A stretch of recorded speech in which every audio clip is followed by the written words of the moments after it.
Alex Dunn's view is quite a remarkable one to see the leader just up in front of him. They do have a few laps remaining until their pit stop, so I think we're going to go on board with Alex Dunn here as we head towards the end of the first quarter of this race.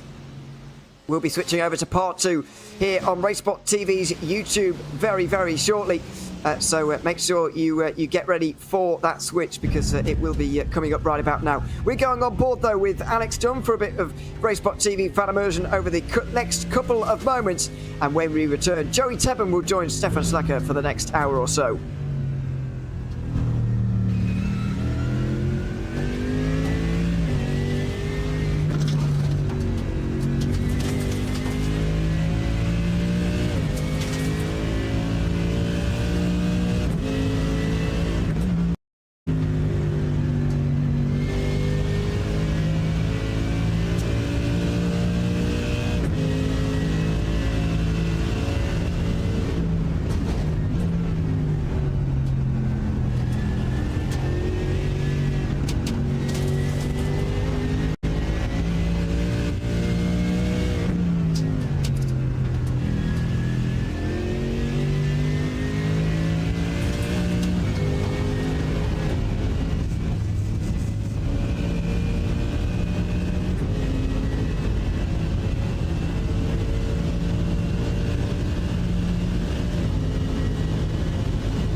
Welcome back to the iRacing Falken Tyre 24 Hours of Spa. Joey Tebben and Steph Schlacker back with you here in the booth. Like Death Cab for Cutie, we will follow you into the dark here as we race through the night through the Ardennes forest in the virtual Belgium. We're now actually past the quarter mark in the race, 6 hours through this 24-hour race. And for now, we're going to take you through the top 5 as it stands. P1 currently, as they've been for the last few hours or so, it's the number 20 for BMW Team Redline. Johnny Vecchio currently behind the wheel. They've been the leader of a dynamic duo over the last 2 hours with P2, the Team PGZ number 114, with the 2022 British F4 champion in the real world. 17-year-old Alex Dunn currently behind the wheel of that Mercedes. Dunn's been kind of in the rear gunner position for the longest time, but he's shown flashes of pace, and he's stuck with that Team Redline BMW all race long. Currently in third, it's Team BMW Bank. The Estonian, Rainer Talvar, currently behind the wheel. Looked to be one of the fastest drivers on track for a little bit. He's lost about 3 seconds of touch with the battle for first and second over the last hour, though. Right behind him, it's another duo. Fourth place is Mercedes-AMG Team Williams Esports. The number 55, Carl Janssen of Sweden behind the wheel. He's been sticking very, very close with that Team BMW Bank entry. The tandem stuck together for third. Then a little bit further back in fifth on a slightly different strategy, it's the number 90, Urano Esports Data Group Mercedes, moving up as of recent. It's 17-year-old Vlad Kimichev of Russia behind the wheel there, doing a great job in that Urano entry moving forward. But this is perfect timing, Steph, because just as we get through all these drivers who have been in the cars for long stints, they've been in for hours, the pit stops have just kicked off, Carl Janssen comes in. Yeah, Carl Janssen comes in and Gianni Vecchio posts the fastest lap of the race, being the leader as well, so very interesting how he's done that. Also opened up the gap by 5/10 over Alex Dunn in a 1:14. So Vecchio putting down the hammer, it seems like. How will that look now for Alex Dunn? Can he respond, or will Team Redline have the beginning of a dominant performance? We'll definitely have to watch that closely. Johnny kind of stuck in lap traffic a little bit here. That's the 20th placed Arnage competition entry right ahead. Thibaut Prévost behind the wheel right now. Thibaut, I don't think, is going to be very interested in letting Johnny get by here. He wants to stay on the lead lap for as long as humanly possible, but Johnny is going to start getting frustrated here, I think, in a matter of moments. He knows he's got to come into the pit soon, but he is losing time to done here. He is stuck in traffic. Yeah, very much so. Not a happy fella, probably, Gianni, right now. But as you said, Urano really doesn't care about letting them pass. Or sorry, Arnage, obviously, not Urano. They're not gonna let him pass easily here because, well, simply they don't have to with the flag rules that we have in iRacing. Gonna be interesting how that is gonna continue now, as Gianni might force something here. Maybe now he's too far away, so this is an awkward position right now to be in. Very awkward for him. You saw when we first came into this battle, the 55 of Carl Janssen, the Williams Esports Mercedes, brought it down pit lane. Alessandro Bico has taken over that car, so there's the first driver switch there. Now we have to wonder, does Gianni Vecchio get out of traffic here and bring that BMW down pit lane? He's going to send it to the inside of the bus stop either way on Thibaut Prévost in the Arnage Mercedes. Alex Dunn is going to get to the inside of the Arnage entry as well, and neither decide to bring it down pit lane this time. They're going one more lap, 24 laps in this stint so far. Yeah, overall strategy more important than pitting right now, getting out of traffic, because in reality they don't have any traffic now ahead of them, as we're gonna maybe see a little bit of a wider shot. There's not really a car in front of them, so yeah, sadly Team Redline, they were able to bridge a little bit of a gap there between themselves and Alex Dunn because of traffic, but as it always goes in multi-class racing or even in single-class racing endurance events, the traffic giveth, the traffic taketh. I think Shakespeare said that stuff. Pretty sure I remember that from high school AP literature, something like that. But look at the next closest car up, just like Steph said. That is the Williams Esports Academy car of Santeri Martikainen. He's currently behind the wheel of that vehicle right now. And that's about a 10-second gap, if I had to guess. So by the time these two leaders come in, which will probably be in the next 2 or 3 laps, I don't think they're going to be worrying about that traffic anytime soon. But if you are Alex Dunn right here, Steph, there's still 18 hours left to go in the race, 75% of the racing to do. How sick are you right now of sitting behind Gianni Vecchio, though? You've been in the rear gunner position for like 3 hours now. You've definitely got to start thinking, I'd like to lead some laps here soon.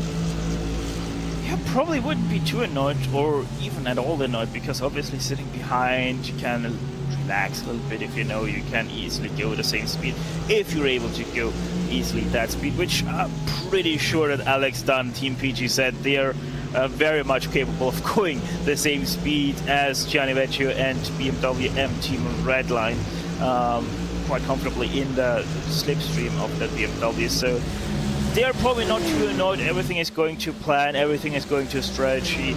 Obviously, going to plan could still be better. They could be leading by half a lap already. That would be the best possible plan.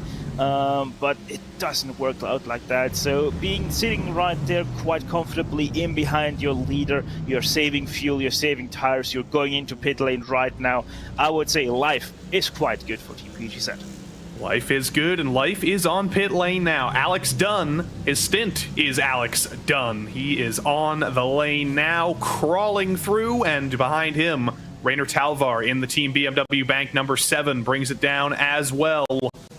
I do wonder, will there be a driver change here? Alex Dunn has seemingly been in this car for 3 or 4 stints now, I believe, and for a while as well. Urano Esports brings it in behind as well. Vlad Kimichev in that car, and Patrick Heinrich for Grid and Go. Team Redline in as well. The other Team Redline car, rather, the second car is in as well. So pit stops well and truly underway here, but none of them are for the number 20 BMW Team Redline car of Gianni Vecchio. He's able to go 1 lap longer than the rest, and he's still got clean air in front of him. The fastest lap of the race belongs to the number 20. It's going to be a pretty good position for this dominant car so far. Very much so, yes, and I'm pretty sure that for Rainer Talvar and for Alex Dunn, the stints are over, as Reinhard Talvar indeed is switching over to Phil Dennis now. And yeah, Florian Lebige is in for Alex Dunn, so very much so they are out of the cars. New fresh faces in, not new but fresh faces in again, so that they can get a little bit of a rest. Probably double stint for Florian and for Phil Dennis, so that they are now going to be able to push to the next one. Talking about a lot of international representation in this race. In the top level of sim racing in general, you've got Germans, you've got Italians, you've got an American joining the fray now with Phil Dennis. You've got the Russian Vlad Kimichev. You can basically list every single country that exists in Russia or in Europe, probably in North America as well, and there's probably somebody in this race who hails from one of those nations. It's almost like the Olympics. It's the Olympics of iRacing. Every time we have one of these big sim racing events, everybody from around the world wants to get involved, the best of the best, no matter where they're from. That does make it difficult sometimes, Steph, to organize the strategies, because you've got to find somebody from Italy to work in that time zone, somebody from the East Coast of the United States to work in that time zone. Right now, Johnny Vecchio not worrying about any of that, though. He is the last car, or the last driver, rather, to bring their car down pit lane. We'll see if there's a driver change for the number 20. Yeah, Gianni Vecchio, I think, has also been in for a double stint thus far. Yes, he has been. So we might see Diogo Pinto in the car again, or maybe Chris Love. I'm not 100% sure how Redline is doing it for the number 20, because we have seen all three drivers of that car in the car already. Although Chris Lalheim is currently not on the server, so probably Diogo Pinto will take over if Gianni Vecchio jumps out, which will happen in the next 1.5 hours when he has reached his pit stall at the end of the line. You can see how dark it's already gotten. When I got out of the booth, Steph, an hour ago, it was still perfectly light, but these European summers, they really transition very, very quickly. You can go from sunset to the pitch darkness of deep space in a matter of about an hour, and the track conditions, surprisingly, haven't changed very much in the last hour, though. The light has gone. We have lights from the cars, and that's about it. It's just the darkness of the forest.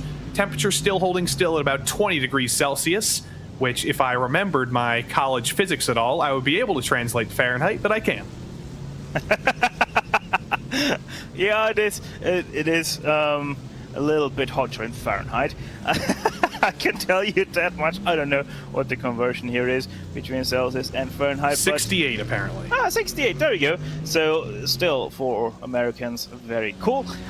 Which is good, as Diogo Pinto indeed has taken over from Team Redline. How we see him now in the bottom right corner, exiting pit lane. Always tricky to get that pit exit right. I'm sure that they have had lots of practice as well to even extract their every possible 100th of a second on pit exit, because let's be honest, it is kind of crucial here, as there is a long straight coming up as well. And right in behind, Team PGZ, the 114, a little bit of a nudge to the rear of the Team BMW Redline car. The more things change, the more they stay the same. It's the same two cars up front, but it is two different drivers now. Diogo Pinto takes over the 20. Florian Lebigre takes over the number 2 car in this line, the number 114, I should say. Then Alessandro Pico and Phil Dennis, they've switched places actually in 3rd and 4th. The Team BMW bank entry has been jumped by Williams Esports in the number 55 in that little kerfluffle. But up front here, this has not changed a bit. It's two different drivers, but you might as well just be replaying the stream from about 20 minutes ago, because I have a feeling we're about to see the same dynamic, even with two new drivers. Yeah, two new drivers, same dynamic, just a little bit of a different light perspective. But, you know, one thing that also hasn't changed, 3rd place and 4th place, Williams and BMW Bank, they once again have lost some time in the pit stops and the following laps. So highly curious how that works out, that they always lose pit stall, so to the pit stall and out those 2 laps, because it continues to be the same, that they just lose that little bit of time that they then have to crawl back, aren't able to completely crawl it back, and that's how 3rd and 4th are continuing to lose time. Good still for them, they continue to gain on 5th and back, but they continue to separate themselves from the rest of the field, from the leaders, and also from everybody in behind. So now we have to ask Steph, now that we have done a full driver change across the top 4, can Alessandro Bico, can Phil Dennis, can either of them be the drivers who starts to cut down that 5-second gap a little bit? Because when it was led by Rainer Talvar in third, it was about 3 seconds. I was saying he was one of the fastest drivers on track. He's probably going to be able to bring that gap down a little bit, but it has only ballooned since then. Now it's a full 5.5 seconds. Still a small gap by endurance racing standards, but it is only getting bigger. When does that switch start to turn, and how are they going to be able to start to bring that down? Yeah, like I said, Rainer Talvar, he was down to 2.5 seconds.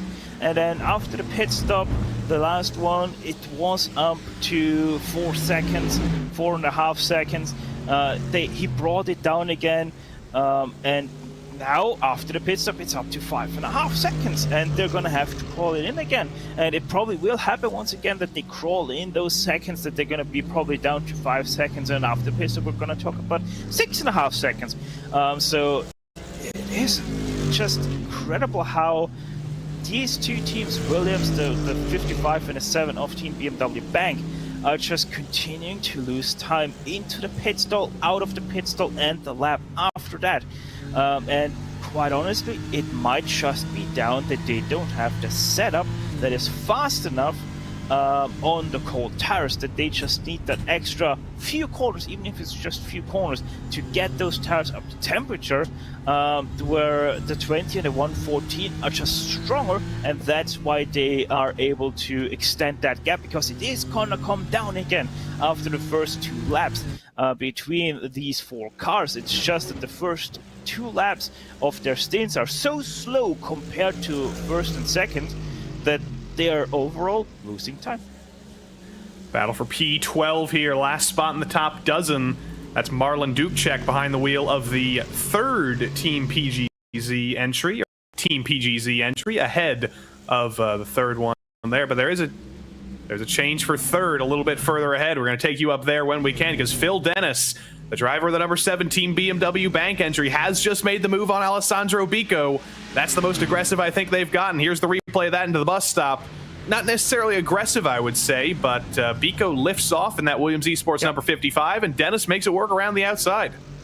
Yeah, Bico just lifts off. Maybe even this does break a little bit and lets Phil Dennis by, which is the trend between those two. Williams Esports, they are coming in 2-3 laps earlier than everybody else in the front group, and so they have to stay in behind that 7 car so that they can save fuel and maybe gain a lap back, so that they're only 2 laps earlier on a pit stop. They have to do this because this right now probably, according to their strategy calculations, puts them at a very big disadvantage at the end of the race. The American Phil Dennis behind the wheel. Lots of experience in both the real world and in sim racing. Had a lot of experience on the road to Indy in the United States before getting into sim racing, and then I believe he's used some of his sim racing stuff and some of his real life racing as well. Currently a part of the Lamborghini Young Driver program, racing in Italian GT with Lamborghini this year, doing all sorts of fun stuff. The driver out of Carmel, California, trying to make his way in Europe, and certainly doing a very good job of doing so.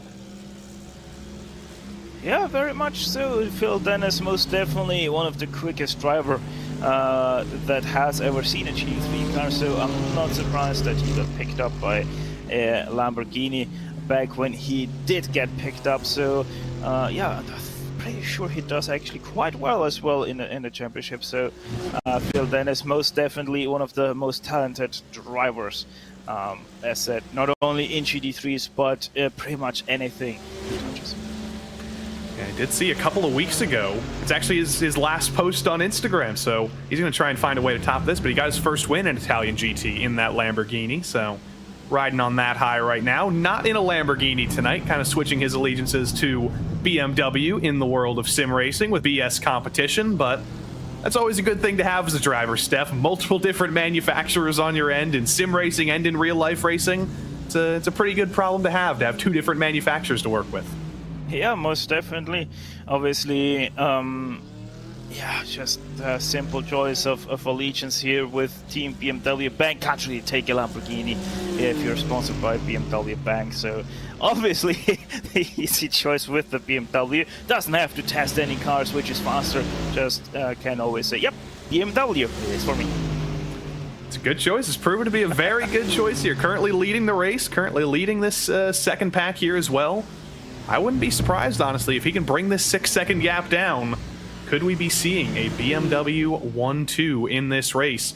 Because it seemed like before coming into this event, obviously the BMWs were going to be very, very strong. We knew that. We knew the Mercedes were going to be strong with all of the teams using the Mercedes AMG GT3 cars, Team PGZ, Williams Esports, all of them. They had a strong contingent. The Porsches as well. There's a Redline Porsche, Urano, Apex One have done a good job in that Porsche. The Ferraris even. Grid and Go Esports with Sven Haase and the gang over there. They've done a fantastic job in that Ferrari so far tonight. BMW, though, very, very, very strong, and I'd say that's the manufacturer to beat here. Yeah, it most definitely seems that way.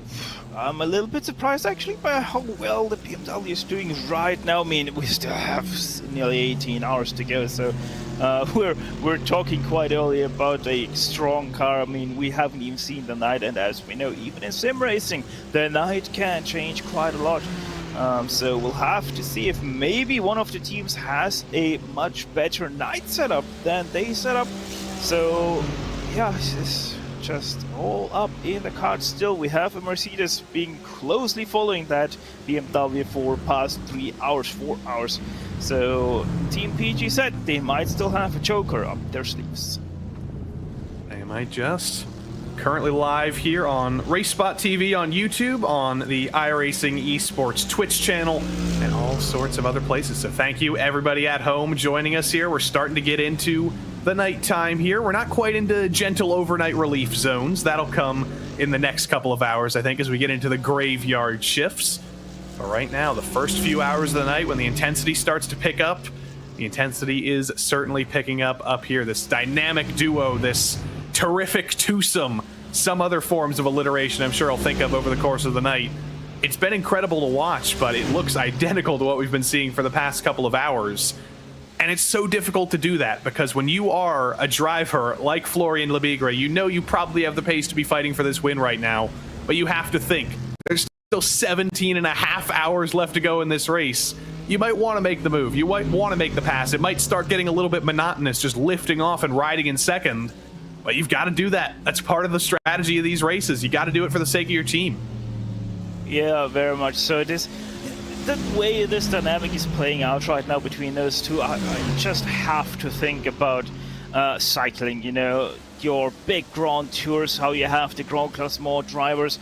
They're just sitting there in the big group, the peloton, just looking at each other, waiting for that one punch they can deliver to take home that yellow, green, pink, whatever jersey that they're fancying. Just is like that. It's just waiting for that one attack up the steep mountains of the Alps and delivering that one big punch. It is such a fascinating way of racing right now that these guys are doing. Just some, which I said earlier, something that we really haven't experienced that much in sim racing, in iRacing, for basically ever. Right on board here with the number 450 Bila Racing Ferrari. It's Nico Carnamola behind the wheel at the moment, trying to chase down Daniel Alves Lorenzo in the Urano Esports number 92, the second of the Urano Esports Mercedes. This is a very well-lit interior, Steph. Some of the other cars, it's just dark, it's just black, you can't tell anything, but the inside of the Ferrari, they're having a little bit of a party in here. They got the purple lighting. You can at least see your steering wheel in the heat of the night. Yeah, very much so. The black purple light, as some call it, a purple light. Yeah, I mean, obviously purple light because it doesn't affect your eyes. Your eyes aren't gonna be affected by that kind of color, so they stay fixated on the brightness of the track. They don't adjust to the interior. So yeah, it is interesting how the Ferrari has so much light in it. I've always wondered why the Ferrari has so much brightness inside the cockpit with that purple light. Wonder if it's just one of the drivers that likes it a little bit brighter, because then they, I don't know, can look themselves into the mirror. I don't know. Maybe. Yeah, it is so interesting because you even can see from the outside on some of these shots how bright the inside is of the Ferrari 488. It's kind of like when you're on the road in the middle of the night when you were a kid and your parent was driving the car and you have the light on in the back and they yell at you to turn the lights on because you'll crash. But I don't think it's too reflective because it is it's the dark purple or the dark blue light. We can see it from the outside, but I don't think there'll be much glare for Nico Carnamala. Luckily, he has a bright red car in front of him too. You're not going to miss that Urano. No, you're definitely not gonna mistake that for some part of the track. But on those shots from the front rear zoomed in, you were able to see how much darker the interior is lit up of the Mercedes compared to the Ferrari right in behind it. So yeah, just incredible how that Ferrari interior stands out in the darkness of the night. I wonder if it's actually not purple. I wonder if it's blue, because if I remember correctly, Eiffel 65, who made I'm Blue, I'm pretty sure they were Italian. Were they Italian or were they French? Yes, no, they were Italian. So there's the connection. Maybe they had an inside influence in Ferrari there to change it, because now they are blue. They are blue. Oh man, but wouldn't they need to make it I'm Red if they're Ferrari? That is true. I mean, maybe that's the sequel. Because they had that big hit with I'm Blue. I don't think Eiffel 65 ever had another hit, so I think you're right, Steph. They should have just done I'm Red. It would have been great. No, they definitely have other hits as well. By the way, that song also was a song in the making, because only the 6th remix of that track got popular. So very interesting story actually behind that song. A little bit of a side note. Yeah, I'm good and I'm feeling all right, but you know that song, it's definitely a downgrade from the real one. I'm hurting. Oh no! Why did you mention that version of the song? Oh. It's not. It is not.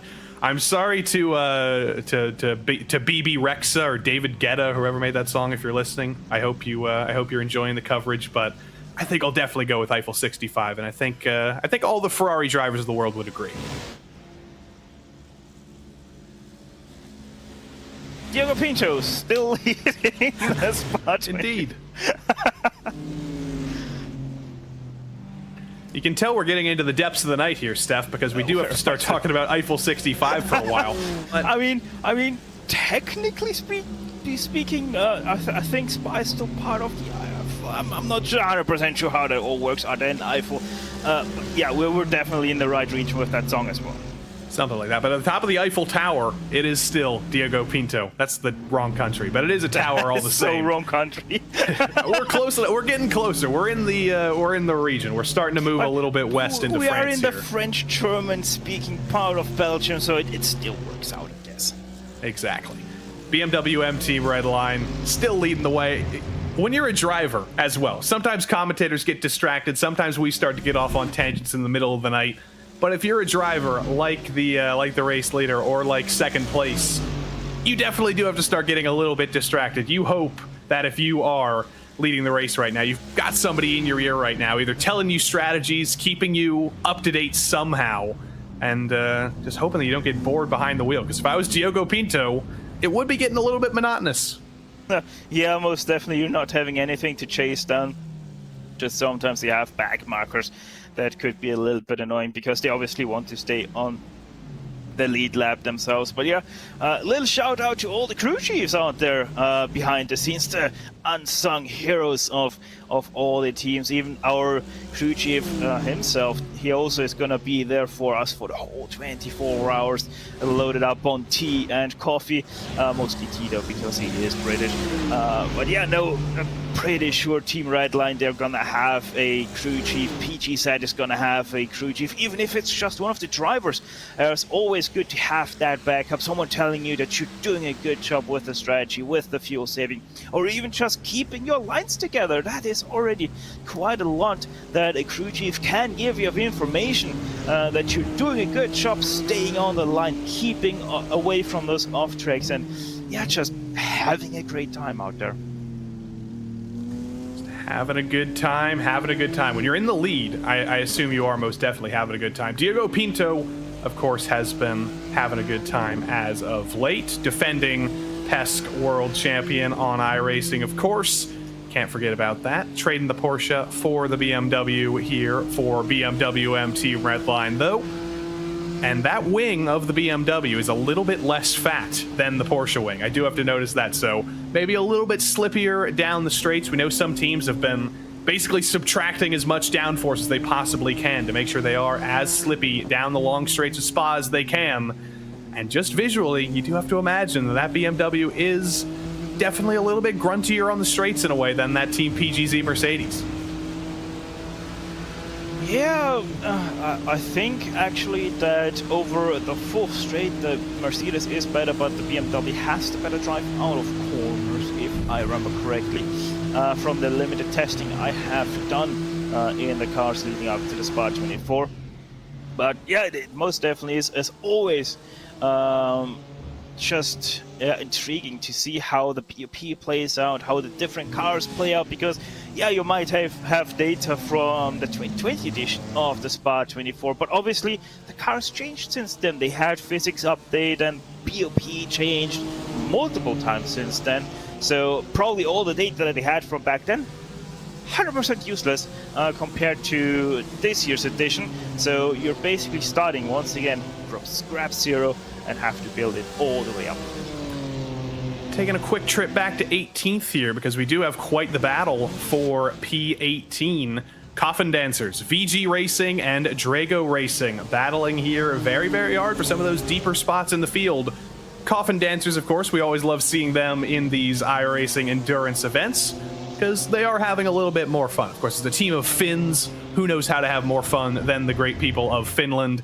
And the Coffin Dancers, always a great team name to pick out of a lineup, but even with the slightly non-serious team name, they are taking it just as serious as anybody else. They've had great pace in many events in the past, a little bit deeper in the order than they would have liked so far, but they haven't had much trouble. They've had a little bit of trouble. They're still holding it out, and only a minute behind the leaders as we speak, and leading the little train here. Yeah, I'm trying to remember, didn't they race a 4GT last year, or was it another team of Finns? I think that may have been the Rusty Spatulas. Yes, of course, the Spatulas. Yeah. Of course, the other Finnish team with the silly Finns. name, of course. There's always one set of Finns that is going to be with a little bit of a questionable car choice, which the Ford GT by now, or by the last 4 years, probably most definitely is. Honestly, I am wondering why we still have the Ford GT in. But hey, as long as people use it, even just out of fun, and let's be honest, the Ford GT on some very, very special tracks can still be quite the weapon. I think the Ford GT will always live in some people's memory as once a great car, now a fun car to drive. Exactly, and I am speaking to you right now, Steph, as in the closet behind me, I have a t-shirt with somebody's iRacing Ford GT. Here on RaceSpotTV on Tuesday nights, we have the PRL, the Precision Racing League GT3 series. There's the Fixed Series and the Sprint Series. And the Ford GT in that Fixed Series actually did manage to cop a few wins in the previous season with a driver named Eric Kulaga. And that was a remarkable thing in that series. Obviously, the Ford not going to be in favor in a slightly higher level here, but at that level at least, it did have a great triumph, and I will always remember that with that t-shirt. Yeah, most definitely. Like I said, on some tracks, or with the right combination of track temperature, if I get it down, and a very good setup. Even if it's just a fixed setup, it still can happen that Ford GT is just a weapon to beat. I mean, just thinking back, maybe it was even just a year, Okayama GT3, that Ford, driven by the right cars, even in top split VRS GT3 Sprint Series, can be the quickest car out there. Nobody can beat it simply because that Ford GT technically is a GT2 car that got spec'd down back in the days when RS didn't have that many cars and they wanted to make a GT3 car. It has so much grunt out of low speed turns that on Okayama with those many slow hairpins, it is just incredible to drive. Got a very colorful battle here. The Team PGZ car, kind of bright yellow with the black, and then the Arnage competition. Not a deliberate homage to the biggest film of the weekend, Barbie, but it is still a bright pink magenta car. And then right behind the bright orange there, the number 3 rather of Simufy Esports currently have Tristan Iglesias behind the wheel there. It always makes it easy for us, Steph. We talk about this all broadcast long, no matter which commentator's in the booth. That tells you that it's absolutely a true fact. If you pick a very, very strong color that stands out from the pack, you will be the favorite of the broadcasters. So the magenta car of Arnage competition, you're not confusing that with anybody else in the field. You know every single time you see that car, you're like, oh, that's Arnage. Can't confuse that with anyone else. Yeah, just have to look at the number which Arnage it is, because I think we have 2 or 3 in here. So we'll have to be a little bit careful about that. But apart from that, most definitely can pick out that Arnage, as also the Simufy is quite an easy one to pick out. Where's that behind? Okay, that's a lap car actually. So we have only that 3-car battle for 13th place. Iglesias, maybe the fastest of the 3 right now, but just kind of hanging at the back of the train, not going to cause too much trouble. And he doesn't really need to worry about the car behind, because that is a car multiple laps down. But look at that headlight. There's one headlight. Yeah, had a little bit of contact. Maybe it is from that lap 1 incident that we saw, and that's why his headlights are a bit banged up, but it seems only to be affecting the front view and not really this view, which is great, because obviously it would be quite a different story if you would actually have headlight damage, and it would be reflecting to have also less visible light up front. So good for him. Tristan Iglesias most definitely seeing enough though off the track to be right now the fastest car of this 3-car battle pack. Got the family support out on the RaceSpotTV stream. I believe some are watching on the iRacing Twitch as well, but Susie Dennis has joined the chat to root on 3rd place Phil Dennis right now. The family's coming out. Yeah, and we most definitely can report looking into a 3rd place battle between Phil Dennis and Bika, which, let's be honest, it's not really a battle, it's just 2 cars following each other, but let's call it a battle for the sake of this broadcast. They are catching once again Diego Pinto and Florian Lebisha, but still 5 seconds out, though that gap was already 6 seconds at the start of this stint, so it continues this same trend that Rainer Talvar had just half an hour ago. They are slower in the first 2 laps and then really claw back in it, but let's not forget they were already down to 4.8 seconds at the end of the last stint, so still some ways to go until they can say, yep, we actually gained something this time around. Now, this Team BMW Bank livery is actually, it's very interesting. It is only black and white, so you might think, oh, it's monochrome, it'll get lost in the dark of the night.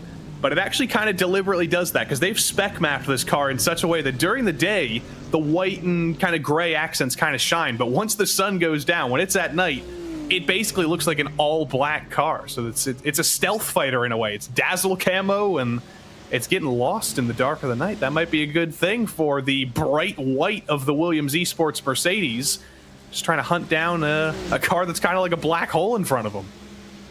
Yeah, always, as always, I'm gonna always say it and stay like this. BS Competition paints, best liveries there are. I love them. I love to see my zebras, and they always bring in the heat. Right now, 3rd place, looking at maybe sometime soon be able to actually bring in that gap to 1st and 2nd. I don't think you'll get many disagreements about those BS competition liveries. Who could beat a zebra? There's nothing that could beat a zebra. Well, if we look at actual real life animals, okay, maybe a dinosaur could beat a zebra. I could be argued towards that. Unicorn, definitely zebra, unicorn. I'd be in for that.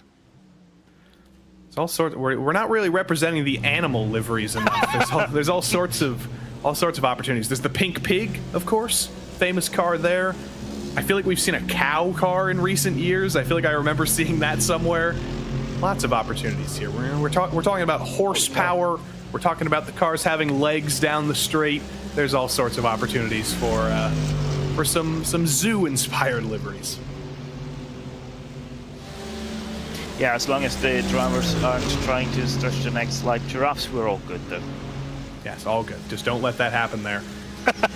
We're about halfway through the stint at the moment here, 11 laps in for most of these guys. I do want to talk about P5 right now because Williams Esports Chill Blast. Josh Ladd currently behind the wheel. Our director, Dustin Ollis, points out they are blinking horribly. Doesn't make the easiest work for him, and honestly doesn't make the easiest work for Josh Ladd either if he's not in the corporeal realm with his fellow drivers for the majority of the lap. But these guys are the only drivers. There is the Blake, by the way, spitting Oreo crumbs all over the track with that one. But they are off strategy compared to basically everybody else in the top 20. It's interesting how they've ended up being there. It tends to cycle around that they are most likely in P5, but you can see on the ticker here, they're about 10 laps off strategy compared to everybody else in the top 20. Does that shake out well for him in about 17 and a half hours time? Does that put him at a disadvantage? It's almost impossible to know now, but it does make life difficult when you're not on the same strategy as everybody else. Yeah, what I personally think what is happening here with Williams Esports Chill Blast is that they did the reverse strategy of everybody else, meaning that they put a short stint at the very start of their race. I don't know where exactly they put it in, but somewhere at the start, let's put it like that.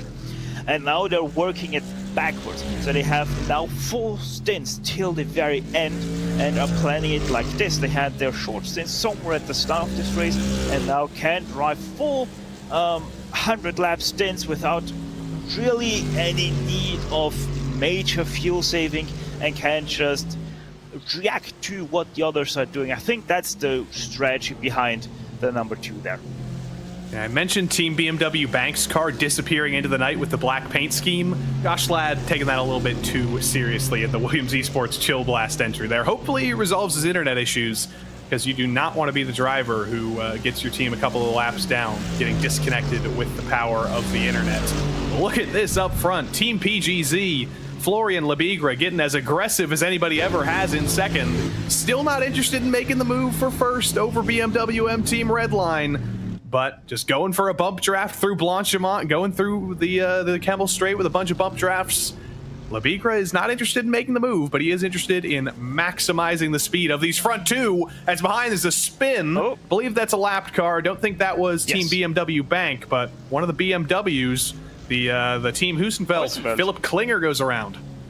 Yeah, Team Heusenfeld, the 148 that was, sitting in 25th position. I don't even think they lost position because of it, so should still be all good, but interesting that a driver of this caliber actually loses it out of the bus stop chicane. So yeah, curious as to how that happened. Either way, first and second still nose to tail, basically one car jointed now at the bumpers.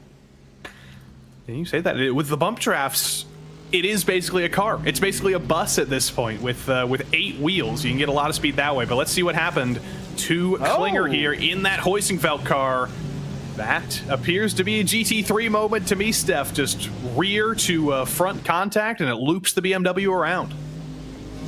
Yeah, like you said, it just that ever so slight upset on the bumper. Thankfully, though, it didn't spin the car ahead. That would have been, I think, Williams, Josh Ladd. No, that would have been. There we go, 25. So yeah, good for them. They didn't spin them, but it actually did spin the culprit there of that bump. So yeah, nothing lost though for either. No damage, just a little bit of time lost for Team Heusenfeld. It's right on board with Josh Ladd here. Just a little bit of a kiss to the BMW. It didn't even look like that Heusenfeld BMW had headlights. I think they'd both been knocked out by the damage. And that must have been a surprise for Josh Ladd in a way to get that little bit of a bump, but he's going to consider himself very lucky that he wasn't turned around in that battle.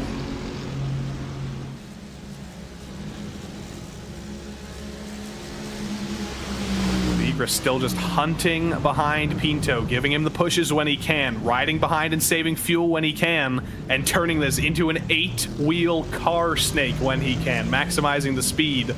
And it's going to be pretty helpful for Diogo Pinto as well in a way, because he does have the headlights of Lebigra behind him. It's going to light the track up a little bit more, going to make it a little bit easier to find his markers and find his apexes. It's a symbiotic relationship in more ways than one. Yeah, and I wonder, as Josh Ladd, by the way, is in pit lane from 6th place, Florian Lebigra, maybe Team PGZ realized how fast Phil Dennis was actually starting to catch them. Because he was actually starting to catch them by about 2/3 a lap. And now ever since Lebigra started to bump draft Pinto, they have started to gain again, because remember, we were already down to 5.0 seconds of the gap between Phil Dennis and the leader, that is Diogo Pinto, and now we're back at 5.3, 5.4 seconds between first and third. So yeah, Team PGZ is starting to play a little bit the grand game, because they have realized that BMW Bank BS competition just a little bit too fast right now for the likings. I'm wondering right now, how much oval experience does Florian Lebigra have? Because bump drafting does come into the fray a lot in these endurance events. At Daytona with the long straights there, at Spa, at Sebring, you always see a little bit of bump drafting in these GT3 cars. But I do wonder if a little bit of oval experience at Daytona or Talladega maybe helps him in finding the bumper in the perfect space, making sure to push him straight forward, and making sure you don't end up on the quarter of one of the rear ends of the cars in front of you, because that will turn them down the Kemmel Straight and end up in a very, very large accident. Either way, we're going to see the masterclass on display here as Lebigra does close it down again into Blanchimont. He's going to give him, I think, a little bit of a bump into the bus stop. That's usually where the meeting point is. Just a little bit of a kiss, and then Diogo Pinto makes sure to time with that little bit of extra speed to do it again. Rinse and repeat. Well, I can tell you that Florian Lebigra is Oval Class C and has 1.9 KR rating. So there you go. I think that's the only thing I can say that I'm higher in than Florian Lebigra on iRacing. But iRating doesn't mean everything, so I imagine if both of us came together in a NASCAR Xfinity race or something, I have to imagine I'd be getting dunked on. Yeah, probably. But for now, just riding 2x2. There's not been much in terms of the changing of the order. That move by Phil Dennis to get back by Biko, that was pretty much the biggest move in the top 10. Other than that, it is very much a holding pattern here as we drive into the night. Not much in terms of driver changes either. Josh Ladd still behind the wheel of that Williams Esports Chill Blast entry, who came into the pits a few laps ago. Do have a train a little bit further back. Remember those BMWs we saw earlier headed by the Coffin Dancers? They've got the Dane train behind him with VG Racing Esport and the non-Danish Drago Racing joining the fray as well.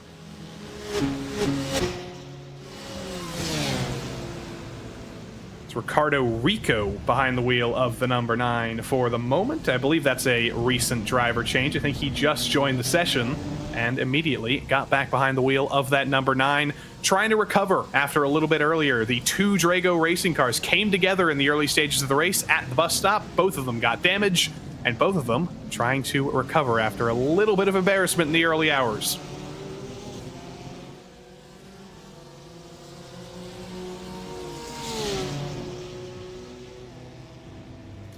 So even back in 18th here, you're not seeing much in terms of changes. And then this battle just ahead of them, it might just become a 6-car train here, Steph, because we've got the 3-car battle with Simufy and Arnage and PGZ. We've got the 3-car battle with the Coffin Dancers and Drago and VG. That's a lot of names I just said, and we might have to say them even more as they're about to coalesce. Yeah, we're really starting to see those group petos form, just 2, 3 drivers, 4 drivers at a time. Driving, and then you have small 1-car groups in between that are either able to drive away from that 3-4 car pack or are being caught by them right now. So very different dynamic to what we see from the front, where we have 2, 1, and then it starts 5th is 1 car, and then you have again 2 cars and stuff like that. So yeah, it just... I wonder how this started to happen, because we had that one big group that started to split up, and then all of a sudden we have these many groups of just a few cars that have found each other again. Vince Cusi in the RaceSpot YouTube chat wants to know when the Lorenzo commentary stint is. It is coming up, actually, believe it or not. Steph is here with us for the next 11 minutes or so. Then it'll be Derek Watson making his Spa 24 debut, I believe, if I am thinking correctly. And then after him, we'll have Lorenzo and a whole host of other RaceSpot characters throughout the night here, taking us through the next 17 hours of the Falken Tyre, 24 hours of Spa here on iRacing. It's going to be a great night here. It's going to be a great day, no matter where you are in the world.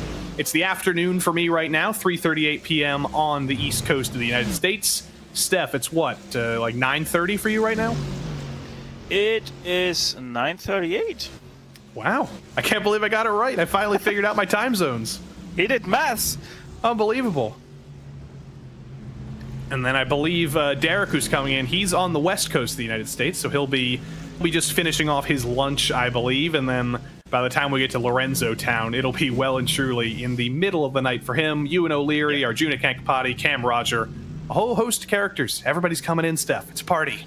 Yeah, most definitely. And Joey, I hate to admit, but you actually managed to do better time maths than our team did on our spreadsheet as to who drives when, because we accidentally messed up our schedule and realized today, 2 hours before the race start, that our schedule was wrong by an hour. Well, as I was mentioning before, it's extremely difficult because you've got drivers in, there's however many time zones across all of Europe, from the tip of Portugal all the way over to Belarus, Ukraine, Russia even. That's like 10 hours of different time zones with only the European drivers that you have to navigate. Yeah, most definitely, yeah. You know, the funny thing is we actually used it already since Daytona 24, and we only now realized that our schedule is actually off by an hour. However that happened, we have no idea, which kind of awkward because we have an Australian driver who, because of it, can't take one of the stints. So yeah, that makes it even more difficult. A little bit. At that point, both in sim racing and in sim racing broadcasting, we'll have David Haynes from that part of the world here coming on here. Australia is basically another world. It's so hard to calculate that.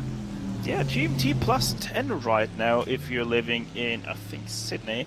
So I'm just glad I don't have to do the work. We have I think we have an algorithm that does that on Discord that calculates the time. I'm so glad I don't have to do that, because that's too much math for me. Yes. We just saw another pit stop. Williams Esports Academy kind of joining the Williams Esports Chill Blast entry in that stable and being off strategy a little bit. But the number 11, the highlighter yellow Williams Esports Mercedes, does finally bring it down pit lane. And they will be joined by the rest of the field still in about 8 or 9 laps time. Which also means I think Alessandro Becco is gonna pit in 5 laps. There you go. They have it on the screen. 5 laps for them. They're 2 laps away from Phil Dennis and Lebigra, and then Pinto is another lap yet on top of that. So and I think that 1 lap difference only happened in the last stint. I think that they were 20 and 114. They were on the same pace at the previous stints. Could be wrong. I'm sorry if I messed it up now. But yeah, no, we have the 20 who is able to go just that 1 lap longer than everybody else, which could play a major role about 17 hours from now. We've spent all this time talking about the top 4, the top 5 even, with that 90 from Urano, with Alexei Nezov currently behind the wheel. We haven't spent much time talking about 6th place or 7th place, both of whom have some big stories so far. The number 6, or the 6th position car, the 001, as I believe Cam Roger put it earlier, and made Arjuna very unhappy because he thinks it should just be the number 1. Either way, Sven Hasse currently behind the wheel of a car that was nursing a little bit of damage. Back when Patrick Heinrich was behind the wheel, this car was in the fight for the victory. They were in the lead pack, but a little bit of contact from the BMW bank car, Rainer Talvar was behind the wheel, gave this Ferrari some damage, and Sven Hasse is trying to kick off the recovery drive. Yeah, the 001 is still carrying that damage on the left rear.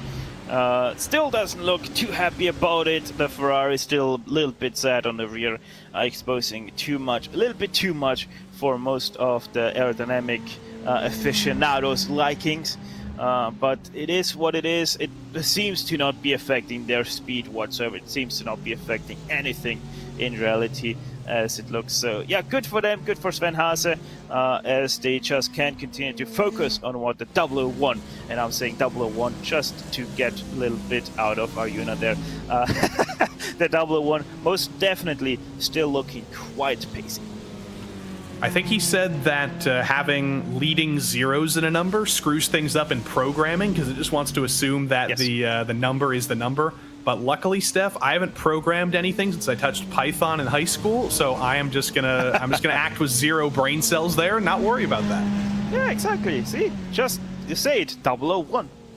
Exactly. It's easy. And then right behind him, or not right behind him, about 8 seconds back, that's the second Team Redline car, the number 70. It's a Porsche, not a BMW, as opposed to the leading BMW Team Redline car. Ola Steinbraten currently behind the wheel, one of the stalwarts of Team Redline. This car hasn't quite had the same fortune as the BMW. I don't know if that's because of the car choice. I don't know if that's because they haven't had the best track position since the race began. But Team Redline number 70 started 6th, currently 7th. Haven't made much progress in the first 7 hours. No, I think they just always had a little bit of bad luck with traffic. I think they were also part of that big pile-up lap 1, could be wrong. But I think they had a little bit of an involvement in it, so it just hasn't really gone the way of the 70 Team Redline. But they are still 7th place, nothing is lost, only half a minute behind P1, and we all know half a minute at Spa-Francorchamps, it's a massive amount of lap time that you spend, so half a minute really isn't that much here. And it is definitely a good thing when you do kind of get the chance to run anonymously for a little bit in one of these races. I don't think we've mentioned the number 70 in the last couple of hours just because they have been getting down to business, just running laps, trying to make up any time they can, haven't been getting into any trouble, haven't been making any mistakes. They've just been entirely solid and just sticking on the strategy, hoping everything turns around in the near future. Pit stops are starting to begin. We saw the 101 of Apex 1, Mateusz Luchak, currently behind the wheel. He brings that car down pit lane.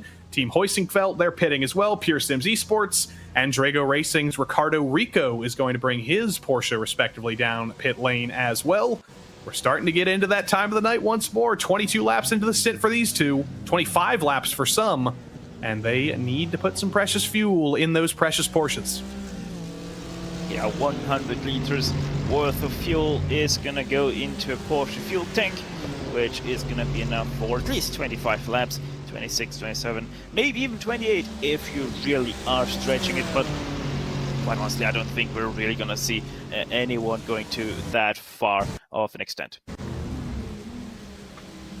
Still a few more laps in the books for BMW M Team Redline, the only car, the only team in the top 20 that's only done teens of laps. They're not in the 20s yet. They have really timed this in a different way from anybody else, and they're going to be able to continually go longer than any other car if they can keep this run up. We've started to see the stint lengths fall a little bit. You saw the likes of Grid and Go. They, with Sven Haase, they were able to go 28 laps on a single stint earlier tonight, but everybody else has kind of realized it's probably not worth it to go that far. You have to back off a little bit too much. It makes you a little bit slow. Everybody else has been kind of hitting that limit of 25 laps on a stint. Some coming in as early as 23 laps on a stint. They don't seem to think, Steph, that going those extra 5 laps, even though that does add up over the course of the race, it's not worth it in the short term. No, at Spa, you gain so little by fuel saving per lap that it really isn't that much worth it because you can't save that much. And as soon as you start to save, you really lose massive amounts of times. And let's be honest, with how high the competition is in this race, just losing 2-3 tenths is already a massive amount of times, which you would most definitely be fine in lower splits with. Just in the high level competition that we are, top split wise, just not worth it whatsoever. So 25 laps is basically going flat out. You have to probably save a tiny little bit amount in this competition for these guys, but in reality it is basically flat out for them throughout the whole stint. Don't really have to worry about it and just make the numbers. Bila is in, Arnage is in, Boots and VDS is in, so we are starting to see the carousel of entertainment on pit lane kick off here. Drago Racing with Arturo Melgar, they are in as well. Things are about to get very, very interesting. I expect Mercedes AMG, Urano, they're going to come in from the 8th spot. I think they are at the end of their stint, 24 laps in. Don't think you'll see these front two come in until a couple more laps time. And then I do start to wonder, the pit stops have been basically equal between these front two. The runs through the lane have been identical. There's been no mistakes by either team up front here. But with how close they're running, Steph, one single bobble on pit lane, one little, missing your braking point coming into your box, one run too slow through the hairpin at La Source, you could very easily get jumped by Team PGZ if you are the leader here and you make a mistake coming onto pit lane. Yeah, definitely. We have already seen Team PGZ gain a second on pit lane, or rather on the pit stop itself, where we kind of wondered what happened to Team Redline. Why were they a second slower than Team PGZ? So it most definitely can happen. And I mean, we saw it between Team BMW Bank and Mercedes AMG Williams Esports, where Williams was able to overtake them, but gave back the position simply because they need to save fuel behind BMW Bank, because they are 2 laps shorter on each and every pit stop. So it is so easy, especially at Spa, to lose just a little bit of time because it is such a prolonged pit lane, and you have that very, very sharp turn that really doesn't allow much room for turning and for the exit in the pit lane. So you really have to be careful there as well to not do a Ewan O'Leary and hit the wall. Well, Steph, before we let you go here and bring Derek Watson into the booth, I do have one question for you. I'm going to ask you the big question with 17 hours to go. Who's going to win this race? Who's your pick? Oh, it is so difficult. I mean, Redline obviously leading it quite nicely, quite easily ahead of Team PGZ, who are also quite nicely, quite easily behind them, just waiting for their time to pounce. But then Team BMW Bank, they have closed in the gap now to nearly 4 seconds, which means they closed the gap by 2 seconds. So Phil, that is a monster stint by him. I guess I just have to go with my favorite team that is right now in esports competitions. I have to go with the Zebras. I have to go with the 7 of Team BMW Bank. Steph has made his pick. Hopefully that's not a commentator's curse in the next 17 hours. Hopefully they aren't cursed with some bad luck. But the number 7, Team BMW Bank, is the official Stefan Schlacker endorsement. Thanks, Steph, for joining us. We hope you enjoy the rest of your night, however much left there is. Oh, very much so. I have the graveyard stint on my team, that's so right. That is going to be most definitely difficult.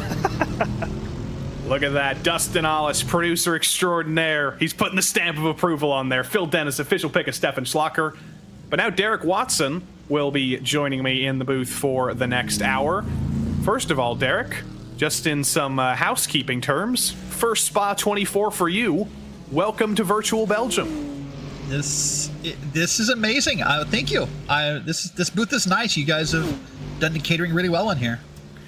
I wish. We were talking about that earlier. I was saying we need Hugo's Race Spot Cafe, because I did kind of cater myself. I did have a sandwich before I got on here, but I imagine the provisions over at the Spa Media Center in the real world are a little bit better.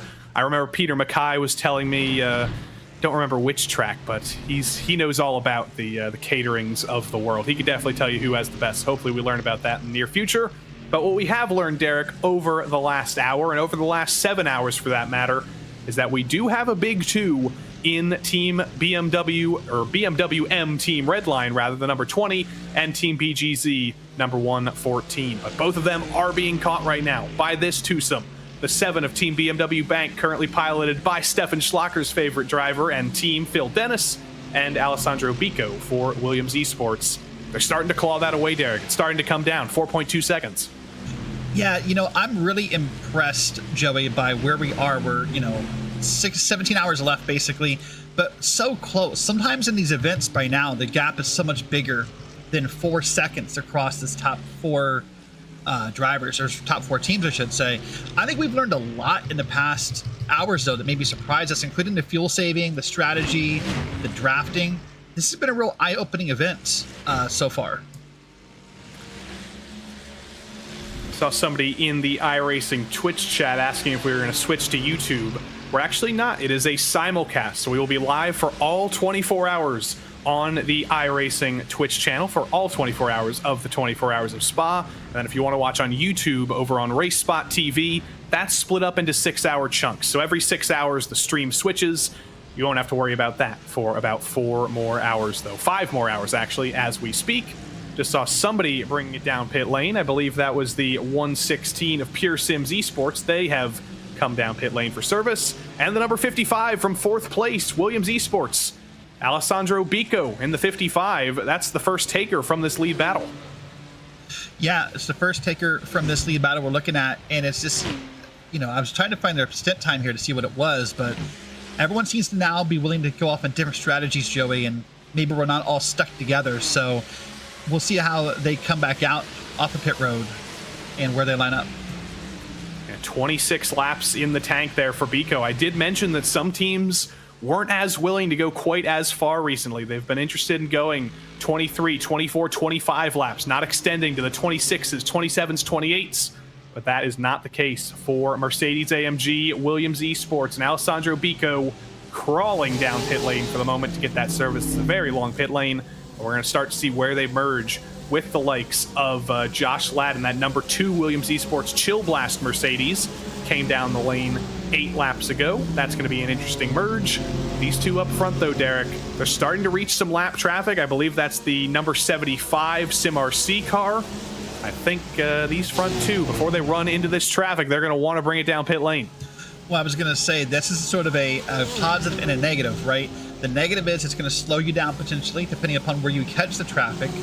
The positive is if you're a team who's right on that verge, maybe you're 0.9 laps at the line of pit stop, maybe this traffic allows you that draft to get there. So it's all about what their strategy is. But for the most part, you're right. Most teams will want to pit and avoid this so they don't end up with some calamity that's not their fault. Riding on board here with Diogo Pinto. I do have to give the BMW some respect. I mentioned that the Ferrari was a little bit more well-lit than some of the other cars on the inside. When you do ride on board from the driver's eye, you can see a little bit of light. But here we go. Pinto does not come in. One of the lap cars does come in. I believe that was Joni Katala in the number 119, bringing the third Team PGZ car down pit road, or pit lane, rather. So good for them. But Diogo Pinto staying out and going to be in traffic for a moment here. Yeah, so this is a moment as a driver, as a team manager, you get nervous when your driver, the leader of the race, in fact, when you're leading and winning, is now behind lap traffic because you just don't know what their pace is. Do they have different braking points? You know, are they not confident track? Do they have a damaged car? These are very tense moments as a team manager when this happens. Going to work to pass some of these lap cars. That's Apex 1 right ahead and Bila Racing a little bit further up the road. But Apex 1 is the first time they are in danger of going 1 lap down. They're still fighting on the lead lap. That's that black and white Porsche. The number 75 Porsche up ahead, Jürgen Frank behind the wheel of that. They are multiple laps down, so they are interested in getting out of the way. Apex 1, though, not going to be able to fight off the attack from the number 20 Team Redline BMW. And that puts Apex 1 lap down for the first time. Not going to be for very long, though, because these front two are going to come down pit lane very soon. But for now, that is up to 14th place, 1 lap down. Yep, so there you are, 1 lap down, 14th place, and you're already starting to work the ideas in your head. Are we in a different pit strategy?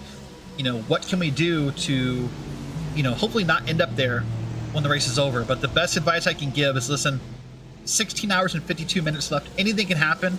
Just run your race 1 lap down, and the cards will fall as they may. There are things you can control in life and things you can't, and you just have to learn how to deal with that. Did you see Chris Lullum has just connected to the session, one of the drivers of the number 20 for Team Redline. This would be an early switch, I think, for Diogo Pinto. He only got in the car about an hour ago, so this would be a very, very short stint for him. It would only be a single stint for him if he does get out of the car here. We'll see if he does indeed pull it down pit lane this time and get out. Let's see. into the bus stop. Is there a hard right? Yes, there is not. He tricked me for a second. Team PGZ does come down pit lane this time, though. Florian Lebigra avoids the wall on the inside, gets it slowed down, and just like in the previous pit cycle, it's Team PGZ coming down one lap earlier than Team Redline. Team BMW Bank comes in as well. I think Urano's going to come in as well. Once again, Team Redline extracting an extra lap. Those extra laps really do matter if you do the math on it, and if you build a schedule and you try to think about what an extra 2 minutes does over 24 pit stops, that can save you a pit stop plus at the end of the race if you do it correctly. See everybody coming in. The second Team Redline car, the number 70 Porsche, comes in as well. The Coffin Dancers, I think they're going to stay out for one more lap here. They're going to try and get some TV time. But look at the number 20 extending one more lap than everybody else.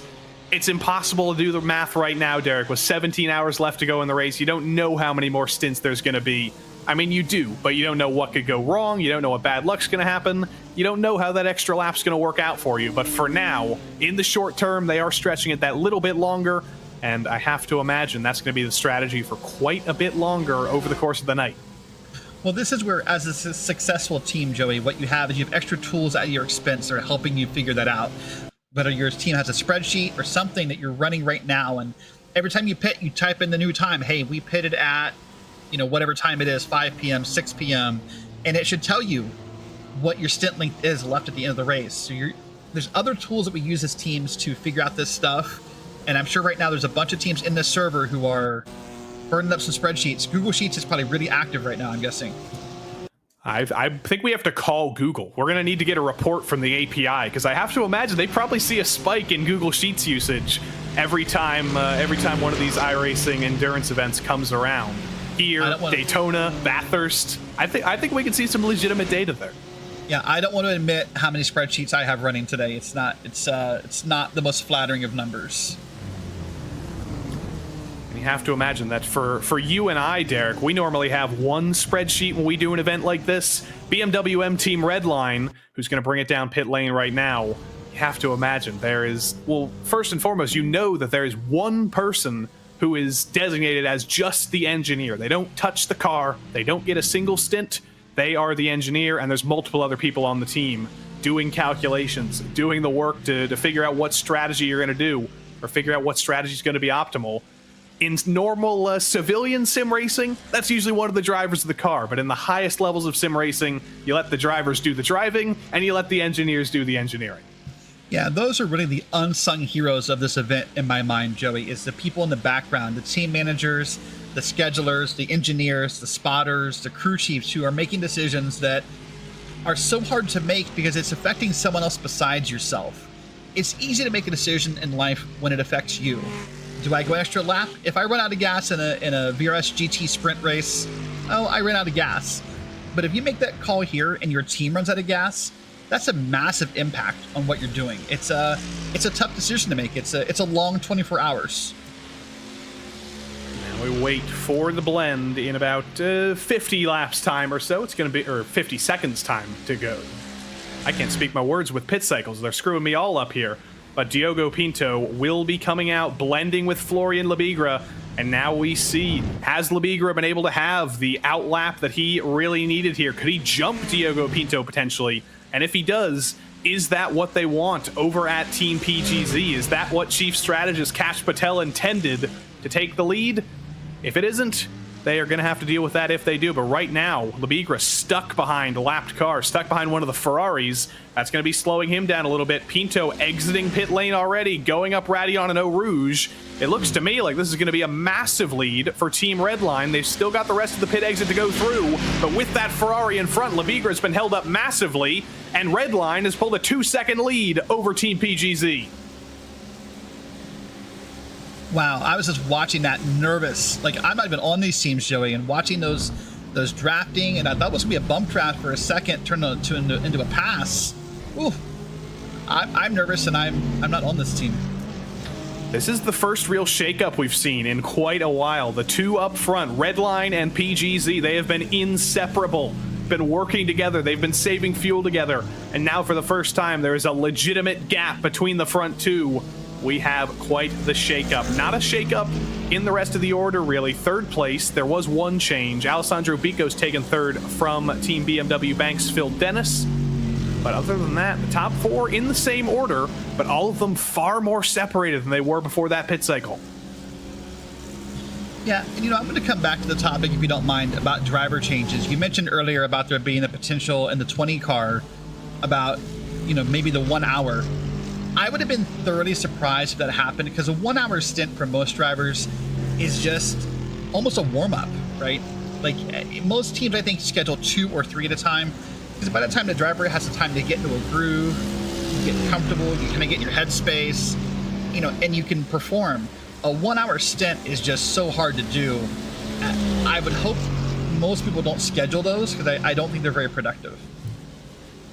I think Chris Lullum was just connecting to the session, honestly. So no telling that he was going to get in the car early there. But it is always a question. Sometimes there are those changes in the strategy. Sometimes the driver has something he needs to attend to. Sometimes he's just a little bit slow, a little bit uncomfortable. Maybe you do have to pull him out for one right after one stint. It does happen like that sometimes. But for now, Diogo Pinto impenetrable up front, and not showing any signs of fading whatsoever. The gap is fading, though. He is bringing that gap down. I think he's fuel saved quite a bit over the last lap, and Labigre is now back within draft range. I assume he'll be back within bump draft range in about 30 seconds here. It was a scary moment probably for Team PGZ losing that distance to the leader for a moment, but their fears are squashed now because they found each other again in the battle for first.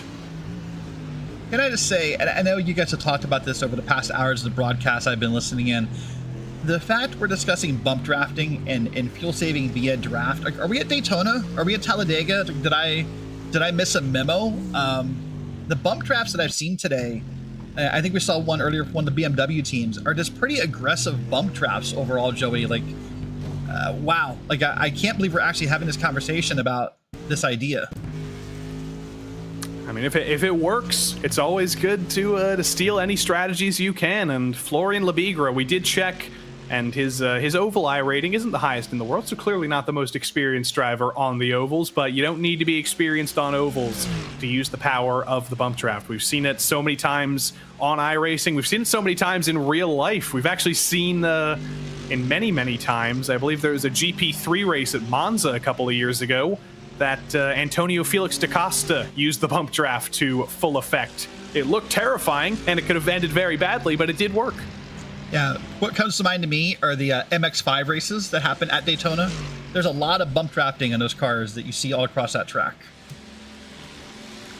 And those things have bumpers, so that's sometimes that feels a little bit safe. Sometimes we're happy with that, but if you maybe in about 16 and a half hours time when this race is over, go look up Antonio Felix da Costa and Aro Vinio in GP3 at Monza. It is crazy stuff, and it can end very badly. There was a crash at Road America a couple of months ago in one of the, I think, lower open wheel series, I think USF4 or something, where a driver tried to bump draft another on a straight and then very quickly realized that bump drafting in a little open wheel car is very difficult, and the driver in front got pummeled into a concrete wall and rode off the car. So it works sometimes, it doesn't work some other times. And that's exactly how it is on the oval side too, right? We see good bump drafts and bad bump drafts all the time, so no surprise to see the same thing here. Look how close this gap is. Look how close they're closing in here, Joey. This is close racing, and I want to make sure everyone gets an appreciation for what they're doing. This looks simple because it's on video, and maybe because you're not the one doing it. And I don't mean that in a negative way. I'm just saying they make this look so simple, riding that close to someone. There's a lot of factors involved. There's brakes, there's brake checking, there's, if someone gets a bad corner. This is a real skill these guys have by having the confidence to ride that close behind the leader. Well, Ewan O'Leary was mentioning a little bit earlier, because he's one of the members of our RaceSpot crew who's not only broadcasting, they're also participating in the race. Ewan's doing that, Steph is doing that, but Ewan mentioned his lap times. He said a couple of hours ago, when the drivers that we're seeing on our screen right now were running 217s, 216s, Ewan was running high 218s, 219s at times. So this is a whole another level of driving skill. And like Derek said, well, it may look easy. Well, it may look like they're backing off. While we talk about how they're taking it easy, they're taking it easy at a superhuman level that most of us could only dream to match at our best. Yeah, I when you say 216, 217, I don't want to mention what our team is pacing because it's not that. It almost I hope it makes me doesn't feel start with inferior. a 3 at least. But you know, there was a survey, I think, a couple of years ago, Derek. I think it was of British men, and they were asked if they were playing their best tennis, could they beat Serena Williams? And there was a surprisingly large amount of people who said that they could. I have to imagine that if you polled RaceSpot commentators and your average humans and said, at your very best, could you match the best in sim racing? I would not have the confidence to say that I could, because I couldn't. No, there's no way. No, these guys are an elite level at what they do, and there's a lot of appreciation for what they do. That's why they, when you do these broadcasts, is to showcase these talents and why they have some sponsors involved and some team support and everything. It's because they are the best at what they do. And also, if I played tennis with Serena Williams, I would probably have a tennis ball lodged in my head. I might pay money to see that. I don't think I've played tennis since I was about 8 years old, so I don't know where those British guys who took that survey got that confidence, but I think that should be an event they put on TV. Like, we've seen sometimes Pro-Am sim races, they do Pro-Am golf events. I want to see Serena Williams versus the bland British men who thought they could win that tournament. That would be fun. Well, there was the Battle of the Sexes in the 70s, right? I'll have to look this up in a second. With Something Billie like Jean that. King. Yeah, that's what came to mind. But that bump draft right there, that was not even level. Like, sorry, my oval side's coming out a little bit, but like, typically to have a successful bump draft, Joey, you want to do it right dead in the middle of a bumper. If you get on someone and bump draft them and you're not level, the odds of spinning them around increases heavily. And I did not think that PGZ was exactly level when they hit that bump a second ago. Just get ready, Derek. If they do make a little bit of bad contact, I don't think they will. I think they've done a good job of keeping it straight here. But if they do have a little bit of trouble, we're gonna have to prepare the heat turn teams. We're gonna have to get them ready. That's in my blood. Don't worry about it. Good. As you should, because that'll be. I need a soundboard with that programmed into it. But I don't think that'll happen. Because just thinking geometrically here, when we think about bump drafting in the on the NASCAR side, in the Cup cars, in the Xfinity cars, even in the trucks, those bumpers aren't always as flat as they seem. Sometimes they are a little bit pointy, a little bit round on the front. The Mercedes front end is rounded. It's not like a flat, straight thing, but it does have a big rectangular surface, and the rear end of the BMW also has a big flat surface. So I almost wonder, is bump drafting easier in GT3 machinery than it is in next-gen Cup machinery? That might be an experiment we have to make. Yeah, maybe we can make a whole video and try that out. I want to be remiss real quick, if I don't mind, on a small tangent, just because I know our producer Dustin Allis loves this conversation. How beautiful is that livery on that car that we can see right now on this Mercedes going by here? Like, I know our producer Dustin Allis loves this conversation. Oh, they're gone. I think that was a commentator's curse there, Derek. You just wanted us to look at a beautiful livery, and producer Dustin Allis, the prankster he is, we had to look at Redline for a moment. But I totally agree. This Williams Esports Chill Blast livery, we've seen it for many, many seasons, and sometimes it does get a little bit boring to see the same livery every season, but this one never gets old. It's the bright white, it's the creamy front end, and then it's a beautiful blue on the rear end. They're going to change it eventually, I'm sure, but for now, I'm glad we still have this. It's an all-time classic in sim racing, and it stands out. The white reflects light. That's science. Yeah, that's a pretty big science. We've had a pretty big team conversation on my side about that kind of idea about black paints versus white paints, for that exact reasoning. White Plains is a city in New York, by the way. Yeah, got that. So this is, look at that very, very bright light coming off of one of the cars further back. There's definitely differences in headlight brightness in some of the cars in the field, because with the iRacing new damage model, sometimes headlights can get blown out. We've seen some cars with one headlight. We've seen some cars with 0 headlights. These guys up front here, Biko and Dennis, they have made minimal contact. I can't say they've made no contact, because that Team BMW bank car back when Rainer Talvar was behind the wheel did make contact with the 001 Ferrari of Grid and Go. They have repaired those headlights, though. They've got the full power, all the lumens of the headlights in front of them, though, so no worries there. Yeah, and if you are playing along with the iRacing Spa 24-hour bingo card, no headlights was, I believe, one of the bottom left corner spaces on your card today. Was one headlight one of them as well? I think it's just 0. I can look in a second if you want to talk for a second, but I'll find out for you. Right now, I'm trying to think. One headlight is a song, as far as I know. I don't know who it's by. I do know that Phil Dennis is by Alessandro Bico, Team BMW Bank, retaking 3rd position at the bus stop. That's been one of their favorite overtaking places. And just like we saw when Talvar got by Jensen a little bit earlier, that looked identical. And I almost wonder if that was Williams Esports saying, you know what, we don't want to be leading this little duet right now. We want Phil Dennis up front. We want to save some fuel from him. And it might just be a repeat of the previous stint. Yeah, that's sometimes when you get in a good stint and you find a groove you're happy in, why not repeat it? That's consistency is the name of this game of endurance racing. But let's see, now we're going to see him falling behind the BMW Bank team here and head down this straightaway. And I think we're about to see another bump right here, Joey. There it is. Bonk indeed. We need sound effects. We were talking before the broadcasts began that we kind of want one of those telestrators that they have in the real race broadcasts. I want sound effects. I want bonk, boing, something like that. I think that would be pretty good. Imagine how dangerous Arjuna would be with the telestrator.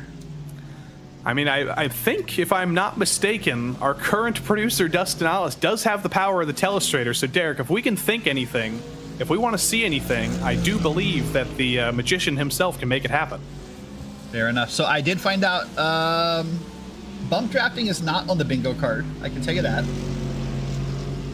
Good. I also heard from Parsnot in the Twitch channel that one headlight is by the Wallflowers. That is true. They're a one-hit wonder. True. Yes, that's why I couldn't remember the band.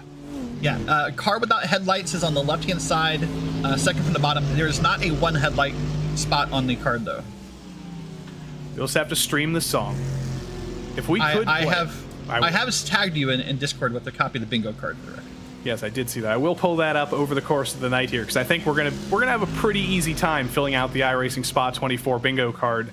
And also, everybody watching at home, if you are watching on RaceSpotTV on YouTube, if you are watching on Twitch through the power of iRacing, any questions? We can do a little bit of Q&A here as we go through the night. Me and Derek will be here.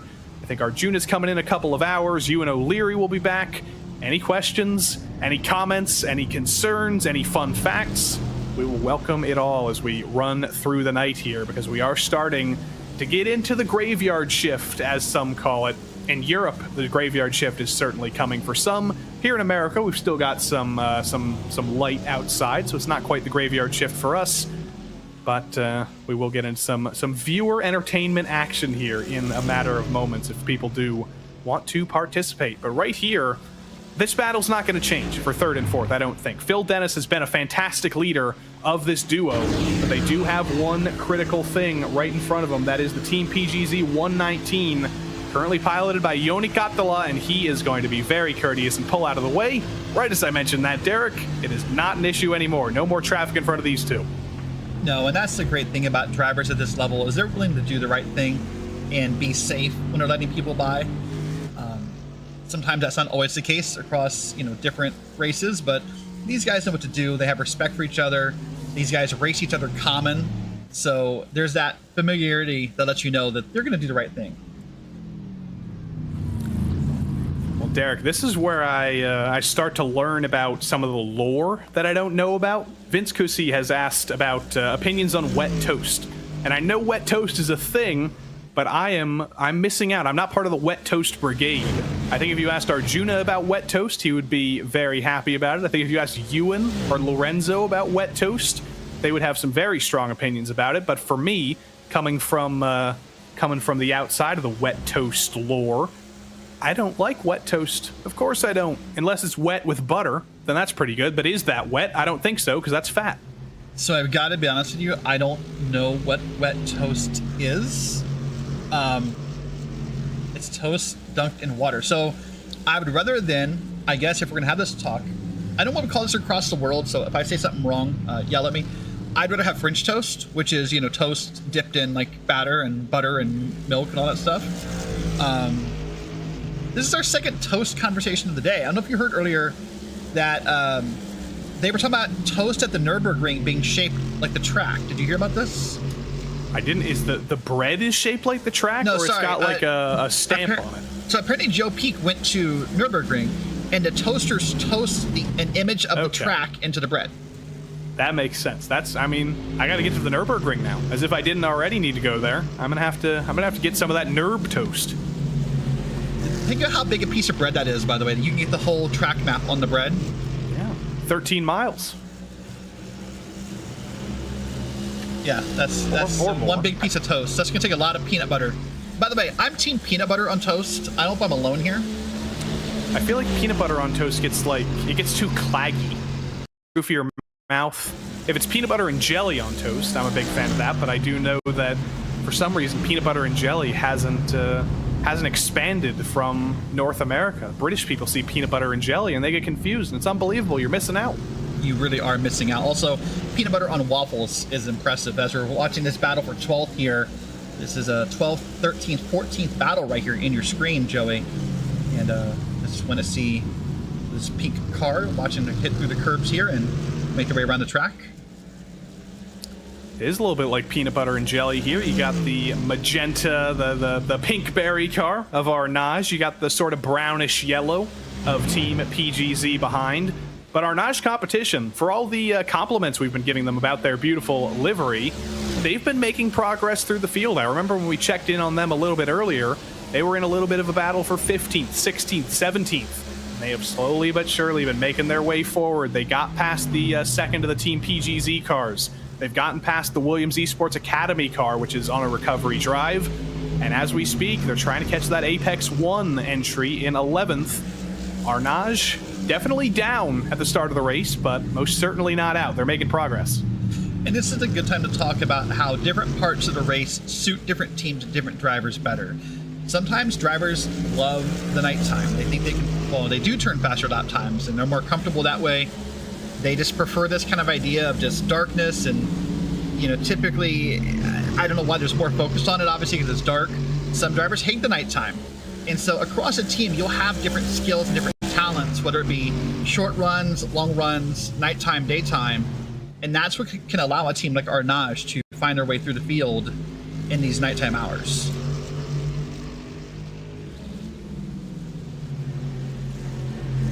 Williams Esports Academy, the third of the Williams Esports cars in the field, by the way.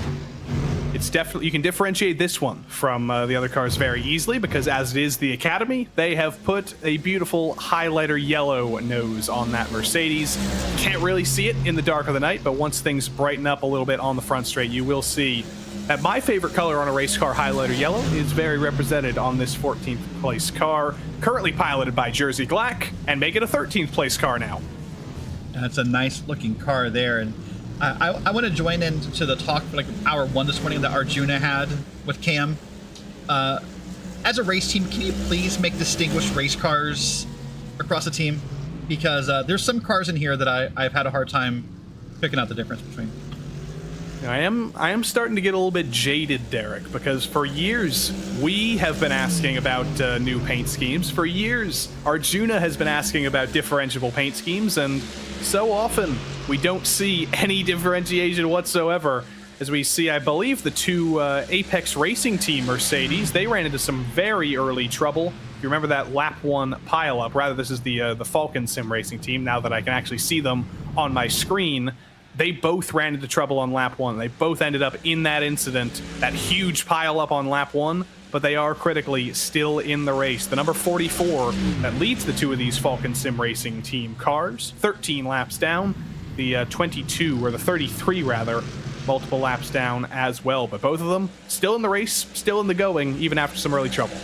Yeah, massive respect and massive props to both teams for doing that. That was a massive wreck in lap one. Like 16 cars, I think it was, put out 6 cars in retirement on that first lap. And it takes a lot of, I guess, willpower and fortitude to want to continue to race for 23 more hours when you're multiple laps down, because unlike real life racing, there's no safety cars, there's no process of getting a lap back. The way you're going to pass people here is, unfortunately, if other people have problems and you benefit from it. So it takes a lot of, I guess I said willpower, I don't have a better word for it, maybe you do, to continue to race this event like that? I think I do have a better word for it. Willpower. Okay. Thank you. Yeah, I think that's a little bit better. He's a good driver, by the way. Debatable. Yeah, not at Iowa. Spoilers. I just realized what you were talking about. I thought you were talking about me, and then I very quickly realized, oh, I forgot that willpower exists. But that's because the IndyCar race is going on right now as we speak, and I haven't been able to watch it because I've been calling this gosh darn Spa 24. So no spoilers, Derek. I'm not that talented to watch that race and this one. I ended up calling the wrong one. Oh, and there goes Stingray Rob. Oh no, that's Diego Pinto. Something Again. like that. But yeah, when I'll be out of the booth here in about 26 minutes time, handing it over to you and O'Leary, I will be catching up on that race, and I will make sure I don't spoil it for anybody else once I get back here. But this is kind of a brigade of damaged cars back here, because you do have the 2 Falken cars. Unfortunate for the Falken Tyre 24 Hours of Spa, their own race, haven't had the best luck. But you see behind them in the bright blue Mercedes, I don't believe is entirely liveried. That is Mercho Escuchando Ferxo. And I don't believe that is a sim racing organization that I've ever heard of, Derek. And I believe that would be because that isn't a sim racing organization. I think that's one of our fun teams, like the Coffin Dancers. Just a couple of drivers coming together with a fun team name and kind of a nondescript livery. Just trying to have some fun. Yeah, and it's important to have fun in these events. Oftentimes, we talk about ideas of what to do for these events to have fun with them. I know we talked about in the beginning of the show about a minimum of 2 drivers and a max of 16. I've often joked about the idea of having 16 drivers in a 24 and the chaos that would bring. Deciding on a setup for 16 drivers would be the first problem, right? Could you imagine 16 guys trying to decide what wing to put in a car? It would be pretty tough. I'm trying right now. I'm on YouTube on my second screen trying to figure out what Mercho Escuchando Fercho is, and apparently it's a song by a rapper named Lil Cake, and I don't know which country this is from. I believe it's Argentina, but this is incredible. This is my new favorite team name. You've never heard of the multiple records released by Lil Cake? Unfortunately, I'm not in the Lil Cake scene. Not in the Lil Cake scene. I'm gonna try and. Is there anywhere that tells me where Lil Cake is? I'm seeing. Do you suppose before Lil Cake became Little Cake, as a kid rapper, were they just Shortcake? Do you think? It is entirely possible. Yeah, I cannot find any information. Lil Cake is it's a mystery. I hope one of these drivers. I hope Federico Godoy, when he gets out of the car, he comes in and gives us the lore about this, because it appears to be a meme in Argentina, and I want to know my Argentinian memes. I gotta know those for when I see Juncos Hollinger Esports. And so right now, I think, Joey, the race has calmed down a little bit. Everyone's kind of comfortable in the car, but we're not that far. If we could see sim time for a second, we're 4 hours from sunrise, I think it is at this point. And I think that's the next interesting time where things can get a little haywire again. Right now, we'll see pit strategies play out. We'll see drivers kind of riding their lines. But yeah, we are 12:35 virtual standard time, I believe is what we're calling it today. So we're about, 4 hours, 5 hours from sunrise? something like that. I think Joe Peak officially said it would be 5:30 a.m. So I'm going to believe him. I'm going to believe his astronomy skills. He brought the old sundial out and figured out when it would be. So 5 hours time, that'll be 9:30 p.m. here on the East Coast. That'll be deep in the night in Europe, or the start of the morning in Europe, whichever one you want to choose there. Still quite a while to go. What do you think, Derek? If you were one of the drivers in this race, do you want to have a night stint? Do you want to have a day stint? Which one do you prefer? So it depends on how. So as you said correctly before I came in to start, I'm a West Coaster. I'm Pacific Standard Time. So like right now it is what, 12:30ish? Oh no, it's 1:30. Sorry for me. I have a weird thing where I don't like real time and sim time me backwards. Like right now it is perfectly daylight outside in the West Coast and perfectly dark in sim. That's a hard one. I'd probably rather do day stints though if I had to make a choice. Yeah, it is incredibly confusing for me right now, looking at a black screen with the Connecticut sun outside, not the WNBA team, the literal sun of Connecticut. And it's also letting me know how dirty my computer screen is, because it is all black, so I should probably clean that off. But anyway, this battle is heating up here because this number 11, this Williams Esports Academy car with Jersey Glack behind the wheel, they're getting aggressive. They're making moves. We've seen so much fuel saving. We've seen so much cautiousness. It's good to see a team that does look interested in making moves. We saw them get by Team PGZ. Now let's see, down the run, up Radion and Eau Rouge, up the Kemmel Straight. Will they go for another move? Or will Jersey Glack decide to prove me wrong and ride behind the Arnage competition entry for the moment? It does look like they're willing to ride for the moment. The one interesting thought I had for you, Joey, and I missed part of the last hour as I was finishing a race of my own. Being nighttime, this is the only time at Spa I could think anyone would consider double stinting tires. Has anyone yet? Did I miss a double stint of tires? Do we know? I honestly could not tell you. But you can get the tires done in the same time you can take a full tank of fuel, so I don't think it would ever be worth it to not change tires. So I think it's all single stint all the time. Yeah, there is a belief across some of the iRacing community that second stint can be faster on a set of tires. So that's why some people would prefer to do it. But I agree with you that with the new rules in iRacing about tires and gas at the same time, it highly incentivizes you to take tires every time. Still challenging is Glack in the number 11 Williams Esports Academy car. Still going to continue to ride back there. We saw a little bit earlier, a couple of moments ago, highlighting the Bila Racing number 450. They're kind of one of those cars in an island of their own. We're seeing all of these battles. We're seeing all these tandems of drivers who are able to save fuel together.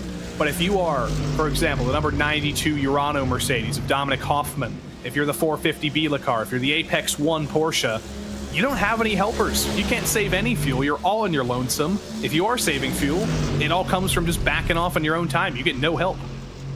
No, you don't get any help. That's a very true point. So you got to really work with someone. Oh, here. but here comes Glack. I didn't expect him to make the move, but he has gotten aggressive indeed. He's too late in the brakes, though, and the number 4 Arnage competition trying to switch him back. Not going to happen, though. Williams Esports Academy getting aggressive, getting past Arnage. A little bit of a mistake, but no harm, no foul there. Book them into the top dozen. Wow, that was a close moment that could have went really not so well, but luckily they worked it out with that double crossover. So I mentioned that they were one of the few teams, one of the few drivers was Glack interested in making moves, actually trying to get aggressive and make the passes on the track. He's not interested in making strategy work in the long term. He is interested in making positions in the short term, and that is the strategy for the long term, because there are 6.7 seconds up ahead to the next car, the Apex 1 Porsche, and he was not making up that time behind the number 4 Arnage Mercedes. yeah, and sometimes that's the frustration you feel as a driver, is you believe that you can get ahead of a car such as Arnage and you can, make up that time. And so you just get a little bit more aggressive. You make a move that maybe isn't, the most recommended move, but you're willing to make it so that you can get ahead of them easily. And now we'll see if he can run down Apex or if maybe he was wrong about that.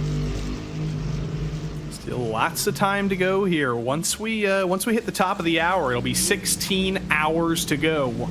Still many a lap left to go, but Glack looking forward now. Smielek up ahead of him, 6.5 seconds to that monochrome Apex 101 car. Ahead of them, though, 7 seconds up. Nico Carnamola behind the wheel of the Bila Racing 450. But look at this Apex 1 Porsche for the moment. You cannot see it in the darkness with the black and white monochrome. I complimented them on a great livery in the daytime, but right now, all I see is headlight. And this is sort of a fun topic to talk about, how there is some small benefit to having drivers near you on track at night, because those extra set of headlights really do help you see things around you. But yeah, like, this is an interesting camera angle that we see all the time in iRacing, because there's nothing to see here. Like, it's just, except if there wasn't headlights there, you'd never see this guy. That's why we use a lot of onboard videos at night, and in real life, but why we use a lot of onboard videos during nighttime racing, because it's just so much harder to see things from a chopper, a blimp, or a TV camera with darker paint schemes, or darker liveries, pardon me. And critically, Derek, producer Dustin Allis has the ability to adjust his brightness. He can turn it up so we can see more.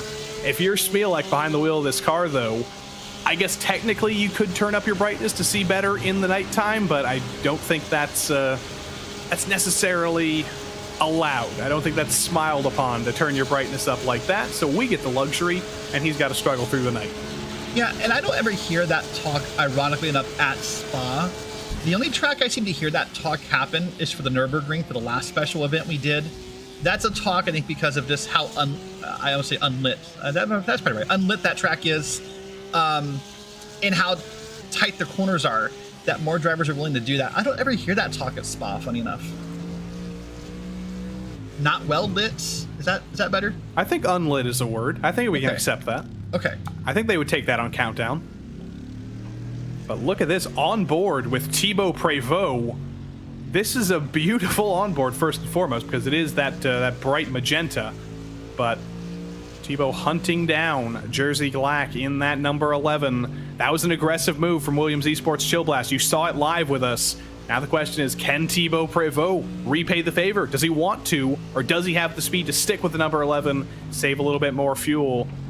Up ahead in the pack, I think Josh Ladd and Sven Haase are having an absolute tussle for P6, so we'll take a look at that when we can. Josh Ladd does eventually come down pit lane, but before that, Derek, they were having quite the argument up ahead. And you know, as a driver, Joey, that's one of my least favorite things, by the way. I respect that maybe you're a little faster and you want to get around me, but if you're pitting in 2 turns, can you just not? Like, I don't know what the community's feeling about this is, but if you're going to fight me hard and then pit in front of me, I just wonder why we spent all that time and energy fighting for you to end up down pit road. I mean, I have a lot of respect for Josh Ladd as a talented driver, but as a whole across the community, that's one of those moves that I don't know. I think I do have to correct the record. There wasn't actually a battle there. There was just the internet issues from Josh Ladd that have been kind of omnipresent throughout the night, and he was blinking in and out. That's where we saw the positions changing. There was not actually any battle there, so no. Well, I'll rescind my comment. Yeah, we will strike those comments from the record because Josh Ladd wasn't actually battling, but we won't strike the comments from the record that his internet has certainly been struggling, and I think it'll be a little bit of calm in the Williams Esports camp once that driver changes. Not because the speed has been bad for Josh Ladd, but it's definitely a little bit worrying when your driver is blinking out of the realm with some internet issues. As we tune into another massive bump, it's Mercedes on Mercedes action. Thibaut Prévost not losing the back of the Williams Esports Chill Blast Mercedes. No, they the Williams Esports Academy, I should say. They seem to be sticking together pretty well here, Joey, and it makes me think that these teams are happy where they are. No one's making a move to pass, so... All right, now we're going to see a different battle here. This is going to come here up the hill. This is the number 9 car. This is Drago Racing. Melgar behind the wheel. He's had quite the long stint, if I am thinking correctly here, and joining the battle with the Coffin Dancers and VG Racing. It's the Finns, it's the Danes, and it is the multi-nationality Drago Racing team. Big lift at the end of the straight there, Derek, through Lake Com. The number 9, not just getting a single draft, he's getting a double draft, and that is going to be immensely helpful towards fuel saving. And if you can't make the move on track, got to make it in the pits. You can see the amount of fuel that the number 9 is saving back there. Yeah, but now when you get into a double draft like this, then I get more nervous about the accidents, right? You get more nervous about someone lifting a little too soon or maybe hitting a curb and unsettling here. The more people you add to a drafting line, the higher the odds are of something small going wrong and those benefits go away. BMW, Porsche. We get a close look at the faces on the side of the Coffin Dancers entry. Talking about the meme entries in this race, of course, we have Mercho Escuchando Fercho, everyone's favorite Argentinian hit by Lil Cake. And of course, we have the Coffin Dancers, which now, that's got to be, what, a 2-year-old meme now? It's still pretty good. It's living on in iRacing terms. There's a lot of memes that live on in iRacing terms, but yeah, that's definitely been around for a couple years now. And I gotta get to Finland one of these days, Derek, because nobody knows how to have fun in sim racing more than the Finnish. You got the Coffin Dancers, you got the Rusty Spatulas, all sorts of fantastic teams. There used to be a Koti Pizza sponsored entry. I remember many an iRacing special event where I have just told the Finns, please let me come to your country and get the Koti Pizza. But so far, I haven't had a call from any pizza companies in Finland asking me to come over to the factory. Maybe this will be the year. Maybe it will be. And you know what? It's good that we're having fun with this, because of course our next special event in only a couple weeks, Joey, is a fun event, the Race for More 2.4. It's a charity race. We're going to raise some money. We're going to have some fun. And so it's good to see teams like this having fun all year long, but especially fun if we can do it in a couple weeks. And we do call them a meme team in a way. We do say they're having fun, but they're taking it just as seriously as anybody else, taking it to the established teams, so to speak, taking it to organizations like VG Racing out of Denmark. They're an organization. They have a dedicated strategist. They have a great line of Danish drivers. They are taking it to Finland and Scandinavia. There's a Nordic battle, I should say, and not quite winning out, riding behind in the BMW tandem, trying to save a little bit of fuel. I did hear from somebody in Twitch chat says that Cookie Pizza is bad. I mean, that's what I've heard. Every time I mention it, it's been like, oh, it's not that good. But compared to American pizza, it's like a whole new world. I need to experience it. And hey, look, they're going to sponsor us. That's called free pizza. And free pizza is free pizza. Exactly. If it's free, it's for me. Many times, with especially with Finnish broadcasters, with the likes of Ossi Puhakka, with Iku Merikala, I tell them I want to try the Finnish delicacies. I want to try the mammi dessert, which is like rye and weird stuff. I got to get to Finland, Derek. I'm a Finnaboo. Well, you certainly have a diverse list of places you want to visit. Also diverse, by the way, I want to talk about real quick before we get to the top of the hour, the diversity of car manufacturers that are performing well, Joey. If we look at our top 6, we have 4 different car manufacturers right now. BMW, Mercedes, Porsche, and Ferrari are all represented in the top of this field. So I think it's a really great BOP we have for this race. It's great stuff, and we still don't know which manufacturer is going to win. We saw at the start of this season on the in the iRacing official series, the Porsches definitely seemed to be the car to have. They were dominating every session. If you were in a Ferrari or a Mercedes, you were struggling quite a bit. But in this special event, with all the teams, with their manufacturer allegiances, all of them have found ways to make every single one of these cars very, very quick and very, very competitive. It's 2 BMWs at the head of the field, but you do have to wonder, the BMW not the fastest in the straight line. Steph Schlacker was saying the Mercedes is a little bit quicker in a straight line, has a little bit more grunt. Through the rest of the track, it's serving the front two of the top 3 very well. Next one is Coffin Dancers, though. They're the 3rd BMW in 17th place. 16th place now. Yeah, and of course, early in the race, there was a McLaren even up at the front. I know a bunch of us were rooting for that as a sentimental favorite. Unfortunately, they're no longer racing, but it's even cool to see the McLarens out there. We don't see any Fords today, but it's nice to see a McLaren out there in the field in top split. Yeah, unfortunately, McLaren's the Malo Racing Team McLaren ran into trouble on lap 1, I believe. I believe they were in that big pile-up, so bad luck for them. But hopefully we see them back in one of the next special events. I do want to see more McLaren time. Yeah, it's always nice to see. And I think it was at Bathurst this year. They really excelled in their performance, right? Was it Bathurst? I think so. I believe the Apex Racing Team won with the McLaren at Bathurst, if I'm not mistaken. Yeah, so it's great to see that iRacing does great work with this BOP that we put out, so that we can have racing that is fair and balanced. And you see it by the representative of the icons and the logos here on your screen. The manufacturers up and down the list. It's not just one manufacturer dominating. It's really diverse. Keep hearing from people that I should bring my own food if I go to Finland, that mammi is bad. That may be the case. But I need to experience it for the first time. I got to have that experience, and I'll decide for myself, should I come back to Finland? One day it'll happen. I got to make my Bay Area trip first. I got to do that grand tour. We'll see when I can get time and money to do so. But for now, we've still got racing to do here for 16 more hours. And Danny Elgar Bay brings it down pit lane in that number 3 Porsche. That's going to kick off the next pit cycle already. Simufy Esports, kind of off strategy compared to some other teams, but they are going to kick off this next pit cycle. Yeah, and that sometimes is important to think that you can be off cycle. Sometimes you have to be different than in order to maybe work your way into something at the end of the race. A lot of teams focus on the idea of turning as many laps as possible, Joey. An idea I've been flirting with in my head that I want to work out is What if you turned not the least amount of laps possible, but what if you did it backwards and let's say you only did 22 laps, but you hit the clock right on the nose? What would that look like? I don't know. I think we're getting too complicated for me, Derek. Your strategist is showing. You're doing math. I told you spreadsheets, but dude, spreadsheets. Yeah, I got to get good at that stuff. I can do one thing on Google Sheets, and that's conditional formatting. Can't do anything else. There you go.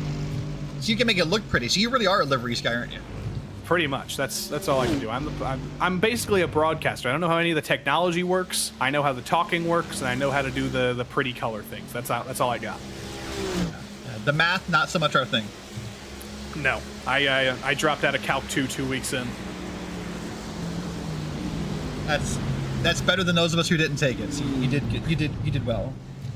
Producer Dustin Allis says he took Calculus 3, and I feel so bad. We should have a moment of silence. I think we should have a 20-minute silence to remember the time Dustin Allis spent in Calculus 3. He says it was a bad time indeed, but we're having a good time here at Spa. No math required for us until the next couple of hours. Once we start getting into the final quarter of the race, the final 6 hours or so, then you do have to start doing the math. Then we will have to start counting back who's in the best position, who's going to be able to cycle to the lead after the final pit stop. But before then, we're just going to let the math do its mathing. Smielek behind the wheel of the Apex 1, number 101 on pit lane. They're the next to come in. You can see on the ticker there, Arnage, 24 laps. Bila, 24 laps. Lots of teams preparing to come in for their next stops. Yeah, the goal right now, of course, being 24 to 25 laps for most of these teams. So use that as your number to reference when you see the ticker here on the screen. So you see probably our leaders 18 and 19 laps. So they have a few laps left here. They'll probably be in just after the top of the hour, I would think.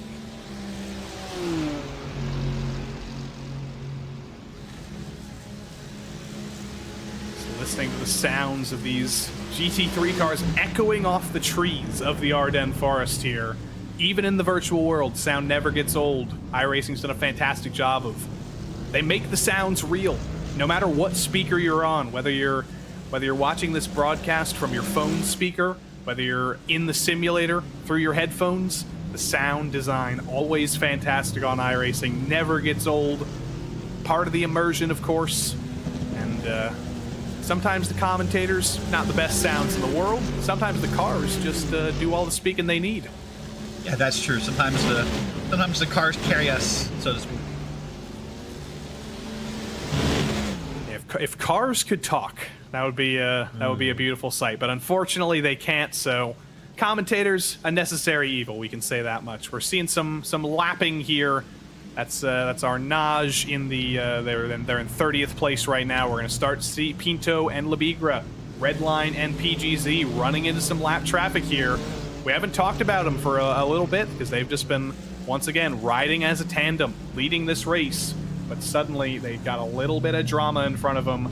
Sheilard Nagy in the Impulse 68 is up ahead, and the second of the Arnage entries, that's the Eau Rouge entry, with Miguel Cotero currently behind the wheel. Lap traffic hasn't been a trouble for the rest of the race, Derek. Everybody's been very, very collected. Everybody's been very courteous. We'll see if these next two do the same. Yeah, we will. And of course, you just saw the, there it is again. You see the flashing of the lights, the leader saying, hey, I want by, and making it known in the way that a driver can do it. So he's going to flash the lights here, and he hopes they'll move over. Of course, there's a hot debate across the community, Joey, about, how many flashes before you become rude versus polite, or, how much is excessive, I guess is a good way to say it. No flashes required there, though, as the number 20 easily clears the first of the lap cars, the Impulse 68. The Arnage Mercedes a little bit further up the road, probably going to be a little bit longer until the number 20 catches them and gets to put them one more lap down. As of right now, there's still quite a few cars on the lead lap. Up to P20 is currently on the lead lap. You go from Redline in the lead down to the Drago Racing number 5 at the end of the lead lap. The Arnage Competition Eau Rouge Mercedes, though, goes 2 laps down now as the number 20 of Diogo Pinto gets by. And that number will increase a little bit here, Joey, when the leaders pit in 5 or so laps. So there'll be a few more who will unlap themselves. So you're right. For being this far in, there is a good number. We're 8 hours in, actually, almost. There's a good number of cars still in the lead lap.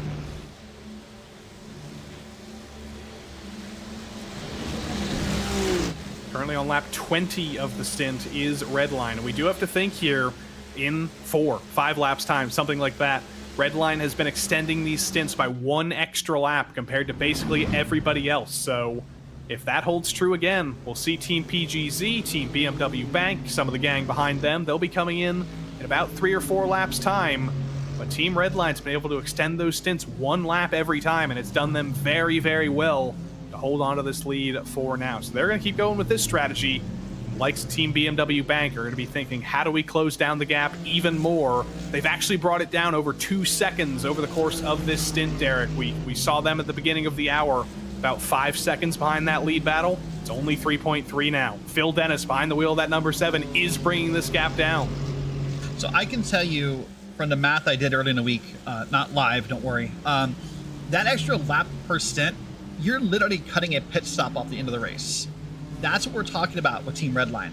They're going to do 1 less pit stop than some other teams. That is a massive amount of time. Yeah, that last one may not be a full stop for everybody, but not doing that pit delta, which I think is about 2 minutes down pit road, if I remember right. That's what they're looking at doing. They're going to cut a full pit stop plus some off of their run. Looks like Biela Racing, Nico Carnamola has brought it down pit lane. There's going to be a driver change there. Stefan Hofbauer hops behind the wheel, I believe, for the first time today. Thibaut Prévost brings the Arnage Mercedes down pit lane as well. Any takers up in the lead grouping? Of course not. They've got a couple more laps to go. But I do wonder, will there be driver changes up front? Because it now has been 2 hours for Diogo Pinto, for Florian Labigre, for a few others. And may just be driver change o'clock once we get to the top of the hour here. Nicholas Rubelar has gotten behind the wheel of the number 4 Arnage competition car as well. But as I say that, we have reached the top of the hour, Derek, and I do declare that it will be time to welcome Lorenzo Bonder and Ewan O'Leary back to the booth. You and I can go get some dinner or lunch or whatever variety of time slot it is. And we welcome Ewan O'Leary in the depths of the night back with the depths of the night himself, Lorenzo Bonder. Thanks very much. I'm not sure what that means. Thanks very much, Neither Joey. do I. I lost my way in that sentence halfway through. Thanks very much, Joey, and thanks, Eric, as well, for that. We're about a third of the way through the race. Now it's the Spa 24-hour here on iRacing for 2023. I'm Ewan O'Leary alongside Lorenzo Bonder for the next hour, and we're looking forward to bringing this race to you. What's been a very, very exciting opening 8 hours here, Lorenzo. I've thoroughly enjoyed it, but in the same breath, I've never seen anything quite like this. To see a 24-hour race this close is nothing short of astonishing. No, it's always good, you know, besides the drama that we had on lap 1, but what is a 24-hour race without some drama, right? And some proper beef going on, and I'll try to keep you guys entertained for the next hour, and try to avoid any wet toast memes that we might have coming in a short bit on the chat. If you are in the YouTube chat, by the way, that will be unavoidable. That will be an unavoidable side effect of being in the YouTube chat. But do join us and chat with us over the course of the night. We are heading towards 10 o'clock here in the UK, nearly 11 in Europe, and nearly 1 a.m. virtual standard time as of right now. It's exactly 1 a.m. in fact here. It still says 1st of July, which I swear it was yesterday. Here, but anyway, whatever. It's 1 a.m. and that's the important part. We're in the depths of the night here at Spa, and we're watching Phil Dennis and Alessandro Bico just close the gap to that leading 2. We've seen Lorenzo, Redline and PGZ absolutely locked together all race so far, but Phil Dennis and Alessandro Bico and their teams have been running a few seconds back for quite some time, running about 5 seconds for quite some time. But now, for the first time this race, they're starting to make some inroads. Yeah, which is always good to see, you know, and this kind of like of a 5D game of chess happening between all teams is always good and great for everybody on the broadcast. And I think Bico might actually go for the move right here as he pushes a little bit the Nez, but he might actually set himself for a move on the Lacombe chicane. Let's see if it's a case of drafting or passing here? Nope, Nope. just following one another, and that's been the story of the race, really, hasn't it? So far, we've seen very little overtakes, even from that kind of position.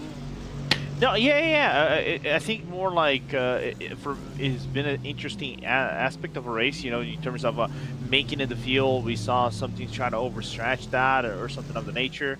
So, and we know how important this game can be played around here, and how important it might be trying to maybe cut off a potential half a pit stop or even a full pit stop down at the final hour of the race. You know, that splash and dash is going to be important over here. It has been throughout the years, as now we take a look at more technical depth in terms of gaps through the entirety of the field compared to the leader.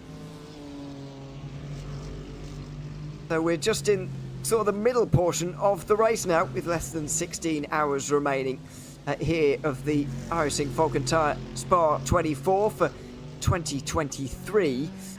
Want to hear a little bit in the YouTube chat, maybe your stories of the 24 hours so far. Of course, this is an iRacing special event that you can run at home as well, and I know that plenty of people will be. By the way, I think Matthias Jensen might be off the road in the number 1 VT Racing. It's because he's in the pit lane, so don't worry about that at all.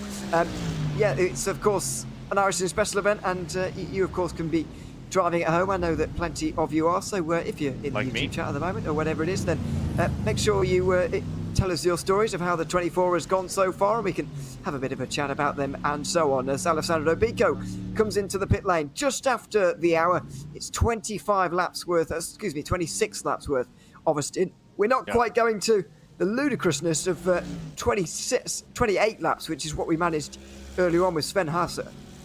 No. We're not going to get into that ludicrousness, because now we're in the night, and it was kind of like talked and frowned upon of these cars not making it to 27 laps, especially in the evening, because you're burning more fuel. The track gets eventually faster, so because of it, it's a more of a natural progression of, you know, trying to minimize any potential losses in terms of laps that you might not be able to get, or you would have gotten in the beginning of the race when nighttime comes, and still be trying to be at your best, closer to the other teams, as we're seeing this. It's not chase for the lead, it's just a management of breaking away their best to the BS or BMW Team Bank team. So Diego Pinto really leads for Redline. Then it's Florian Lebigra for Team PDZ, and only 3 seconds back it's Phil Denez for Team BMW Bank. He's got a real-world schedule, of course, this season, as Phil Denez, that he's been fulfilling over in Italy, I believe it is. He's racing in that GT Championship. I'm not getting mixed up with someone else. Pretty sure it is in Italy here this season. He definitely has a real-life schedule anyway, and it's great to see that he's on the iRacing service despite that. Same with Sami Drogan, actually, who's driving there in the number 2, back in 10th place at the moment. He was racing the weekend before. He was in the real-life event. He was racing in the Racing Nürburgring 24-hour back in May, just before he raced in the real-life race there. We're seeing more of a crossover now these days, Lorenzo. It's fantastic to see these real-life drivers continuing their iRacing exploits, even while they're having real-life jobs as well.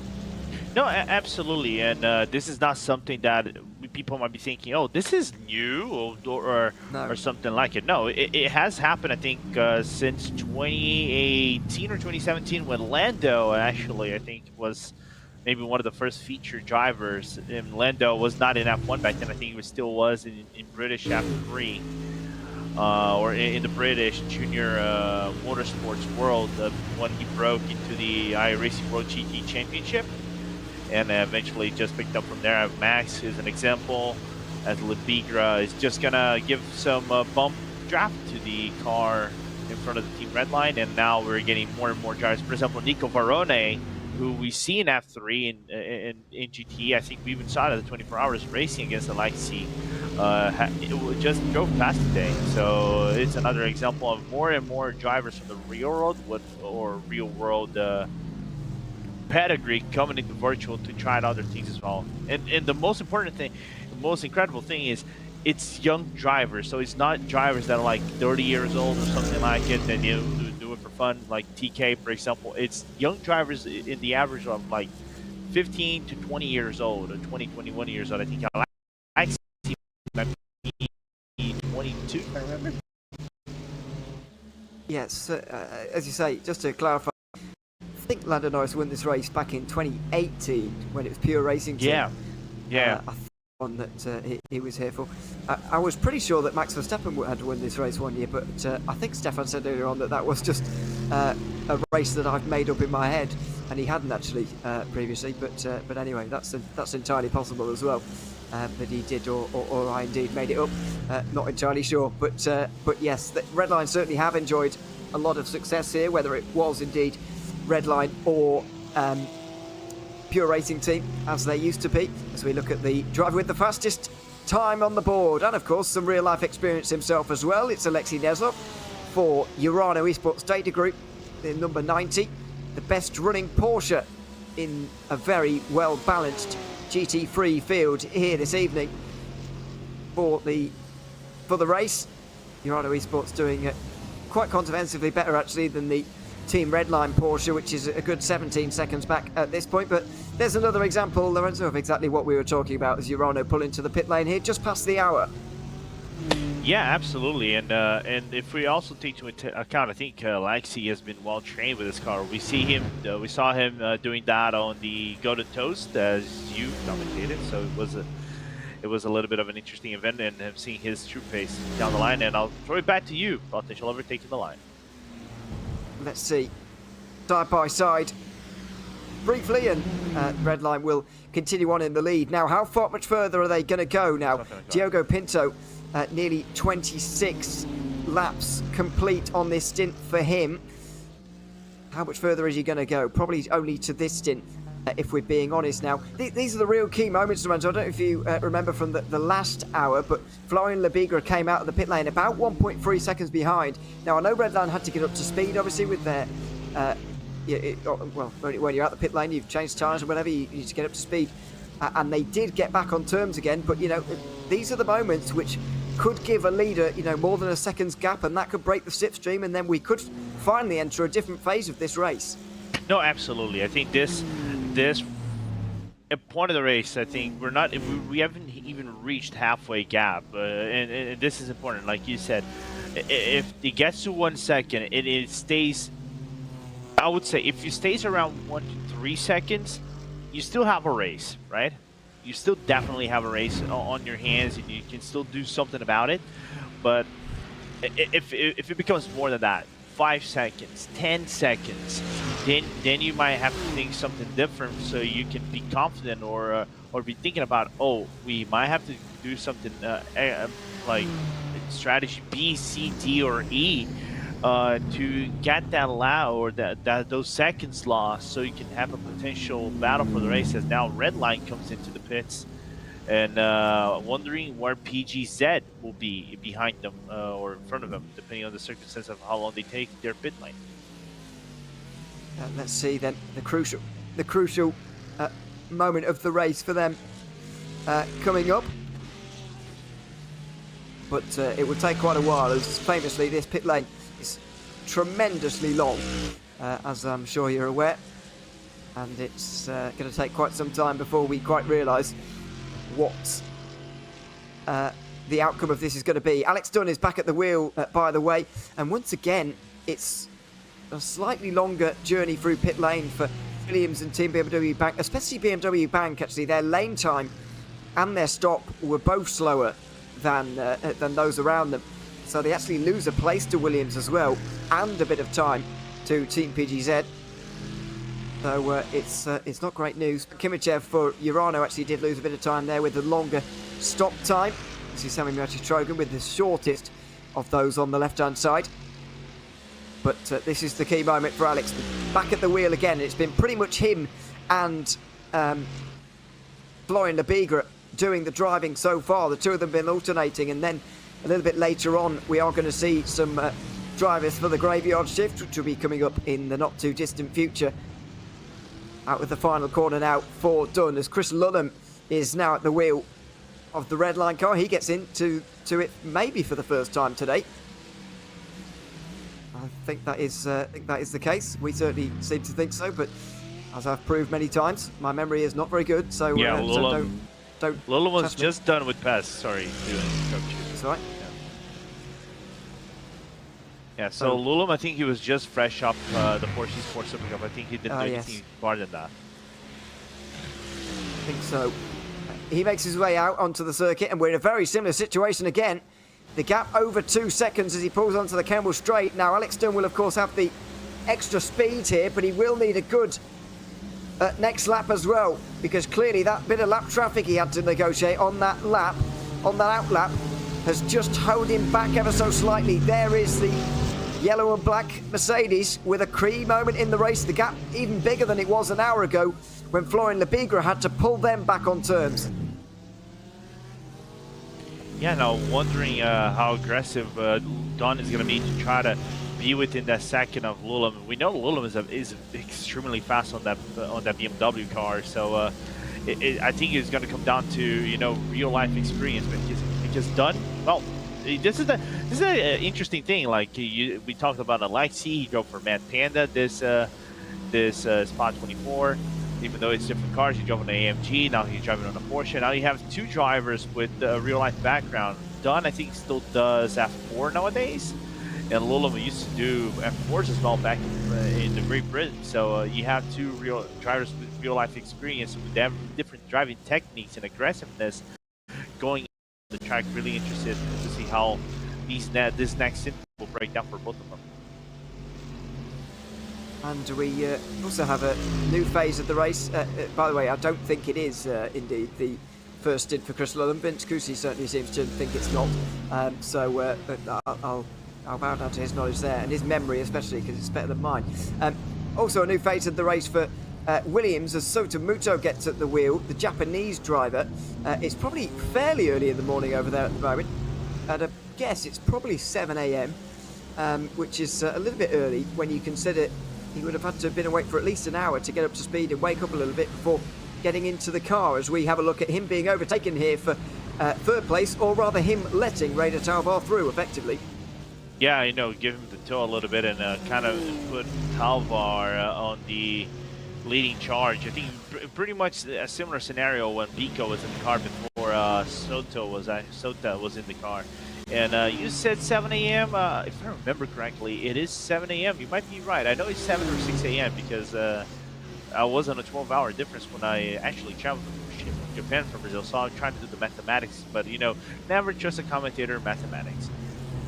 Absolutely. It's 8 hours, so it's actually 6 a.m. I suppose it maybe depends on which part of Japan it is, if they've got different time zones. I'm not entirely sure, but yeah, I don't know. Google's telling me 6 a.m. So there we are. That's what I'm going to go for.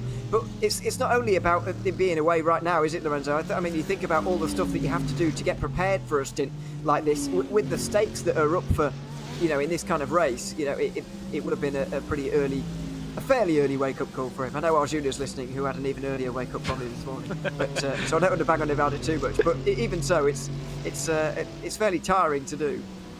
No, yeah, especially given the fact that you let's just say he might be on the week grinding, because I saw him do some officials earlier in the week, so it was just at the same time over here as in Europe. Right now I'm at 10 p.m. You might be earlier than that because you might be on British. I don't know if you're on British time or UTC.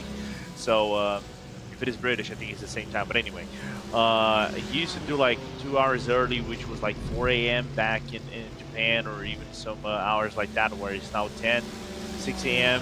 So for him to do that grind plus train with Williams, because certainly they put up a few servers to train with the machine drivers and all, it is taxing. It's not easy. So, but at least give you some body clock readiness whenever you are prepared to drive your stint, and not be feeling tired, because the biggest problems with drivers whenever they go across many countries is the jet lag. So they try to, I think, emulate the best they can the virtual effect of a jet lag, if there's any whatsoever in sim racing. Yeah, it's something I've never experienced actually. I can't really comment on the feelings of jet lag, to be honest with you. I know that's something you will have experienced, Lorenzo, but you've flown greater distances than I have in my life, I've got to say. in terms of even visiting other countries. I've never been further than about an hour or two away from where I am right now. So it's as in an hour in a plane, not in a car. But yes, it's a feeling I can't exactly comment on. But it's helpful, as we always say, to have someone from a different time zone to help you along with driving in the car, especially over this course of the night. I'd imagine that over the course of the next 8 hours, while the Europeans are firmly in the night time, Satomuto will be doing a lot of driving for that Williams Esports Mercedes. We believe so, yeah, because it's early for him, so he can get a little bit of freshness. I think out of the teams that we have, they might be the most international team.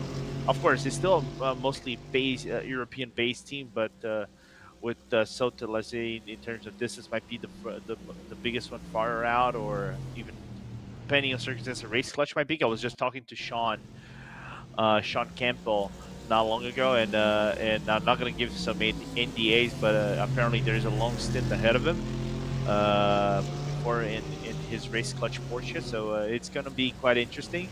So it's much better. It eases up the process of selecting what the time frame would be, or what the stint would be. How it is more evened out between the drivers, and it eases up the body relaxation, things like that, moving forward into a race like this. Yeah, and once again, I apologise to Arjuna for banging on about early wake-ups when he does so many of them, because I think he is listening at the moment, as he's not far away from rejoining us in the commentary box again. Still close for the lead. Team Redline and Team PDZ locked together again. Alex Dunn didn't take very long to get back on terms with Chris Lulham. It was a mid-16 from him on that lap there, just to close in even further. It was a 16.9 from Lulham, who had the PES qualifiers not so long ago. He's back into the BMW M4 GT3 now, and he's at the front of the Falken Tyre Spa 24-hour. Out onto the Kemmel straight again. Actually, very close, and Lulham doesn't know whether to defend or not. PGZ is just going to push them up along the straight again and try to push them away from the rest of the field. Here, Lorenzo, the gap between 2 and 3 close to 3 seconds. Team BMW Bank are back at the front again, but they've pretty much had all of last stint's work undone through that pit stop phase again. Yeah, I'm still trying to look on the pit stop time. Like, I was looking, Talvar's last pit stop, from what I'm looking over here, was about 1:42, 1 minute and 42 seconds. So now we can actually get a better look. 41.7 in the lane, exactly for Talvar, and that didn't help a little bit. But one thing that is kind of interesting, look at the gap between Redline and PGZ and Bank, Team BMW Bank and Williams. Basically the same time in the lane, or relatively same time. The leading car being for longer because you wasted more fuel, so it's a little bit of a longer, but no time loss whatsoever. I think the biggest time loss was actually the merging into the pit lane, driving through the pit lane, and getting out. So I think that's where both Redline and PGZ were faster, and that's why we have this 3-second gap between P2 and P3 right now. And but even though they're still at a stalemate process, barely at 9 hours into this race. And just have a listen to this with the Mercedes. There's the lifting off. He's barely around the right-handed kink towards the braking zone there before the fuel saving, as Lulham goes a bit deep into the bus stop chicane. Dunn will get a better run out of the corner here. And if this was a proper battle, he would go in for this, but he won't. Oh, just gets into the back of the Redline car slightly before getting onto the brakes for turn 1. These guys are so close together. I really have never seen a 24-hour race like it. It's something quite remarkable. And I know I keep banging on about it. I've been here for about 2.5 hours across the race so far, and that's pretty much all I've said. But we really are seeing something that is unlikely to be repeating for quite some time, and we haven't seen for quite some time either. As you can barely see the headlights of the Mercedes, even in the darkness here, hiding behind the slightly taller BMW M4, which will brake a bit later and was like and stay in front again. If we took the darkness out of the equation, this could well be a replay from 5 hours ago, because this is the situation for quite some time. Yeah, and I think what in your banging like on the slamming on the table this is look at the short gap between the leaders. You've done I think more spot 24 than me in these past few years, especially not just in iRacing but other sims as well. You probably have tested like whenever you're 9 hours, 8 hours and a half, 9 hours into this race, you already start to see some breakaway between the leader and P2 and the teams behind you. It starts to think, oh, this is going to be another one of those races. But here, I think because I've the VOP, also strategy in terms of field kind of evened out between everyone. It's making this race more compelling to watch, and there's still this level of uncertainty going on that I'm liking about this race more than others. And I think, and I'm agreeing with you on one thing. This is probably the closest spot 24 I've commentated on in about 5 years, and I'm not even lying about that at this point of a race. And I didn't expect this at all. We normally expect this on a Daytona 24 race, but not a spot 24 race. Yeah, we have seen it on occasion at Daytona, things staying close together this long. We've seen final hour battles at Daytona. We've seen final hour battles at Nürburgring as well, but I don't remember any here at Spa in the iRacing world. Although I could be forgetting an obvious one. That's entirely possible. As I've explained and demonstrated, actually, my memory is not the best previously. Williams Esports have got something, a chance as well to do something which I don't believe has been ever done before, which is win all 3 iRacing 24-hour special events in one season. They took the overall at Daytona, they took the overall at the Nürburgring in GT3s, and now they're within 5 seconds of the lead at Spa as well. I don't know if a team has ever done that before in one season anyway. I think there are plenty of teams who have done it. I'll say plenty. A few teams have done it across the seasons, like in the history of iRacing, but I'm not convinced that anyone's done it all in one season. So Williams Esports have got the chance to do something unprecedented here, and they're right behind Team BMW Bank, trying to tow them back on terms. Team BMW Bank have never won this race before, by the way.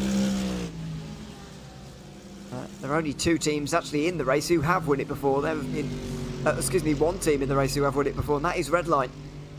Rwanda have won it 3 times, but not in this race, of course, here this year. Don't remember the last time they did compete. It was probably when they won last year, actually. Don't remember them in 2021. But yeah, they were up there. A bit of a surprise win for the Porsche in 2022, when we all thought it was going to be going away from them. They pulled it off at 2020 at the 22 race. On the road towards Blanchimont now for Reina Talvo and Sotomuto, just over 4 seconds behind the leading duo of Chris Lulham and Alex Dunn.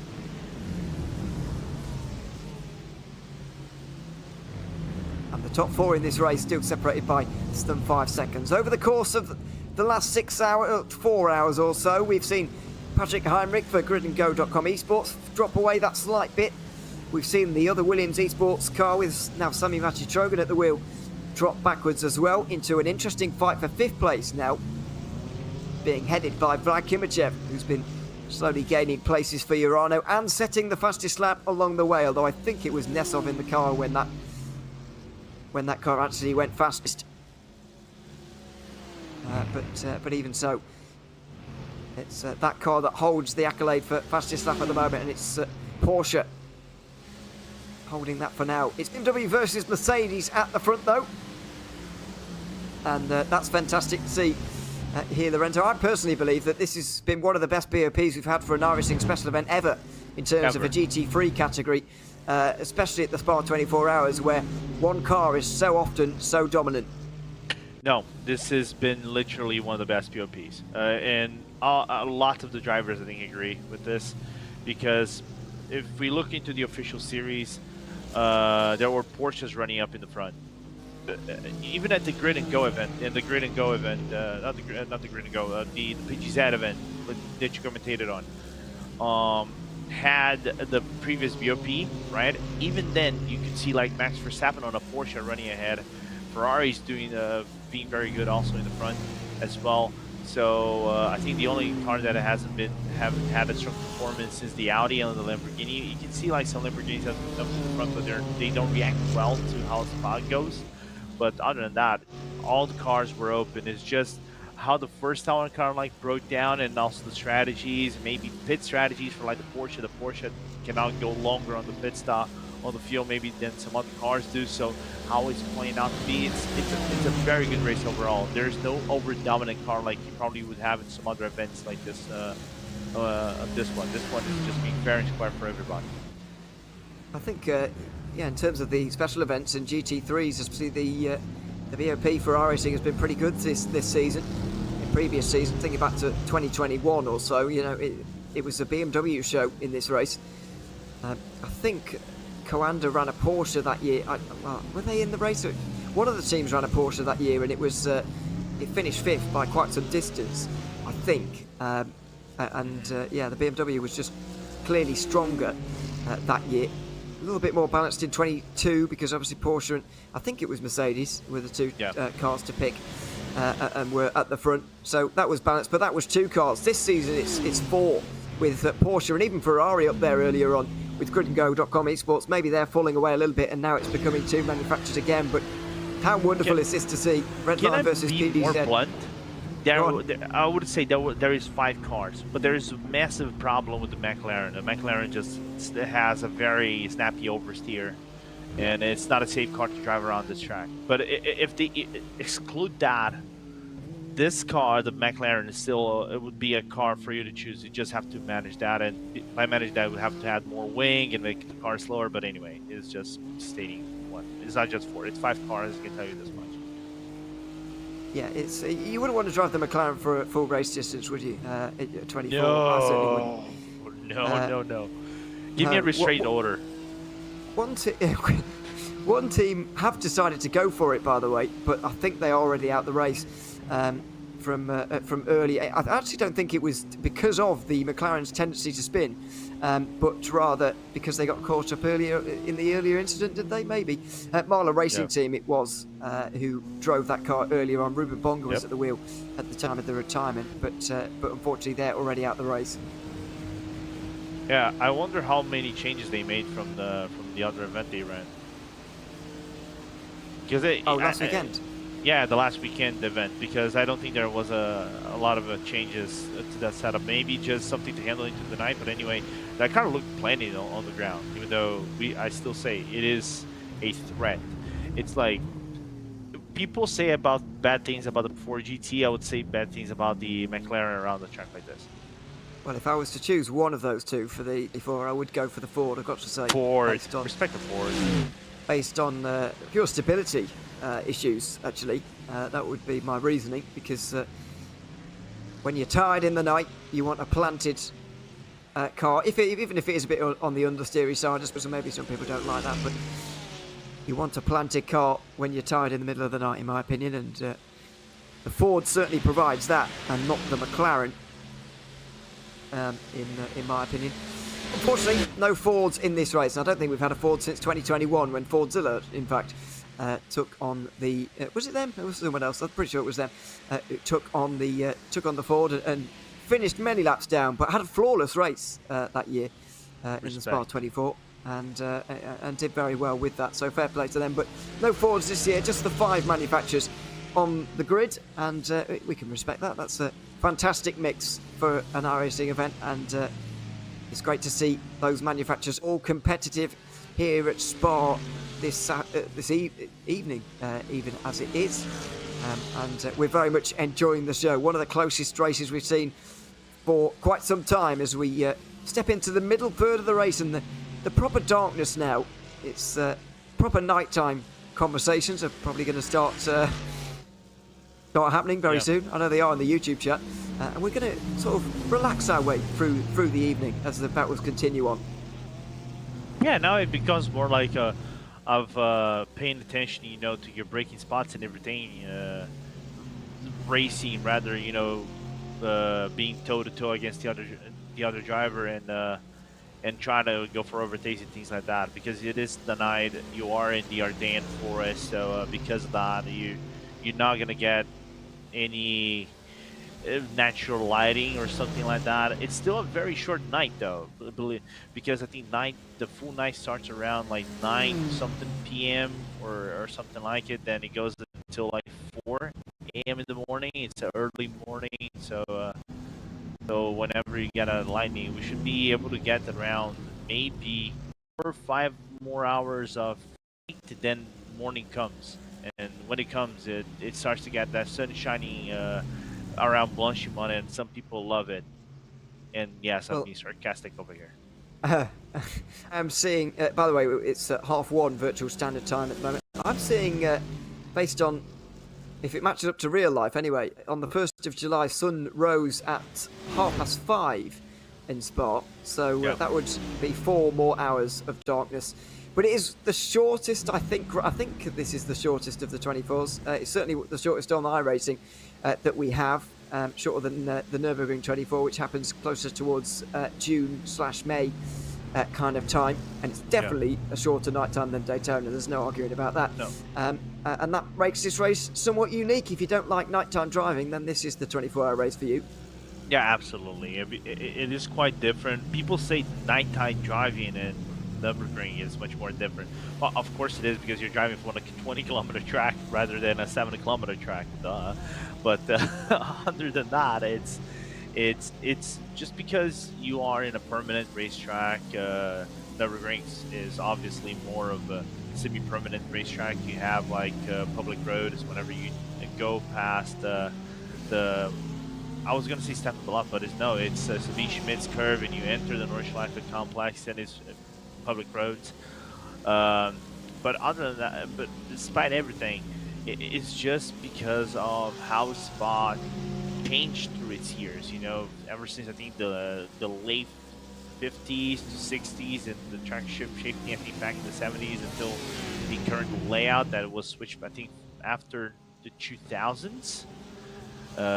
So it's quite a historical racetrack that not a lot of people want to drive in. It's a favorite for many, so that's why I cannot complain. Spa is, despite being featured in many races in iRacing, and some people hate me when I say it's saturated, it's still historical and is a top track to drive. Yeah, it's somewhat overused at this time of year, but for the official 24, we absolutely don't mind at all. As Patrick Heinrich, by the way, might well be about to be overtaken by Samuel Trogan here in towards the bus stop. He's too far away, we'll lift off instead. Yeah, it is very well used at this time of year. And as you mentioned, by the way, this particular layout has only been in operation since 2007, which kind of surprised me. It's quite a lot later than I thought, actually. And there's been quite a few more changes to it than I thought. But this is the longest layout of the Spa Grand Prix circuit we've had since, God, the 70s. It's only a few hundred meters longer than the old bus stop chicane. I'm sure a lot of you will remember from the 90s and the early 2000s. But even so, it's the longest we've had since the 70s, and makes it just over 7 kilometers long, which gives the FIA sometimes a bit of a predicament. They figure out their safety car rules that they wrote, because it says that any track with more than 7 kilometers in length must have 2 safety cars, which puts Spa in a bit of a predicament since it's 7.004 or something. And they tread the line between breaking their rules and keeping sane by having 1 safety car at a track that really doesn't need 2. And so there we are. You may well have seen 2 in the WEC though, in occasion, back quite a few years ago. I think has happened in the past. Yeah, but I think more importantly, I think Spa is one of the few tracks that actually extend more than 7 kilometers. I'm trying to remember any other tracks except Le Mans. Yeah, I think Le Mans and the Nürburgring are the only others. Then again, the Nordschleife doesn't really do safety cars, so that's not really a factor. Yeah. I think you're right. I think this could be one of the longer ones when you compare to any other. Certainly in sort of Category 1 status. There's no doubt in my mind about that. Yeah, I'm actually taking a quick look see, but then again, I'm looking into. I'm actually searching Father Google, but it's not like I'm getting any solid results. No, it's pretty difficult to search these things, unfortunately. To be honest. So we'll get back to you on that. But these are the kind of discussions that the night time is for, because we've still got 15 hours and 21 remaining here in this race. No safety cars here, of course. We're racing right the way through on iRacing. Makes the strategies all the more important and all the more interesting as well, because some races are slightly disrupted by safety cars, especially this race at the Spa 24, when they have, the 65-minute stint time limit, which is really just the worst rule ever. And they also have lots of safety cars.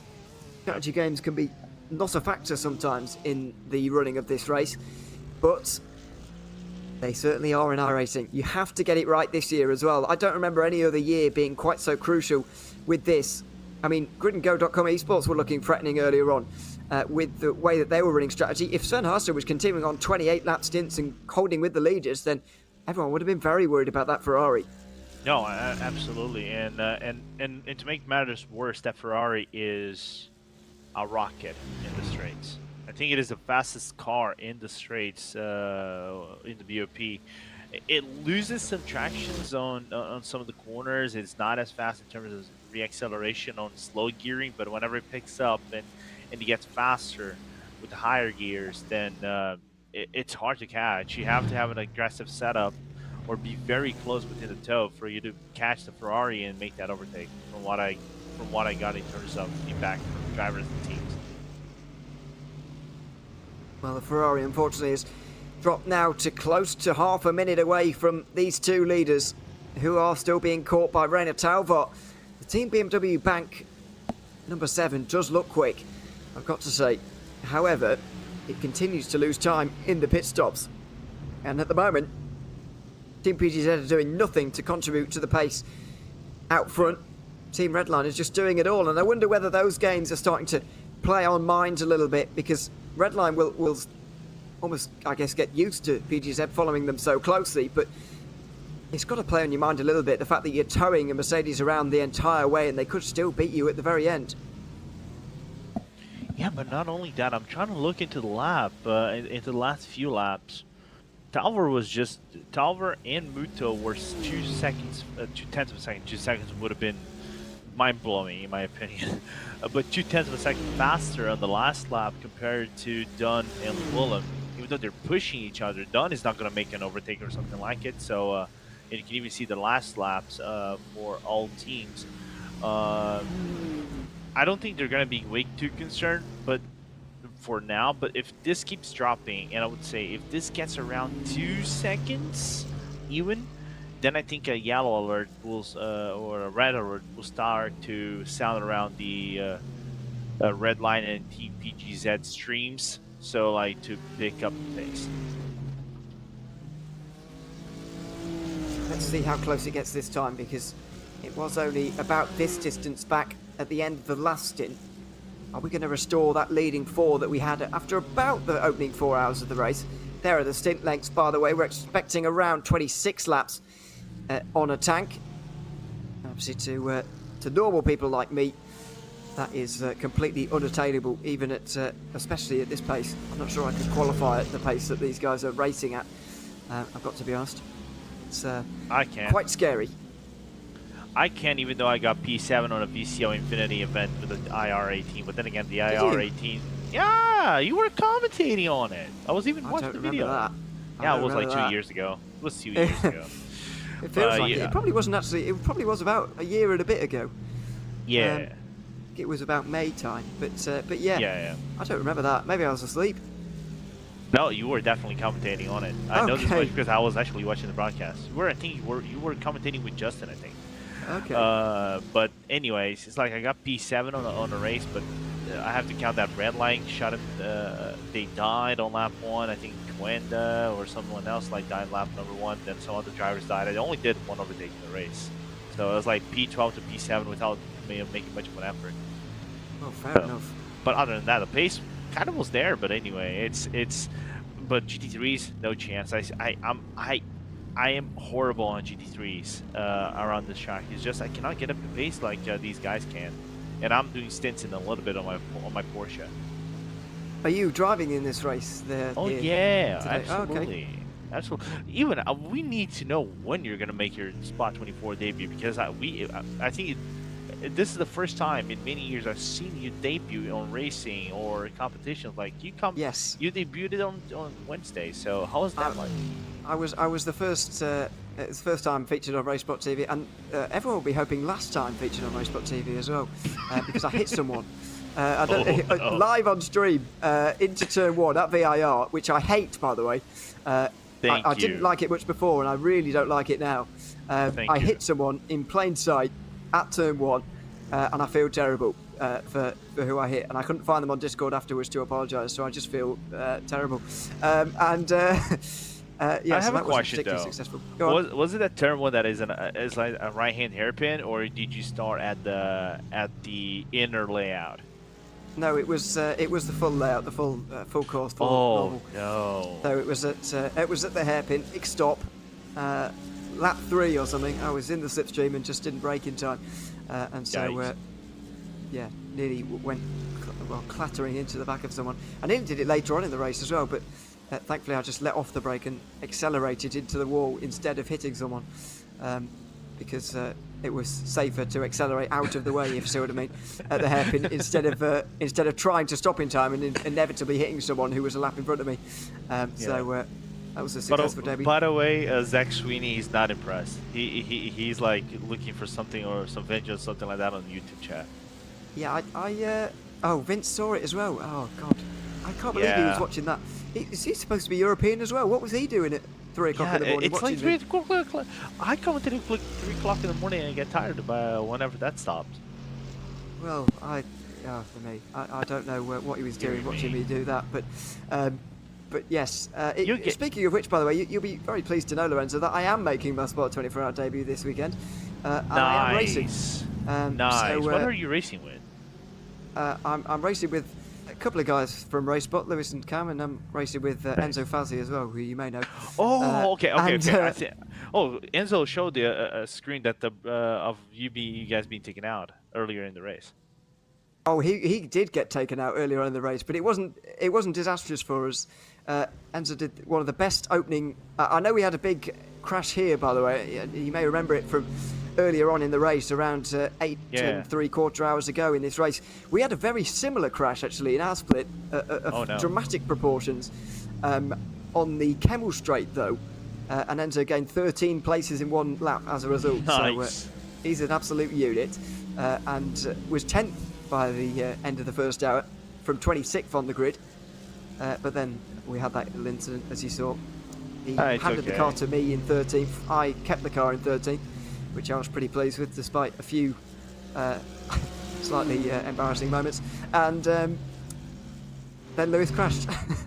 To be fair Why to am Lewis, I not surprised that Lewis crashed the car? No, I'll defend Lewis because he'd driven for nearly 2 hours after by getting no incident points at all. He'd driven very well, and then on his in lap of his stint crashed at Pouon and got us 8 minutes of repairs.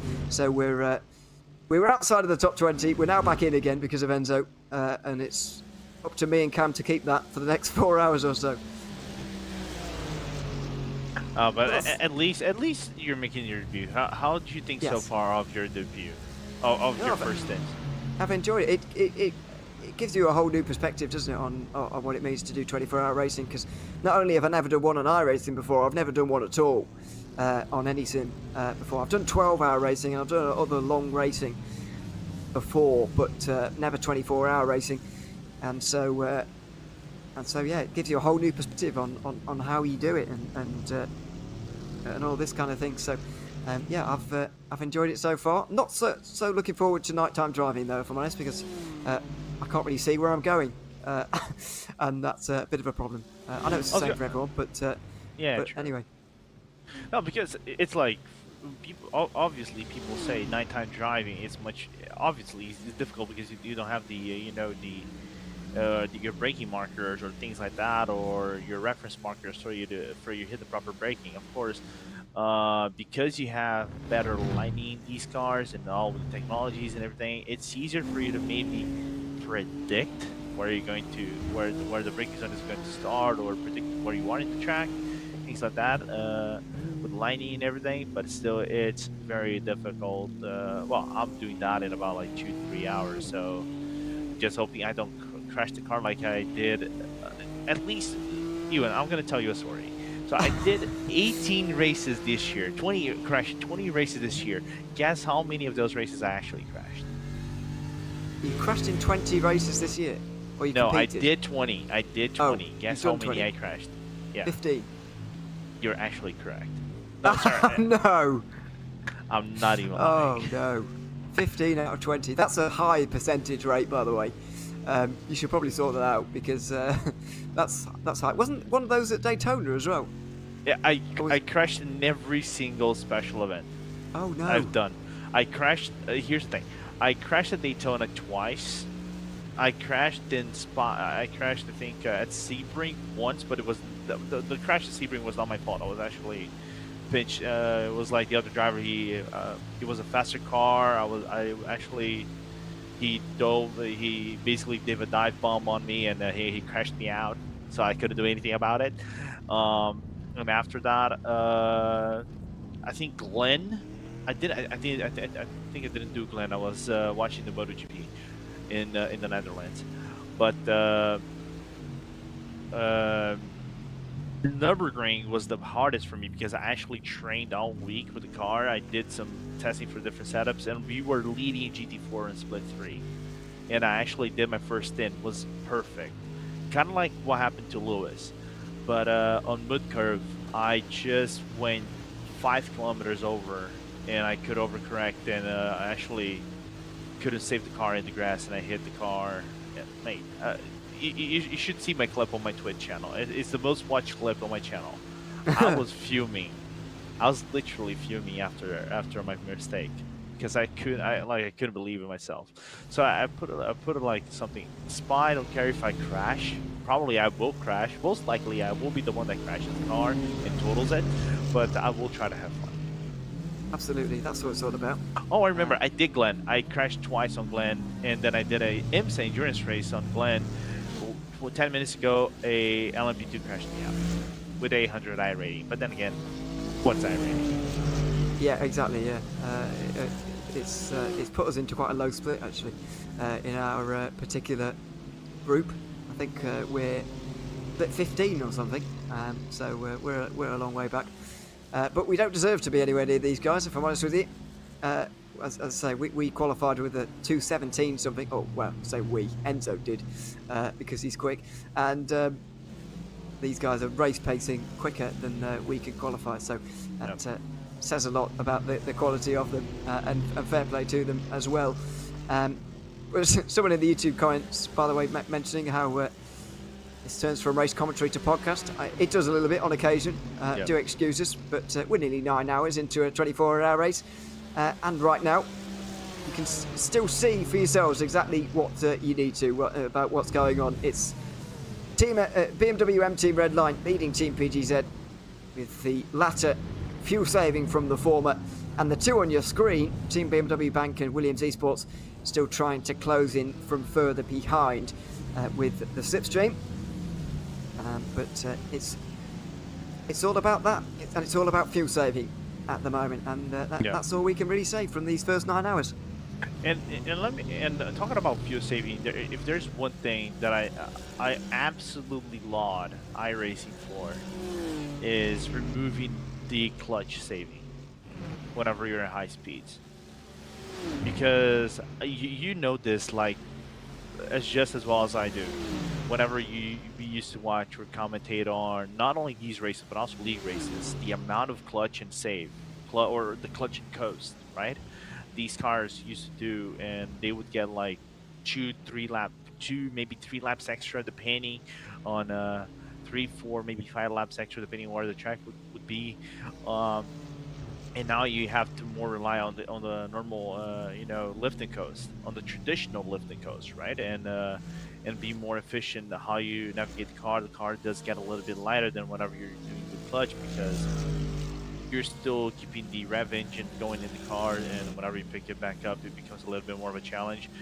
Interesting stuff. You can actually see both cars on the screen as the gap kind of like windowed down a little bit, but I commend them because it takes a little bit of a different challenge, and how the fuel efficiency actually works with the lifting coast is much different than the clutching coast. It's less aggressive, and because of that, it's propelling teams to be more, you know, conservative on their driving, to actually try to match. And I'm saying try because some of them actually do, but the majority of the teams cannot get the fuel efficiency numbers that used to have back when you were clutching coasting. And these drivers are showing that you don't need to use that to actually fuel save here in this race. It's still able to be done naturally, and that's good to see. Slightly concerned about the Apex 1 Porsche at the moment, but they're in the pit lane, so I'm no longer concerned. That's absolutely fine.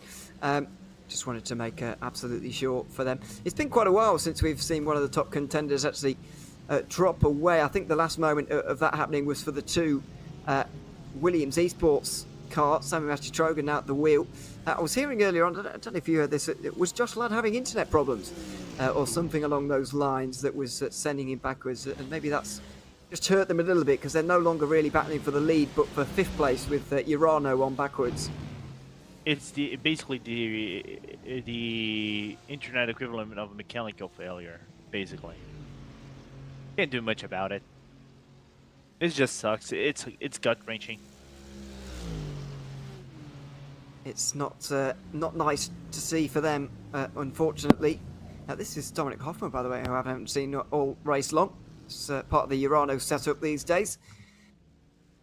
Currently running inside the top in one of those Mercedes, and one of the lapped cars just behind. That's the is it Team Hoistingveld, maybe? I'm not entirely sure. Yep. Yes, I think it is. By the way, in terms of retirements of this race, we've actually had a I've got no other word for this, but unretirement, if that's possible. I've marked Share Esport as a retirement earlier on in the race because they're 178 laps down. But as far as I can see, they're now back on the racetrack and running again. There they are, the number 15. It's Luca Alpert at the wheel.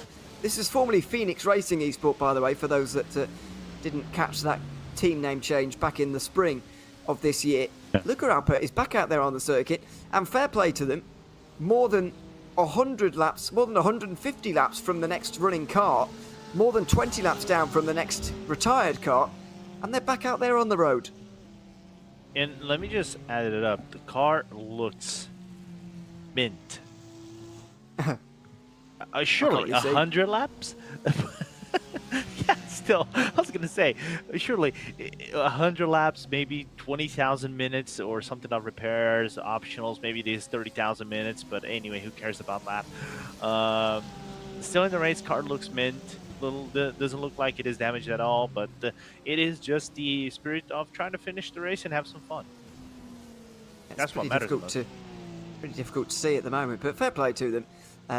The reason I mentioned it, by the way, is because I was going to say that we've now got 13 retirements from this race, but it's only 12. And earlier on, we'd only had 11 when I stepped into the commentary booth after 4 hours. We'd only had 11 retirements, and now we've only got one more in the last 5 hours, which is fantastic. So it's been a clean next phase of the Falken Tyre Spa 24 hours after a fairly manic opening couple of hours, especially with a lot of leaders staying in touch. Gap between second and third just dips below 3 seconds for the first time in quite a while. Reina Talvar is just reining this gap in, if you like. Team Redline and Team PTZ will be looking over their shoulders ever so slightly as this leading group looks to double from 2 to 4. Absolutely. And one thing I'm liking about the input is like the input that Talvar is doing on the car, you know. Trying to minimize, turn in, because I know at some of the corners, like No Name or I think it's Jackie X corner nowadays. And then Pujon, where even the smallest amount of turn in or driver input on the wheel can actually offset the car balance, especially on its rear. And once that thing goes on the back, it's very hard to catch. I mean, you guys even saw some examples over here earlier on in the race as Bila pits. It's why I think this smooth driving over here, I think, favors the most. And this is the one track where smooth driving on a permanent racetrack, of course, Nürburgring being the different example where smooth is fast here by 100%. Certainly is. A bit of lap traffic to negotiate here for Rainer Salvar, by the way, as he just brings that gap to 2.6 now on the way into the bus stop chicane. 2.5. Yellow alert. He's driving very, very well over the line to complete another lap. This is the beginning of lap 231. 232, excuse me, they've just crossed over the line. And we go on board with the BMW driver right now just to have a look at just what these drivers are working with on the run up through Eau Rouge. Stay to the left as close as possible through that little bit of AstroTurf.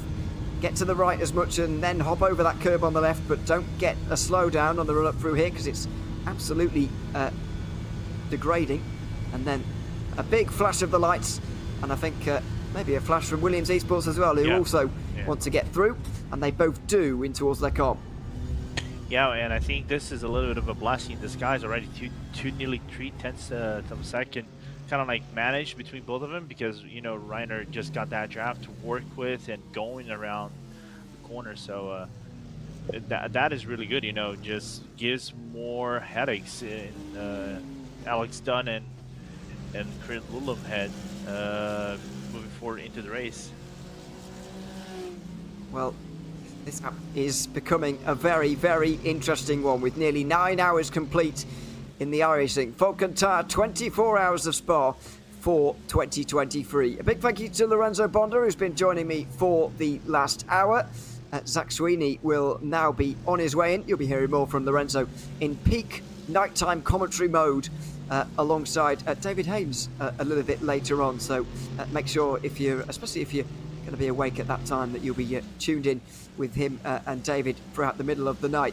Zach Sweeney now joins me to step alongside myself, Ewan O'Leary, for the next hour before we welcome back Arjuna to the commentary booth. Nearly 9 hours gone, Zach, but you wouldn't know it watching this. No, you wouldn't. It looks like it's the first 10 laps or so. It's been incredibly close, incredibly competitive, and this is actually my first time commentating the Spa 24. Obviously, Falken Spa 24. Yeah, I didn't do it last year. Probably a good thing in the end, I think. But yeah, no, I've not done it, so it's my first time, and it's a great welcome. So I'm not complaining.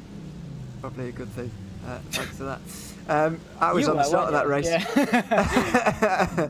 Anyway, that's another world. Still 15 hours to go, of course, and the gap's less than a second, less than half a second between 1 and 2, less than 3 between 2 and 3 at the moment.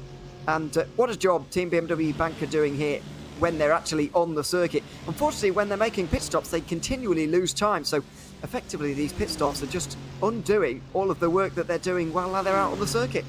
Yeah, and obviously, this goes without saying, obviously anyone that's been anywhere in endurance racing knows there are two very big components to endurance racing. They're quite obvious. It's while you're on track and while you're in the pit lane. And both of them hold a fairly substantial weight, probably about equal, in terms of the overarching picture. Obviously, you can't have a good strategy while driving bad, but you can't drive good with a bad strategy. So you need to have a nice balance of both, which so far, I mean, again, they're only 3 seconds off the lead, 2.5 seconds off the back of this train. So it's not, detrimental or anything like that. But when you get into an endurance race and, once you start maybe with a bad strategy, it is always very, very tricky to actually reel it back in. So yeah, for whatever reason, they are losing time in the pit lane, whether they, are having a little bit less fuel in the tank by the time they do come in and therefore have to stay stationary for longer. They're not nailing their pit limit or whatever it is. They need to sort it out, because if it persists, it's just going to get bigger and bigger and bigger to the point that they can't just drive faster. Well, let's see, because at the moment it's really hanging in the balance with regards to Team BMW Bank and Williams Esports as well, who will both want to get up into that leading battle. The 92 of Dominic Hoffman, by the way, is into the pit lane as well after 26 laps for them, and we're getting very much towards the point where we'll see stops again from Williams Esports, who will kick it off likely. This is the end of their 25th lap out on the circuit. Sotomuto, and he will be making his way in very shortly, although not right now. It will be on the next lap when he makes his way down pit lane again. And effectively, he's just been benefiting from the pace of Reina Talvar, and he knew he was going to, because on the way in towards the bus stop chicane, pretty much on BMW Bank's outlap, actually, on Talvar's outlap, Muto pulled out the way, broke early, made sure the BMW got in front, because he knows that the most inroads can be made when the two cars are this way round. Yeah, I remember watching it about earlier on, and Arjuna compared this. He said it literally was exactly like a bit of an oval race, just for 24 hours, I suppose. So a little bit longer, but yeah, that's that same dynamic of just, you know, being in the slipstream, working together, because, you know, while Spa has got a lot of squiggly bits and a lot of time can be made up in the corners, the main be-all and end-all is going to be the straights, making sure that you've got the straight line speed. And if you're by yourself, you know, like at any oval, other straight line speed orientated circuits, maybe like Monza, are all going to have that same dynamic, where if you're by yourself, you are just going to lose time, and you're going to demand more of the engine and use more fuel. So it is just so much more beneficial to be part of a group, and just have that mutual pack aim of working with each other.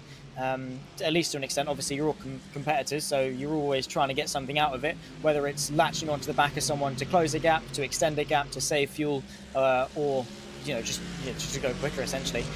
So there's always something to gain from it, but it's just been why we've seen quite a passive few hours of this race, because no one really wants to do anything. They're quite content with where they are. Somewhat passive 9 hours for the moment, but it remains very, very interesting. It's just, you always wonder in a 24-hour race, especially when you're European and the race is happening in Europe, as this is for both me and you, Zach. You always wonder, what's it going to be like when I wake up? What am I going to see in the morning? And this race, you don't know, of course. You just have that feeling, I might see exactly this situation. You know, with 6 hours to go, or whenever you're going to wake up, I think it'll be about 7 for me, and you'll see, you know, this is very, very close already. And Sotomuto makes his way in. That was a bit awkward with a bit of lap traffic there. But yeah, you just think these guys are so consistent and so quick and so well matched that they could well be like this as the sun rises, as the afternoon beckons for the remainder of this race. Sotomuto makes his way in. That's the end of his first stint. You'd imagine he'll stay in for another one. I guess the only worry for Williams Esports is the fact that their final stop currently is going to be a couple of laps longer in terms of a fuel fill compared to the 3 ahead of them. Yeah, they have got to be very careful. Again, it is just that chain reaction thing, like we were talking about with Team BMW Bank, and obviously maybe their slightly slower times in pit lane. It's about, you know, even with just shy of 15 hours left to go, still thinking about that final stop, because at the end of the day, that is what all of this fuel saving is for, is to make sure that you either don't have to do an extra stop, and to make sure your final stop is as short as it possibly is, because again, like you said, within the next 14 hours that we've got until we get to sort of that sprint to the finish. That was a little bit wide from Lallam, but in those 14 hours until we sort of get to that sprint to the finish, it could very well and truly still look exactly like this, with half a second for the lead, 4 seconds to the podium, and be very, very competitive. So you want to make sure that even down to the final 10th of a second, that you are getting the most you can out of your pit strategy, because while maybe at other endurance races the gap would be 10 seconds after the pit stop, so a tenth here or there wouldn't really matter that much in the grand scheme of things. But I think especially here today, like you say, with the dynamic of racing that we're seeing, especially important to make that final stop as short as it can be.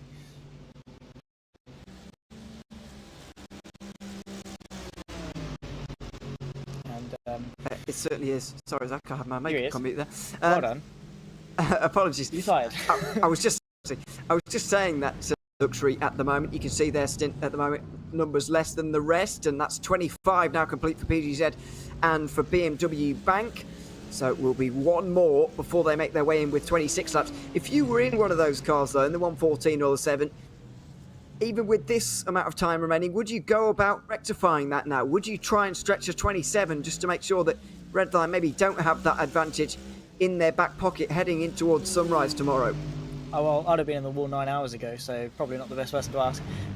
But from sort of a theoretical standpoint, I think if you can, yes, absolutely. You want to make, you want to get as much of an advantage as you can over your rivals. And if it's feasible, if you're not going to lose enough time, then absolutely go for it, because it's just an extra leg up. It's a couple of laps in pocket that maybe you can push a little bit harder. You're not going to have to worry about fuel saving as much, or it is going to have that knock-on effect where your final stop is shorter. But yeah, if you can just go that lap longer and still stay within a couple of tenths of the standardized race pace that everyone's setting, sure, go for it. But I think if they could, surely they already would have. Maybe, but also you want to stay with those in front of you, I suppose, and maybe they have been, they've been 0.4 or whatever, and they're coming in with 0.4 of a lap remaining or whatever. But even so, I don't know. Maybe they're not willing to think about that too far in front, and maybe they'll think about that a little bit more tomorrow instead. A little bit more traffic, and did 2 Falken Tyre liveries just up in front here, which is fantastic to see. I really enjoy a Falken Tyre livery. There is the 44 Mercedes sporting one of them. That's for Falken Sim Racing Team. And the other one is for Falken Sim Racing Team Blue. Falken Sim Racing Teal, the first of the 2 Mercedes. Not sure what distinguishes the 2 of them, actually. It could be rear wing end plates or something, but obviously we can't see them at this time of day.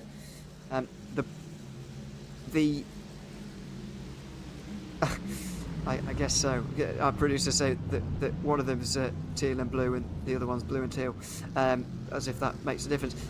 Yes, I think we're right, or you were. I was right. The end plates are a little bit different, and that's what distinguishes the 2 of them. Obviously, not so obvious at this time of day. There's the little bit of blue on the 33, which is supposed to be the blue, and you'd imagine there's a bit of teal on the side of the. Oh, it's red.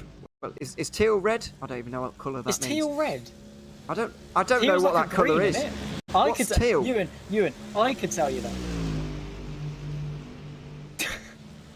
Teal's the front of the car, apparently. I don't know what teal looks like. You know it. So, well, I do now, because it's the front of the car, apparently. You know it's bad when I'm telling you about colours, mate, right? And you know how I am when it comes to colours, specifically green shaded colours. Can I tell a story about that once that Zach once sent to me and a few others? He was doing your GCSEs, was it last year or early this year? Last year. And I can't remember for what you'd written. You'd sent us something. All of these, but you'd written history, maths, geography, French.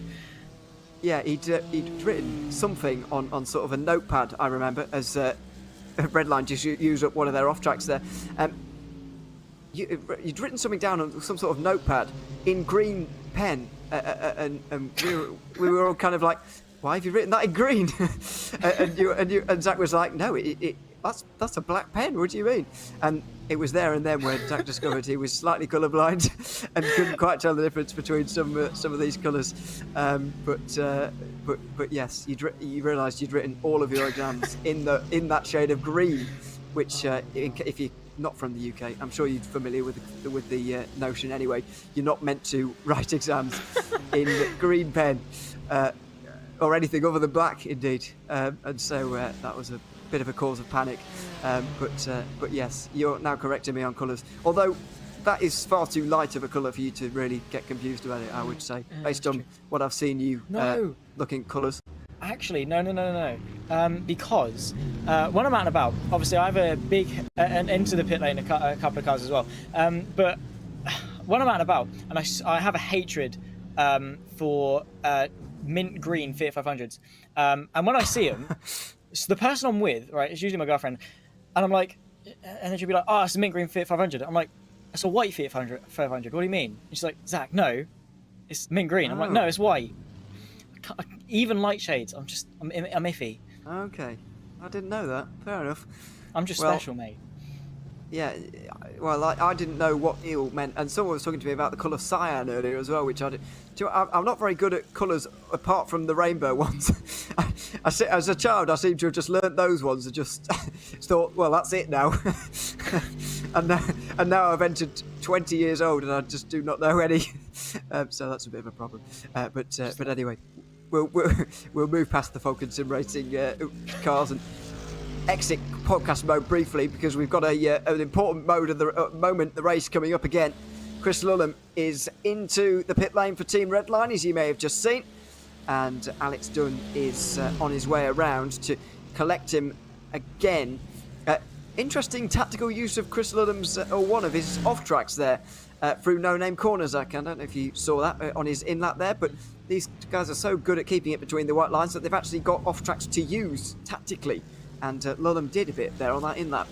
Yes, the best thing to do. I mean, obviously, if you know that you could, obviously you want to have a buffer maybe of 10 incident points to the drive-through limit or whatever it is.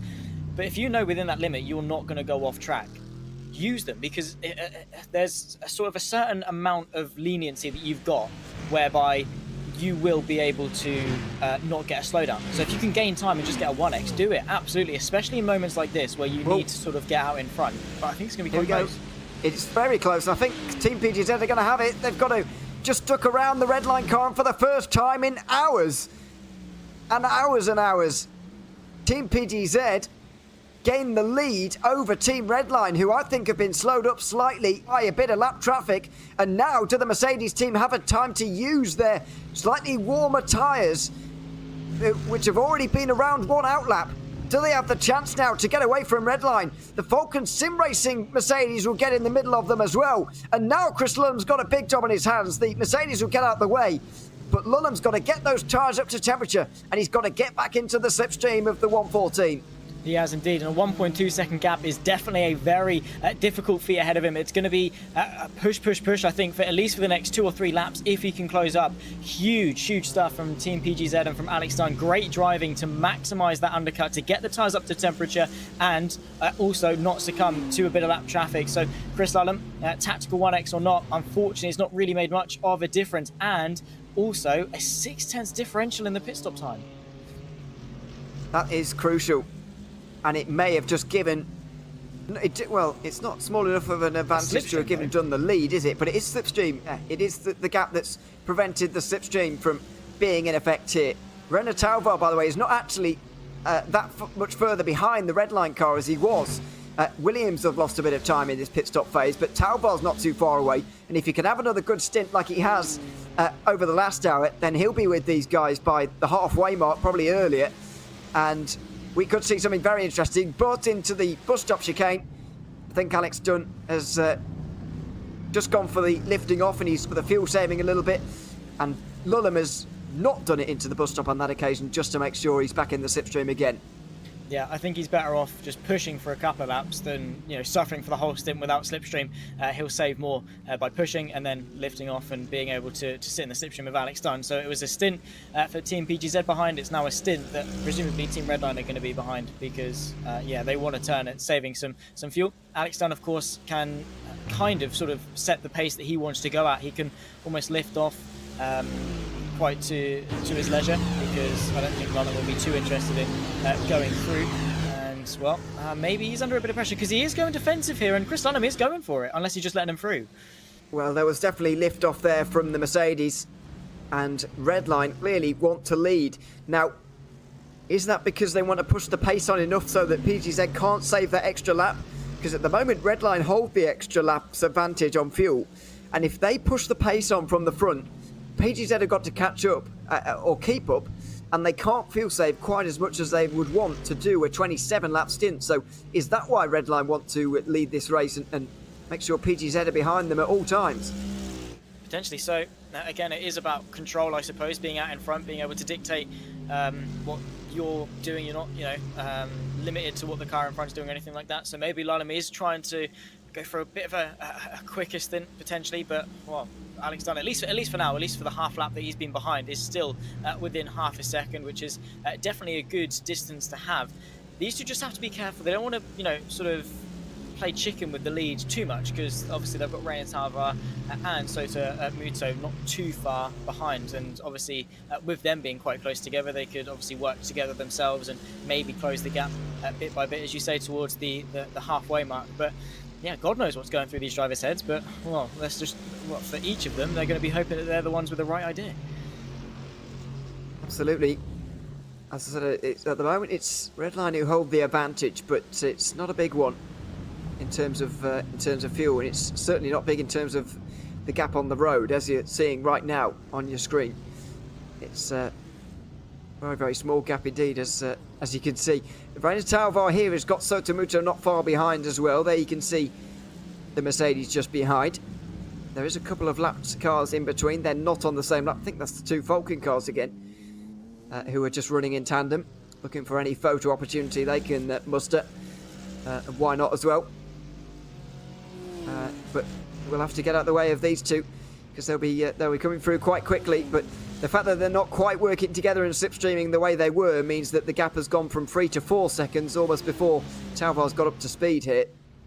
Yeah, for sure. So he's going to need to try and chip away at it as best he can. I mean, it's just a tricky gap to close, obviously, with the dynamic of this race being so slipstream oriented. Again, yes, you've got this, you know, the squiggly bits in the middle, you know, sector 2 to make that time up through the corners, but you know, sector 3 and sector 1, where it's really just flat out, pretty much, you know, there's not really much corner wise that you can do to close the gap. So it is going to be difficult, and I think it might, you know, wish on the fact that Alex Dunn and Lullen battle a bit, but that's very unlikely. So I think it might take a bit of help with Sotomuto and a mutual thing for them to close that gap, and also just sheer pace. But they've got to be really careful, because it's one thing to catch up to them and being in the fight, and that's great and everything, but at the same time they still have to hit their same fuel targets that they need to hit, because already they're on the back foot strategy wise.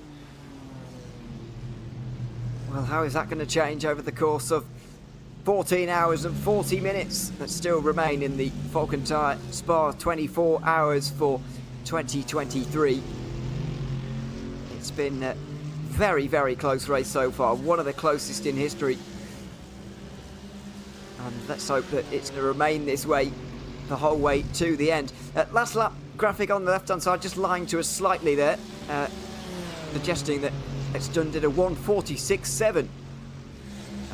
Not sure how he managed that, but yeah, he needs to tell everyone else where he's found the time, or more likely where he's found the shortcut around the circuit, because that's an impressive time. Oh, apparently he's done 30-second lap time there as well. It will sort itself out.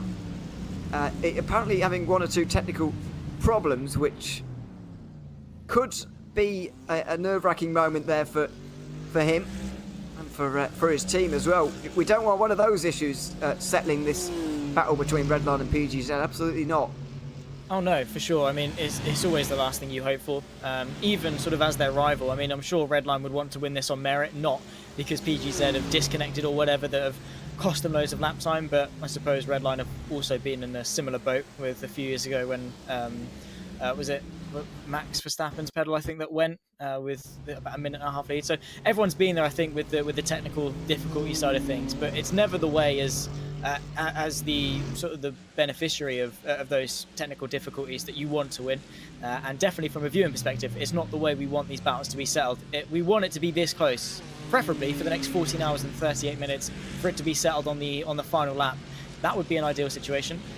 So fingers crossed that it can hold out, but then again, these endurance races are brutal, and as you said, you close your eyes, you go to sleep, you wake up, and sometimes it's a completely different race.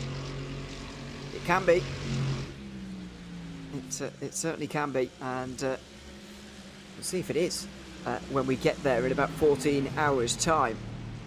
It seems somewhat unlikely, but I guess stranger things have happened, haven't they? And you just never know. The thing that's remarkable to me is, especially having driven in, well, you only have to have driven one stint in one of these cars, to be honest, to realise that not making a stint for nearly 10, not making a mistake, sorry, for the nearly 10 hours we've been racing now is absolutely unbelievable. To be able to do that is quite astonishing, and only something that these guys could really manage, and it's why they are where they are.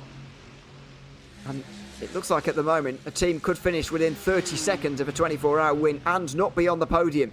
I don't think that will be the case for those outside the top 5 by the end of the race, because they're already nearly half a minute back. But I think this top 4 could well stay within half a minute of each other right to the end. If Alex Dunn's internet holds up, it looks like that's a bit of a precarious situation at the moment. It is. Well, fingers crossed. Oh, Lulham's gone. Lulham's off the road. And what has gone on here? PGZ and Redline both drop back. And all of a sudden, drama in this race with more than 14 and a half hours remaining. Chris Lulham drops from 1st to 4th in one corner. Oh, where's Alex Dunn gone? Alex Dunn off the road at Eau Rouge and Radion for Team PGZ. And he will pick himself back up. Nearly 10 seconds back. Rainer Talvar will be the new leader. Oh my goodness me. What has just happened in the last 10-15 seconds for that to happen? Rainer Talvar, Sota Muto have played the patient game. They now reap the rewards first, second. Chris Lulham only half a second back in third. Still well and truly in contention to get himself back into race leading position very soon. But a nearly 5.5 second pocket that they had in their pocket has now just been switched on its head. Alex Dunn, especially 9 seconds back. I'm astonished. I'm taken aback as to how that's happened. Let's have a look at the replay. Oh my goodness me! Alex Dunn on the grass, straight into Chris Lulham. How did he get over there? Well, that is a bizarre one. That is a very bizarre one. We believe there was possibly a technical fault that sent him over there, and then he goes up the... What is he doing here? Wow. And then... Oh my word. And he nearly gets himself back onto the track at the worst possible moment. I've no idea what the second part is about, but he's clearly having problems at the moment because he's dropping way back. Vlad Kimichev's up to 4th place now. There are real problems for Alex Dunn right now. Yeah, I'd say pit, get him out, get someone else in. But that's not. There's never always a guarantee. You never know if someone else is available, which is huge for them. And he's still tumbling. Is he just straight up? He's back to the pit lane. I think he's gone, and Dominic Hoffman might be gone as well. Here, I think we could have had a slightly bizarre double disconnect here with Dominic Hoffman also dropping down the order. But what a shame for Team PGZ. And all of a sudden, everybody closes up just a little bit. We've now got 6 cars within half a minute. And we've got Team BMW Bank, Rainer Talvar's persistence over the last hour and a half has now finally paid off as he is in the lead of the Falken Tyre Spa 24 hours. Yeah, and he's going to be hoping those 2 Falken cars either get out of the way very quickly or have good enough pace that he can sit in the slipstream and flash their headlights. I think rather than get them out of the way. More so than anything, of course, now he can control the pace to hopefully for him save a little bit of fuel, get them back on sequence. Thankfully, the 2 Mercedes pull out of their way. Chris Lulham equally as eager to get them out of the way as they approach Les Combes. He does so. So a 1, 2, and 3. Talvar from Muto from Lulham. That was a very interesting turn of events, and I think Lulham is driving with quite a bit of anger. Possibly. Has he got any damage, though, on what we're seeing right now? That would be the key concern for me, because Redline were hit quite hard to the rear there, and if you do have rear aero damage or worse suspension damage, then Chris Lulham's going to find this very difficult. Don't know if we can find a cockpit steering wheel shot of Lulham just to see if he's fighting with the wheel a little bit, see if he's right hand, left hand down either on the straights. We'll just have a look as he runs towards pit path. I know it's not exactly straight. His steering seems all straight, but that doesn't mean there's not aerodynamic. So the important bit is the wheel geometry. That's obviously the camber, the toe, the way the wheels point essentially as the steering column straight. That is probably the most important thing. The last thing you want is to be driving with excessive toe in or toe out. That's where you see the steering wheel. The wheels are tracking straight, but you're holding the steering wheel, say, 30 degrees to the left or the right, whichever way they're being hit. So he's glad for that, obviously. But as Ewan said, obviously with the aero damage, with understeer, maybe a bit of drag as well, that car definitely probably won't be the most fun thing to drive, but at least it's drivable, albeit slower. It's tolerable damage, so at least it's not slow and insufferable. It's just slow. Yeah, let's see how they can deal with this now. At very least, they've got the slipstream of those in front, and they absolutely have to hang on to that because of the way that this race is so far. But Rainer Talvar's going to know that Redline will be under pressure here, and over the next half an hour to 40 minutes, he's going to try his very best to get rid of them out of the slipstream.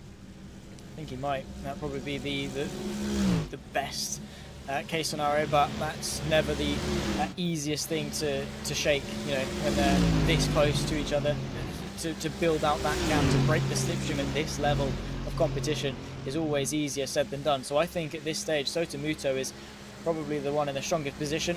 I'd say as a pair, they'd want to break free from the Redline car of Chris Lullum while they can. Obviously, he's maybe got a bit of damage, not quite on the pace, whatever it is. Work as a pair, get away, then obviously worry about your own things together. So I'd argue very much that Sotomuto is in control at this stage. He's certainly sitting there and just biding his time, waiting for his moment. Williams Esports trying to become the first team to win 3 of the 24-hour iRacing special events in one season. That's a faint fact, by the way. I need to go and actually check it for sure before it could be. Yeah, Williams won Daytona. Did they not? And the Nords? Did they not win the GTs at Nords? They did, yeah, that's what I mean. So they've got the chance to win all 3 of the 24 hours here in iRacing. And that would be the first time that's ever happened, to my knowledge. I know other teams have won the 3 of them on different years, but never in the same season, as far as I'm aware. That's great. And this is the last 24 we've got this season, isn't it? Yes, this is indeed. We've got Daytona, Nürburgring and Spa spaced out through the year. And so, yeah, that will be the triple crown, if you like. Nice, the 24 champions, I suppose, Williams. To be fair, they do deserve it with how well they've been driving and things all across sim racing as well. Williams have boasted some really good success, and well, we'll wait and see. Obviously, we've still got 14 and a half hours, over half the race left to go. Let's not get too ahead of ourselves. But at least for now, yeah, they're driving. Probably after the incident, since the incident. So for the last 2.5 minutes, let's put it that way, they've been driving as probably the best team. But Sotomuto has been driving really, really well, and has just played the patient game, been doing the race the right way, sat in the back of Rainer Talvar, waiting for a moment to pounce, waiting for them both to capitalise, because it could have been so easy for Muto to fight with Talvar too early on. They lose loads of time. Redline rejoins the track, still in the lead, and then PGZ in the pit lane. So they wouldn't have been able to put themselves into what could have been a potentially race-winning position. So playing the long game, thinking wise, and have now put themselves into control. I am impressed, by the way, with Chris Lullum, who is still able to be on the back of these guys, because while it is night time and the track temp is quite low, having a spin like that would skyrocket the tyre temps and make them very difficult to get back into an operable window, and he's still firmly, I'd say, within contention. That's close. He's clinging onto a prayer, though, isn't he? That's all he's got right now. He's got a prayer, and that's it, because they're faster than him and they can almost drop him at will, and he's needing to do that through No Name Corner. I don't think he can think of anywhere else he can go off track, gain time and not get a slowdown. That's the only moment at No Name Corner, and so he's going to get about 20 off tracks in this stint, use them tactically, and then conserve them a little bit later on in the day. So Redline using, well, can we call it, it's not quite illegal, is it? It's a bit, what's the word for it? It's gamesmanship. Sketchy. Gamesmanship is what it is. It's in the rules. It's not quite moral, but it's allowed. So they're going to do it, and they're going to try and stay in the slipstream as a result. And to be fair to them, normally, with any team actually, but Redline as well, I would be like, this is, it's not correct for them to do that. But considering the situation they found themselves in, even though it is slightly immoral, I don't mean you can begrudge them trying their very hardest to stay in the slipstream as much as they are right now. Yeah, but you say that, but I would. It's not allowed. They could just say, but it's... we ran wide. Whoops. Oh, we gained 0.2. Oh well. Whoops. Won't do it again next lap. And then, if you don't want them to do it, have a stricter incident limit, sort of thing. Oh, we don't need that. My team don't need that. Certainly, please Oh, don't. no, especially with you and Cam. Please don't. Please don't do that. That would be horrendous. We're struggling as it is. I'm not sure actually what we're on, but we've got to be getting to halfway, probably. Who's driving right now? Cam is driving as things stand. I've not had any updates on the car, so I'm presuming things are going all right. He's not messaging, which is a good thing. The only update I've had is Enzo eating a banana, so that's great information. I don't know what's happening with He's the car. staying awake. He is, and he's got to because he's got to drive in about an hour. Excuse me. So yes. Anyway, looking forward to that in about an hour and a half when I'll be jumping back in again. Meanwhile, watch this. Crystal. Oh, he's going to stay within the limits on this occasion. He realises that he can get away with it, or he doesn't need to do it this time around. But as I said, I don't begrudge Redline for this, and as you say, it is legal after all. They're not doing anything dodgy by doing it. But then again, where do you draw the line? Because you can go back to Williams. You can go back to Williams at Daytona and whatever. And I don't want to open that kind of worms and all of the stuff at the Nürburgring as well. You're famous enough as it is, Ewan. I don't want to open that kind of worms. Arjun definitely doesn't want me to open those kind of worms. So I am going to steer clear of that. But you know, it's about how you allow some things and how you don't others, and where you draw the line and all this kind of thing. But anyway, as I say, I don't begrudge Redline for doing it at the moment, because as it is, they're barely hanging on anyway. They're really clanging on by fingernails at this point, and I'd imagine they're fuel saving quite a lot less in this stint than they have been in previous ones. Because it's not comfortable. I mean, they're there, but it's not comfortably there.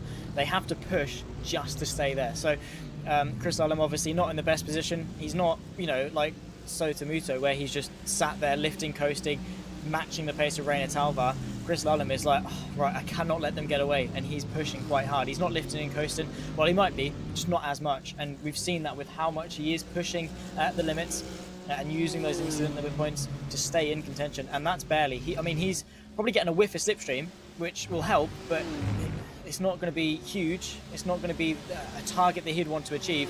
So he's, definitely not having a fun time at that, I suppose. And again, for an incident that really wasn't his fault for a large thing of it, he was just a passenger.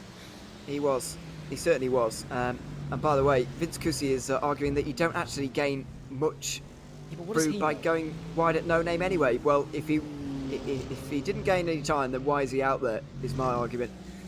He's not going there because it's slower that way. So I'm not sure. There's some benefit to going out there, otherwise he wouldn't do it. So I'm going to respectfully disagree there. But anyway, there's another look. He's back within the limits again now. You can go all the way out there, by the way. I know it looks like it's going quite far out, but the iRacing track limits do allow that, for you to keep your left-hand wheels on the curb. As long as you do that, then you are within the limits as far as iRacing is concerned. And so Chris Ullum is indeed within those limits with that one, as they all are for the majority of this stint. He's struggling now, though. It's Talvar and Muto who were actually pulling away from him a little bit on the Kemmel straight there. Redline are now losing the draft, and you do wonder what they can do for the remainder of this race as well, because they'll all be annoyed now. Is that anger going to spur them on, or is it going to demoralise them to fall away further?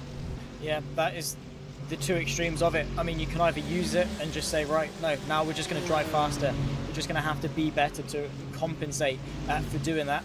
Or they can get angry, get frustrated, overdrive the car, brake too late, turn in too harshly, destroy the tyres, destroy themselves as well, because at this level, from sort of a driving standpoint, there's not really much more the drivers can do to one-up each other. A lot of it is just going to be that mental strength, that mental resilience, and how you are able to bounce back after an incident, which I've got no doubt that Chris Ullum is one of those drivers that are capable of it, because he wouldn't be at this level if he wasn't. He wouldn't be at this be able to win as many things as he has if he wasn't. But yeah, especially when you're leading a race like this, not necessarily as comfortably as they were, but in a position that they were fairly comfortable with Team PGZ, to now really being on the back foot, struggling to stay in contention for the top two. I mean, it's almost been roles reversed. I mean, that Redline car now looks like the equivalent of what that Team BMW Bank car was half an hour ago. And it does feel somewhat similar, I suppose, but it's a very crucial moment in the race for them, and you can see now the gap is teetering around a second. What is this going to do to the drivers further behind as well? What about the Porsche of Urano Esports of Vlad Kimichev? Is he now going to see an opportunity to get involved in this race? He was 25 seconds back not so far ago, but 20 minutes later, he's now within 20 seconds of the lead, and Urano Esports have gone from, well, we're going to need some problems here, to we might be able to close this margin over the next 14 hours. For sure. I mean, again, as you say, the top 4-5 could be within half a minute at the end of this race, which is almost unheard of when it comes to 24-hour racing, but it's a true possibility. So you can't count out anything, because 30 seconds is a botched pit stop, is a couple of mistakes, is a drive-through for track limits or incident points. So there is still plenty to play for, and Urano have been mightily quick in GT3s. I mean, they obviously were able to get second about a month or so ago at the 6 Hours of the Glen, the last iRacing special event, and they've proven that same pace since. I mean, they got second at the Nürburgring 24 hours, so they know how to do 24-hour races well, and now they've been given sort of a golden opportunity to get themselves back into the race. They have. This is a look back from Sotomuto, because the important gap here is to Team Redline, who are losing the back of the slipstream now. They're running alone for the next half an hour. They've just completed lap number 12 of their stint. They're not even halfway through yet. Lullum is going to be frustrated and damaged by that incident with Team PGZ at turn 1 that saw PGZ lose control. They were on the grass, flying towards them, got straight into Redline. That could be the end of their day. But for those up front, Redline who are left, they've got to try and just knuckle down and get on with it here, but they're going to have to do it without slipstream, because definitively this lap he's not getting anything from the draft. No, absolutely not. And you can see there what is about 5 cents off what the two in front of them are doing. So yeah, Chris Lallam has got a really, really tough next stint, and maybe a couple of stints beyond that. Whether they have got damage, whether or not they'll repair it at the pit stop, surely they will, which will tank them a little bit further back. That could then be when Urano step up and maybe get themselves into that fight for the podium. Again, they were quickest on that previous lap time of the front four. So yeah, look at them go. I mean, they're flying and they're chipping away at that gap. So don't count them out at all. We'll wait and see, obviously, in what will be about half an hour's time when they all come down into the pit lane again. But yeah, it's tough times ahead for Redline again, as we say, in an incident that largely wasn't their fault, or exclusively wasn't their fault. They didn't really have much of a say in it at all. And now they're in a position. Fair play to Lallam for doing this well despite the circumstances. It's just going to be a long race ahead in order to claw back to where they want to be. I have no doubt they'll still finish inside the top 5. That's almost a given, I think. I can still see them finishing on the podium. However, I don't think a podium is going to be satisfying enough considering where they were. Well, Vince Cusi is putting forward the proposition that they might not be damaged, just tyres could be gone here for Chris Lallam, which is a possibility. I can't say I know I did spin in my stint, but I was like 2 laps from the end, so I didn't get to really feel the effects of it, thankfully. And tyres are gone by that point anyway, so you know, who cares. But yeah, I don't know how much it would affect you mid-stint like that, if I'm honest. It might well do quite a lot as we look at the 2 Drago Racing cars at the back of the coffin dancers here. There's going to be no move for 14th place there, but a 3-car train beginning to develop. I guess that is a possibility, isn't it? And either way, if it's damage or tyres, it doesn't really matter in some ways, Zach, because he's still a good 20 minutes from the hour, more than half an hour from his stop, and he's lost the draft and he's losing speed. Yeah, whatever the issue is, doesn't change the fact that it's an issue, and they have to sort it. I mean, they'll lose time if they have to change tyres at the next pit stop, and then if it is damaged, they'll lose even more time for repairing the damage. So either way, it's not a great choice for Redline to have. And also, like I said with Vince in the YouTube chat as well, running wide at No Name, while he said it probably would only gain you about half a tenth, it also would put a lot of dirty marbles onto the tyres, which would obviously make them more understeery. You're then having to ask more of them and then wearing them out even more, and then Chris Lallam's stuck in this endless loop that you can't quite manage to shake. And at this point, yeah, as soon as he's lost the draft, as soon as he's lost hope of that, I think Talvar and Muto are just going to run away with it. That gap's going to increase and increase and increase. And Lallam's going to need a very crucial turning point. BMW, M Team, Redline are going to need a very crucial turning point. Fortunately for them, it's all happened within sort of the first half of the race, so they still have over half of it left to sort of recoup and go again. They do, which is the good part, I suppose. But we've seen how long it took Rainer Talvar to close in on the leading two, and eventually he didn't actually do it on pure pace. He needed an incident. So if Redline have to spend the next 10 hours trying to close that margin all over again, it could be very, very frustrating. And there was a difference really between the way that the two gaps opened. Talvar's was just because of pure pace for BMW Bank, and they needed to get back on terms.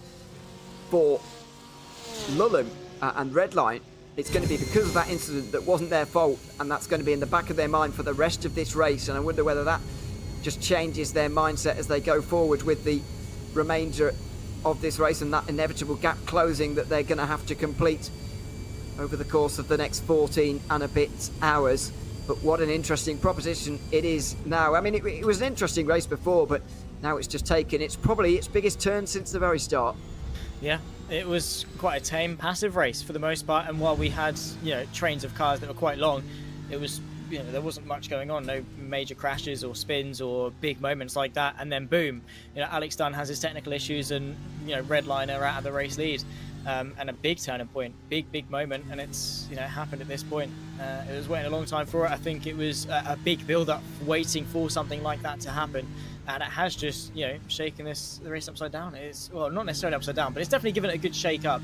Obviously with PGZ now out of contention for the most part, and Redline obviously out of the lead, as we've said. It is just going to be I'm interested to see how the remaining 14 and a quarter hours of this race go, because will Redline be able to make it back, or is that the nail in the coffin? I doubt it is, but it could be, from them losing too much time to the two in front, or just from their morale being that low that they're unable to claw it back. I don't know. It's just been a really wacky race so far, and I'm not complaining. No, certainly not. Just 15 minutes remaining until another hour is complete. The 10th hour in the Falken Tyre Spa 24 hours for 2023 here on iRacing.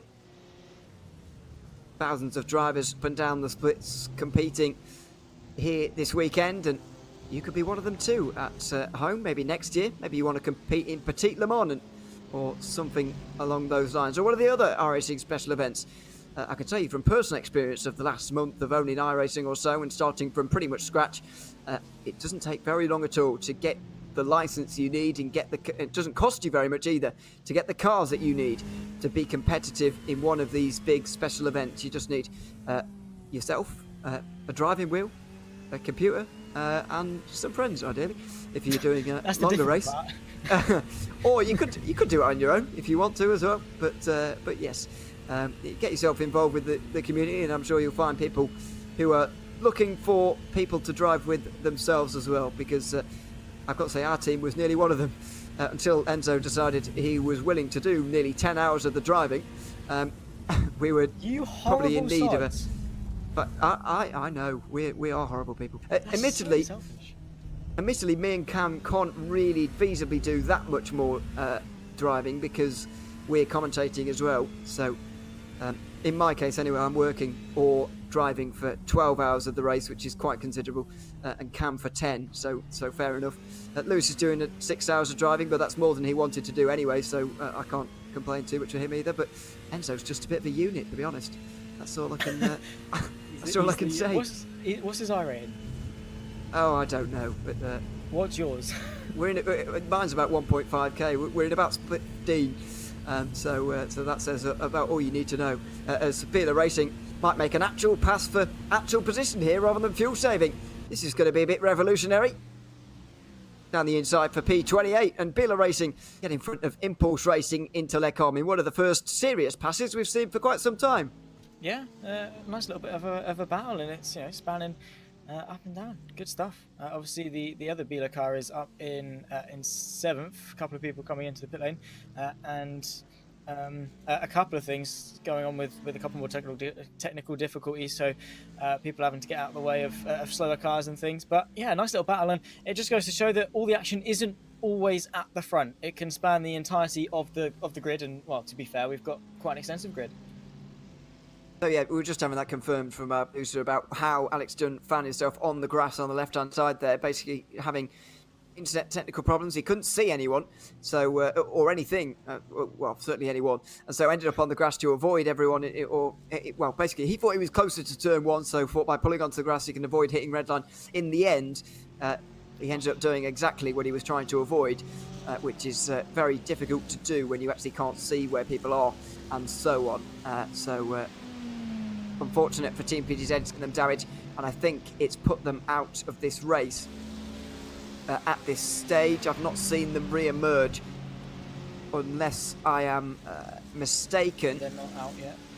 Yeah, they're still in the pit lane. I'm not sure where the other Team PGZ car has found itself either, actually, because they were comfortably inside the top 20. Oh, they're 17th, excuse me. They were a little bit further up the order earlier, but they're 17th now. So that's all right. There they are, in fact, in the black and yellow. It's Marlon Dutzek at the wheel again for 1, 2, 4. Quite impressive for PGZ to get 3 cars entered into the tops actually here in this race. Or is it 4 cars maybe? I know one of them's definitely out of the race. One of them was involved. Yeah, it is 4 cars. 2 of them still running inside the top 20. One of them out of the race. One of them was competing for the lead. It's been quite a successful day for them on paper. Yeah, up until this point, when their hopes of the race win sort of dwindled, but to still have 2 cars within the top 20 is very impressive. Just to get 4 cars into top split is impressive at that. So, yeah, fair play to Team PGZ. Definitely very successful here at Spa. Just a shame, obviously, how they've had 2 cars that have gone, but, well, fingers crossed that the other 2 can press on forward. I mean, the other one isn't actually too far off 16th either in their fight with VG Racing Esports, and then the other one as well is only about 1.5 seconds off P19. That's the Williams Esports Academy car as well. So yeah, this is that little fight that the higher of the 2 running PGZ cars are in. There is Marlon Dutzek. So yeah, again, successful day. Just probably not the success they'd be wanting to have. Absolutely. So 10 minutes remaining, the 10th hour in this race. There's a little look at what are the PGZs, the 1, 2, 4, as we see Simify Esports, the number 3, into the pit lane. It's quite a close battle for 17th here between these, although it will now be for 16th and maybe 15th as they get past Simify as well. But even down here, gap's not so big, and they're still on the lead lap as well. I think what also shows you the strength of the top split here is the amount of cars on the lead lap here, because I mean, I'll go back to our split. I know we're nowhere near top split, but at this stage in the race, cars at this kind of region of the order were already a lap down after 2 hours, after 3 hours. You know, that's the kind of level you're at there, whereas top split, everybody is just so good. Yeah, everyone is so close to that optimum ceiling of just pure driver ability, and it's just the very small differences that make big gains on circuit, the strategy, the resources, the consistency, the manpower and things to rely on. But yeah, you know, all of these guys have got the pace for a decent result, even the ones that are, you know, down in, at the moment, P35.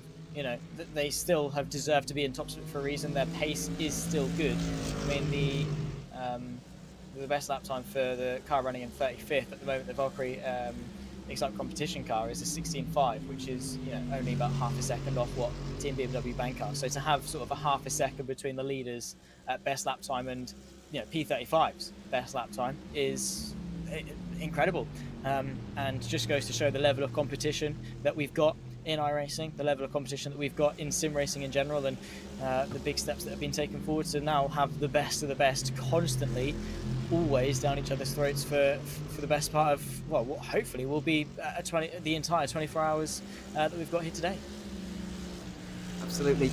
And what a race we've seen. just under 4 seconds separate the top three, and I know we've been focusing on them a lot, so we're trying to give a bit of airtime to some of those a little bit further down. Some of the battles elsewhere in the field. Vince Cusi is reminding me that I did in fact run someone off on Tuesday night. Thanks for that, Vince. I'm not sure why. I'm not sure what I said to encourage him When to do was that. Sorry? When in the race was it? Oh, it was like lap 3. It was really early. I tried to scroll through, but I couldn't find it. Oh, you couldn't find it was like the first replay they showed in the race. I knew Arjuna was not going to miss that. Were you at the front? Oh no. What do you think? I didn't Say, 'cause qualify. I remember seeing a crash at the front, but yeah. No. Maybe it wasn't me then. I'll go back through when I'm done on here, and I'll never let you live it down. It's fine. Oh, it's well. I always find that if I was really egotistical and saying all the time that I'm a really good driver, then I think you've got a point there in doing that. But since You don't care. I'm You well only like aware to. in my driving ability, I don't really see the need. But you can if you want. Danny inside here for PGZ, and Molon just taking up to 13th place, partly due to pit stops, partly due to an actual overtake, which they've just made on the number 1 BMW. Nice move indeed, just to the inside, which wasn't obviously too hard fought from Christensen, because there's no real benefit to doing so. You're just going to be slowing yourselves down, and also backing themselves up into the Mercedes just behind them as well of Saavedra. So the last thing they want is to be backing each other up, especially at sort of a difficult time of the race like the night time. There's just no point battling too hard just to gain. Oh, fantastic! I kept 13th place. You know, what's the point really when you can all work as a collective, push forward and try and close the gap to those in front and get the most out of the race, because they've only got about 5 seconds up to Matthew Sipala for 14th, and then only a 3-second gap up to Josh Ladd just ahead of that as well. So really not much in it whatsoever. So yeah, there's just no point battling.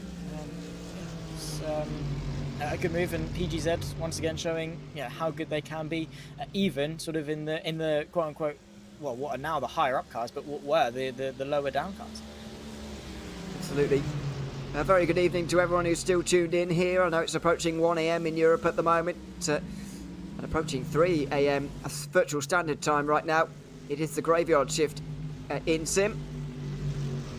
As we go back to PGZ again, with the Williams Esports Academy car just in front of them this time. This is the number 11 that had new recruit Santiago Martikainen at the wheel earlier on. They've got a slightly older recruit Kamil Grabowski at the wheel. I'm not sure the point in putting someone as experienced as Grabowski in the Academy car, but I guess you can't send all of the most inexperienced drivers out on their own.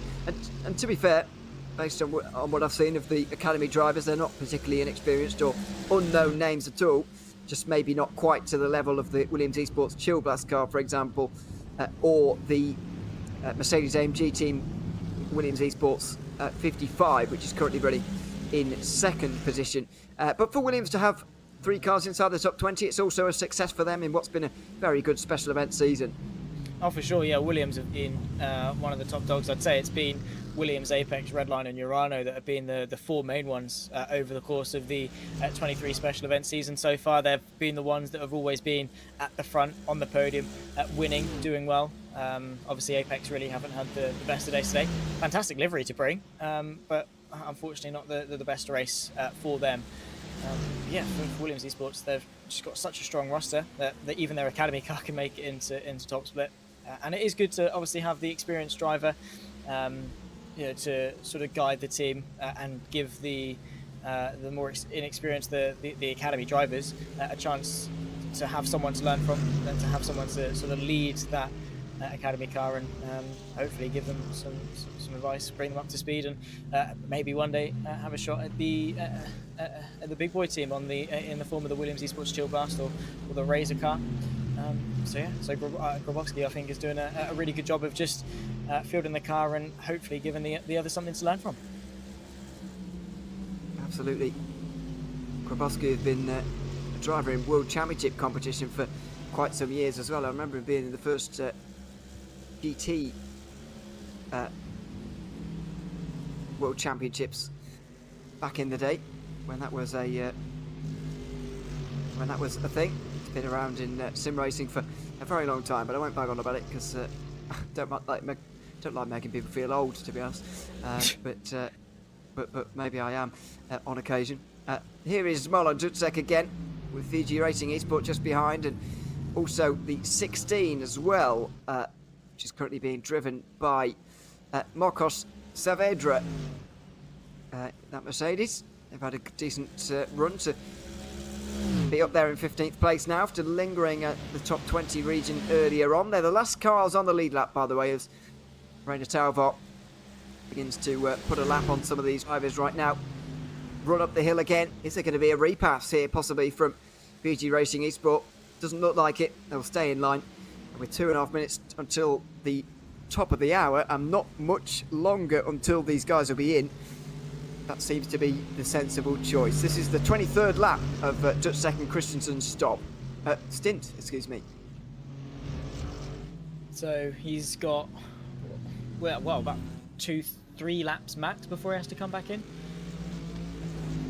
If they're aiming for Yes, sort of 24, 3 or 4, 25. yeah, maybe 3 or 4. At a push, maybe. Well, 4 would be 26, and that's quite decent, isn't it? That's what the front guys are doing. I mean, then again, we've got, the Drago Racing car, the number 9, is on their 26th lap. So, yeah, definitely not out of reach, and just right on target, I think. If you do sort of any less than 24, you might be really off sequence. So, won't be long until we see all of them in. What we have got is the Mercho car of Marcos Saavedra is on the 21st lap less than, so they're actually a lap in. They pitted a lap later than the rest of them, which I'd say puts them in probably the best position of the 3. I don't really know how long this together here, to be fair, so it could be a little on the difficult side to work out. Let's see, through Blanchimont again for these drivers, down towards the bus stop chicane. And there'll be no change here. They'll continue on for longer, because even I can manage a stint longer than that. Nearly 14 hours remaining then here, Zach. I mean, what a last hour we've seen here. Team Redline with the big drama. That's been the big story, really. But now the story is going to change into what can they do to respond to this. You can imagine when they stop in short order, they will make a little bit, maybe stop selecting roads to the leaders. They hope that's the case. Whatever they do is resolve the issue correctly, is carrying damage, whatever, take the forward of whatever's happening, maybe drop a couple more seconds, and then be fully on the pace, motivated by what's happened, and then fly back towards the front. But I think we're in for a very interesting 14 hours, and, well, fingers crossed that we're in for a standout finish. Absolutely. Let's go on board then with the number 1 VG Racing East BMW, as they now follow the 16 and the 124 PGZ Mercedes. They've just been overtaken by the 2 in front. They're on the charge here at the Falken Tyre Spa 24 hours in 2023. Let's take a bit of time on board with this BMW here at night.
Well, hello there, everybody. Welcome along to, well, the final 2 hours before we hit the halfway mark of this iRacing Falken Spa 24 hours. Sarjuna Kenkipati alongside with Zach Sweeney for at least the next 60 minutes or so.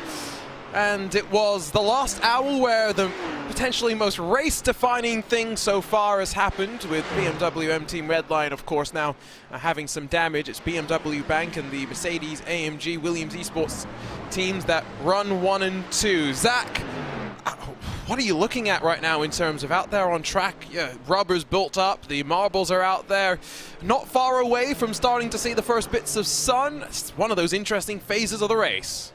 It is. It's probably one of the most difficult phases of the race. It's proven to be one of the most difficult phases of the race, with the big calamity that happened about half an hour-ish ago, or so, 40 minutes. Obviously, with PGZ and Redline having their issues, and other people falling victim to some damage, and the marbles. Because what have we got? 35, 36 odd cars running around the circuit at the moment, laying down rubber, laying down marbles on the slightly dirtier side of things. So yeah, it's all about consistency. It's, again, still hammering on about hitting your fuel target. I mean, earlier on, 28. If you could hit 28, you're in a very good position. Now you're aiming for 25, 26, maybe 27 at a stretch. But I think that is, a little bit beyond us at this stage. So yeah, I think most teams are just trying to survive the night. And that's what happens with these cooler track conditions. More grip, therefore more time at full throttle. And once the sun starts to rise, I think we saw peak track temperatures 27-ish degrees. Might get back to something around there. Still holding at about 5 seconds back is Chris Lullam in that BMW Team Redline car. As Grid and Go Esports drop and roll away from pit lane, they're going to filter in just in front of this grouping. You got Matti Siepela, who just won the first round of the Porsche Tag Heuer Esports Super Cup qualifying series. He's got Florian Hasper's face on the back of his car. We always say the RaceSpot logo is worth a couple of tenths. I don't necessarily know if Florian's face is worth a couple of tenths. He's not doing too bad with it, I suppose. It's not a bad omen by any means. He's in seventh, but yeah, I don't know. Maybe it might be. Maybe the RaceSpot logo is the better of the two choices. Yes. Maybe it's better weight distribution, having that sticker on. It gives him more rear ballast to support him under braking. I don't know. Or maybe it's just a nice good luck charm, although I probably wouldn't see it as a good luck. Maybe it's like that when people used to paint sharks on the front of their aeroplanes. It's to scare the people behind. Yes. I kind of know what you mean, but I've been doing too much commentary, and already my brain is scrambled. I'm here for the next 4 hours, so anyway. Yeah, I got 4 more hours after that at the very end as well. Somehow we'll keep awake. Not just close fights here. You got Team PGZ's 124, Marlon Ducek, just in front of VG Racing's number 1 that we were riding on board with just a few moments ago. You've got interestingly named Mircho Escochando Furxo. I think we've got that name at least 8/10 of the weight there, leading the train. They are 37 places up, but they owe us a pit stop, so it's going to cycle back in their favor. 50 cars started, 16 cars involved in an incident on the opening lap of the race. We had 6 immediate retirees. By the opening 4 hours, 10 had ended up in total retiring. We are left now with still 36 out there, so it's not like we've had too much in terms of the rate of attrition, although we are down to now just 11 cars on the lead lap. Still waiting, of course, for the pit stop cycle to come to a close. Yeah, as Ewan said, obviously, we've still got a decent chunk of the field who are, after pit stops, still on the lead lap and things, which is, of course, a very good level of composition for the top speed guys to reach even for these. I mean, we've seen it all season long with the 2023 iRacing special event calendar with a great level of competition, but I'd say even more so here at the Falken Tyre iRacing Spa 24. A couple more people into the pit lane. That's with this train behind Marlon Ducek for Team PGZ, Savadra and Rasmus Christensen. A good chunk of people on the lead lap. Obviously, the opening carnage was always to be expected because it always happens. No matter what the race length is, people still think they can maybe win the race on the first lap or so. But apart from that, it's just been really calm and tame. Yeah, it's been fun. It's not often that you end up with this many cars still in the mix at the end of the day, halfway through. Surviving the night's just step 1. We'll see how that plays out. So Sota Muto brings the Mercedes AMG Williams Esports car through the hairpin that you've got to navigate down pit lane. Urano Esports as well. Vlad Kimichev is in the box. I saw in the iRacing Esports Network chat that apparently a couple of people haven't had the opportunity to see some of the moments that we were talking about. Well, here's the main one. Team PGZ and BMW M Team Redline had been running at the front for so long. Alex Dunn has, well, you can clearly see a technical issue, and, well, BMW M Team Redline had nowhere to go. And that was just the start. It was what was going to be a bizarre lap for Alex Dunn. I mean, it was a bizarre couple laps before that with his technical issues. We obviously saw him do a minute 46 lap time, which obviously wasn't real, and now we're going to see the shortcut that got him there, albeit a lot slower. He decides to just go up the hill, taking the pit lane exit, and then, for whatever reason, just darts left across... where is that? Eau Rouge Radion? Is it Eau Radion, maybe? That's technically Radion, but you could clearly see there was a monitor issue of some kind. He had visibility at some points, lack of visibility at others, and eventually it culminated in, well, this was the aftermath of what it resulted in, but it was on the entry in towards Puan. Was it grass or was it... okay, so definitely not grass, because it starts off all right. I'm looking at this for the very first time, just by the way, so... runs out, just runs over a bump, interesting, and then bump, that car's done. Oh yeah, you know, they firmly was just like, nah, not doing this anymore. Quite a chonky curb on the exit of Puan. Usually you don't hit it at that angle. Usually you hit it just after and you rise up nicely, but that was a very sudden speed bump and then wall. Just, you can kind of see the steering. He doesn't add any rotation, so I wonder if he had another screen failure. Maybe, or maybe he just is understeering that badly. I mean, obviously he'd already donked the wall beforehand. True. So maybe the car just hasn't got any more turning, and at that point he's given up, so doesn't really care if he hits the curb, or he wasn't expecting that big of a bump. I don't know. Yeah, I'm not too sure. I don't think it was a visibility thing. It's a weird one. I'm willing to wager that you're probably right that the prior contact had something to do with that as well. You can see, by the way, there's the stint lengths. We're still waiting for the top three to head on in. Coffin Dancers as well in their own fight will cycle one lap down, but in some sort of battles with which they can track. For Carl Janssen, who's taken over from Sotomuto in the Mercedes AMG number 55. This is one of the cars that has a 4-driver lineup, and 4 drivers makes it quite easy over 24 hours to split things up. There's plenty of teams here with 3 drivers, and then there's the number 70 Team Redline, which decided, you know what, 24 hours? We just need 2 drivers to do that. It's insane. That is... I mean, fair play to them. I respect that a lot, first of all. And then you've got the likes of you and Cam and Lewis who are like, oh, we can't do it with 3, we need a 4. So they drag Enzo in, the poor sod. And then make him do 10 hours of driving, RG. That's disgusting. Okay, well, to be fair, Cam and Ewan are also doing a fair amount of commentary each. I think they both have 6 hours of commentary to add to their driving duties. So hashtag just blame Lewis, and I heard that he did crash the car, so hashtag blame Lewis. Hashtag blame Lewis squared, I think. Yes. And he's the first to boast about that Bathurst where he got a 0x for 12 hours. He's the first person to boast about that, and then what does he do? Bins it at Spa. He's also so willing to ding me about, we did a charity race together, I used a bunch of fast repairs up. At least we had fast repairs in that race. This time there were no fast repairs, and I heard it cost them 10 positions. Anyway, poor Lewis has got no way to get back at me for the comments that I am making, as the BMW bank car powered by Reino Talvar heads its way onto pit lane on lap 25 of its run.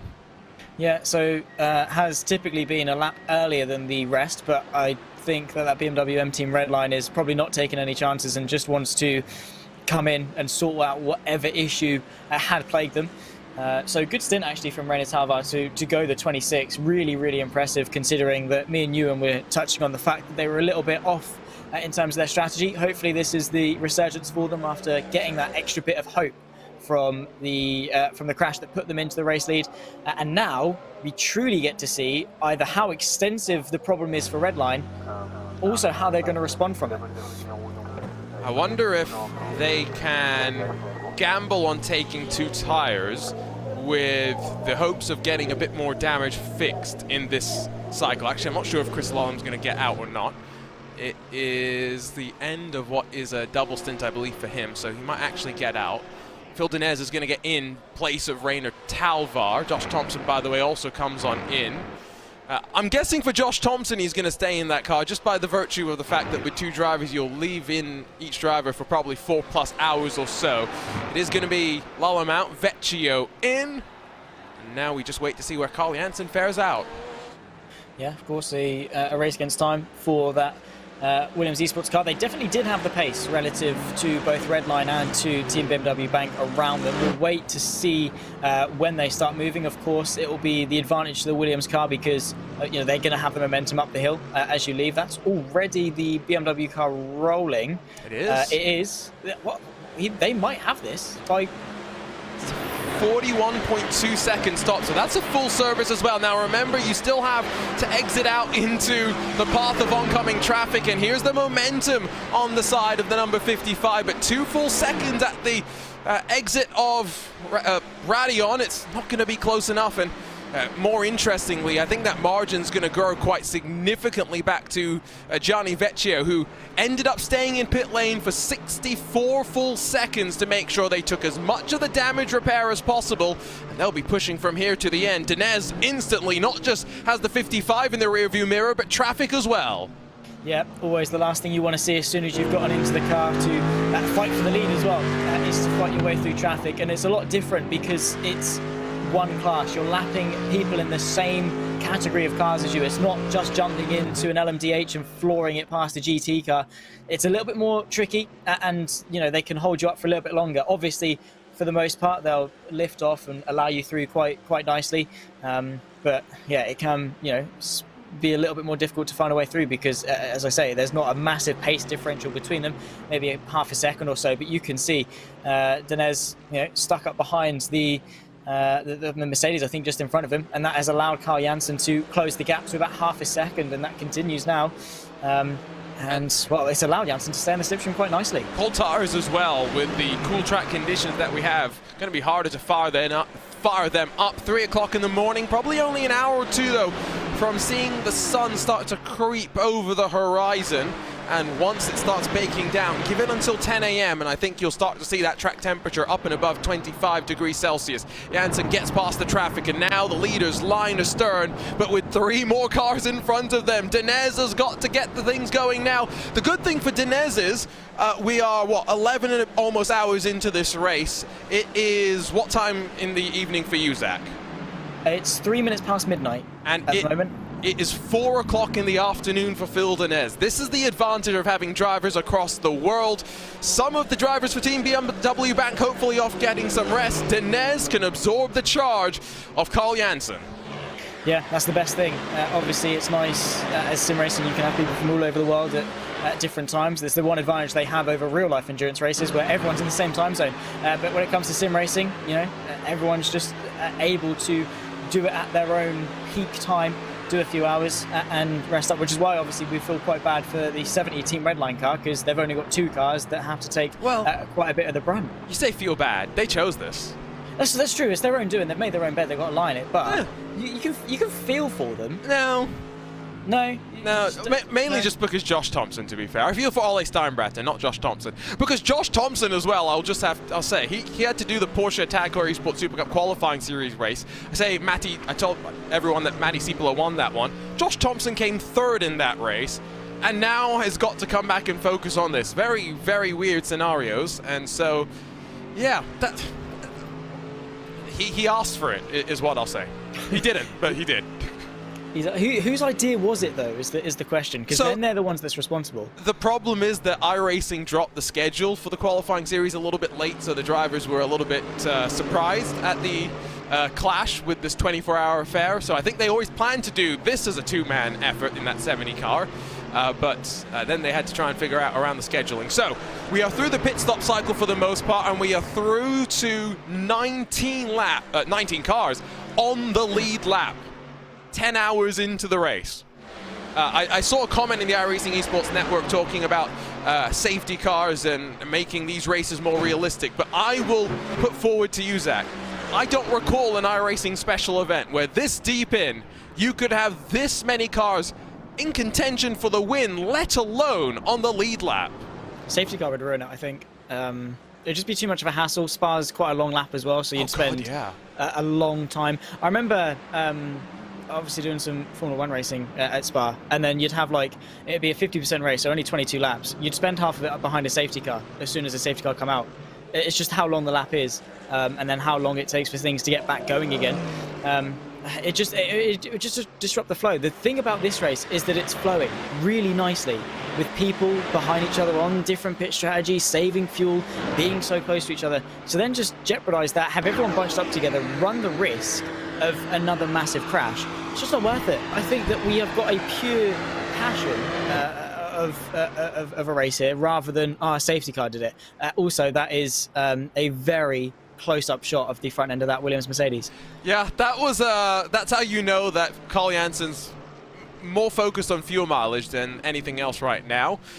The team back at Grove for Williams Esports, it includes a broadcasting crew, not just the engineers, the strategists that are working behind the scenes. I'm sure getting in the ear and telling him what he should do. Carl Jansen, a truck driver, I'm sure he's pretty used to this sort of a scene in front of him, middle of the night, driving down the road with plenty of headlights in front of him. What time is it in Sweden? I am wondering. It is at 1 o'clock in the morning, so it's not too bad, but I guess after this, Jansen's going to get out, and maybe someone like Daniel Lafuente might be able to jump back in and relieve him from the night hours. Spa's also got this phenomenon, and I don't know how you feel about it, Zach. Because of the time of day that it starts and how short the night is, by the time you see sunrise, you've still got a good 10 hours or so of the race left to go. And it makes it feel, in a lot of ways, like the longest of the endurance races. Yeah, because the way you perceive time is day and night, and you sort of see it as half and half. So much so that, you know, when if you're not doing the night time and you wake up and it's like, oh, I've woken up and now there's only 4-6 hours left, whatever it is, relatively speaking, a sprint to the finish, and then it's like, oh, thank God the night's over. Oh, well, it's fine, we survived the night, it's all good, it's fine, we've only got a few hours left. Hang on, 10 hours? What? There's just under half the race left to go. You're telling me we've survived the night and we've still got half the race to go? Yeah, mate, sorry, it's Spa. It's just, yeah, it's difficult. It's weird. But I suppose you've got less of the night to survive? Silver linings? Yeah, I guess it's, well, silver lining in one way.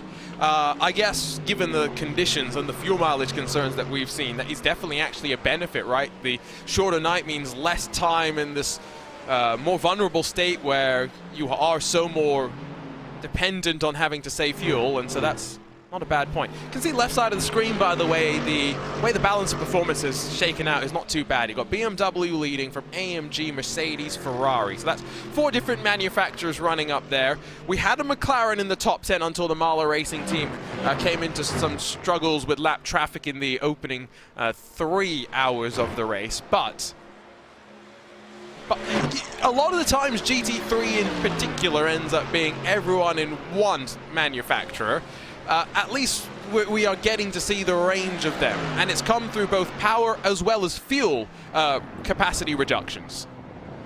Yeah, I love the fact that it's, you know, more varied in things, makes things a hell of a lot more interesting. And because I remember commentating on a series that you could use all of the cars. And one of the classes was just BMWs, solely BMW. There wasn't a single other car. It just became a BMW Cup, which is obviously nice. They've reduced the power for the BMW, the Ferrari, and the Mercedes, as well as the fuel capacity for each of those respective cars, just to bring things back into line a little bit. Because the last thing you want is everyone in the same car. The best, one of the best things about endurance racing and iRacing, GT3 racing in general, is the fact you see the different strengths and weaknesses of different cars and different chassis at different points and utilizing them to your advantage. Maybe, yes, one is a little bit stronger in a straight line, but it might be a little bit weaker in the corners. And then there's that swing and roundabout of using different cars and making the most of their strengths and trying to limit their weaknesses.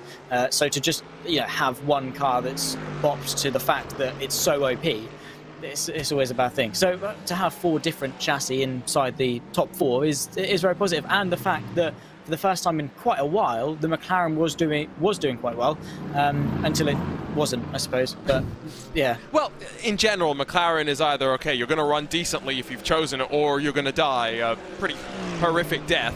This time it wasn't too bad. Blanchimont can be pretty treacherous, but it happened on the entry with traffic, which is not necessarily too bad. Been keeping an eye up towards the front, where Dinez is settling into the rhythm quite nicely. Janssen content to continue riding behind, just 2 more bits of traffic to pick their way through before they will once again be in a relative pocket of clean air. You can see that around a track as long as Spa, 7 odd kilometers, even with 50 cars, you can find some clean air out there to go and relax in. Yeah, which is nice. It's always...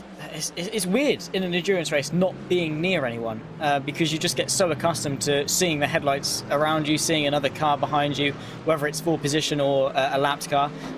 But nicely, what was Spa? Just over 7.004 kilometers or something like that, just over the 7 kilometer mark. So you can settle into some decent clear air. You can see there is a nice patch between the 451 and the 68 machine for quite a decent chunk of the Camel Straight. But for the most part, it is quite packed. But I think the only reason we've got clear air is because of how close the grid is. The cars aren't spaced out in a nice intervaled fashion where each car can see each other. It's big groups and then big gaps. I feel like as well, when it comes to GT3, I think you said this earlier with me, and maybe with Ewan as well, but it's a different type of traffic than in the multi-class races. We've had 2 other 24-hour races in these iRacing special events, Daytona as well as the Nürburgring. Daytona has the GTPs, the LMP2s, and the GT3s.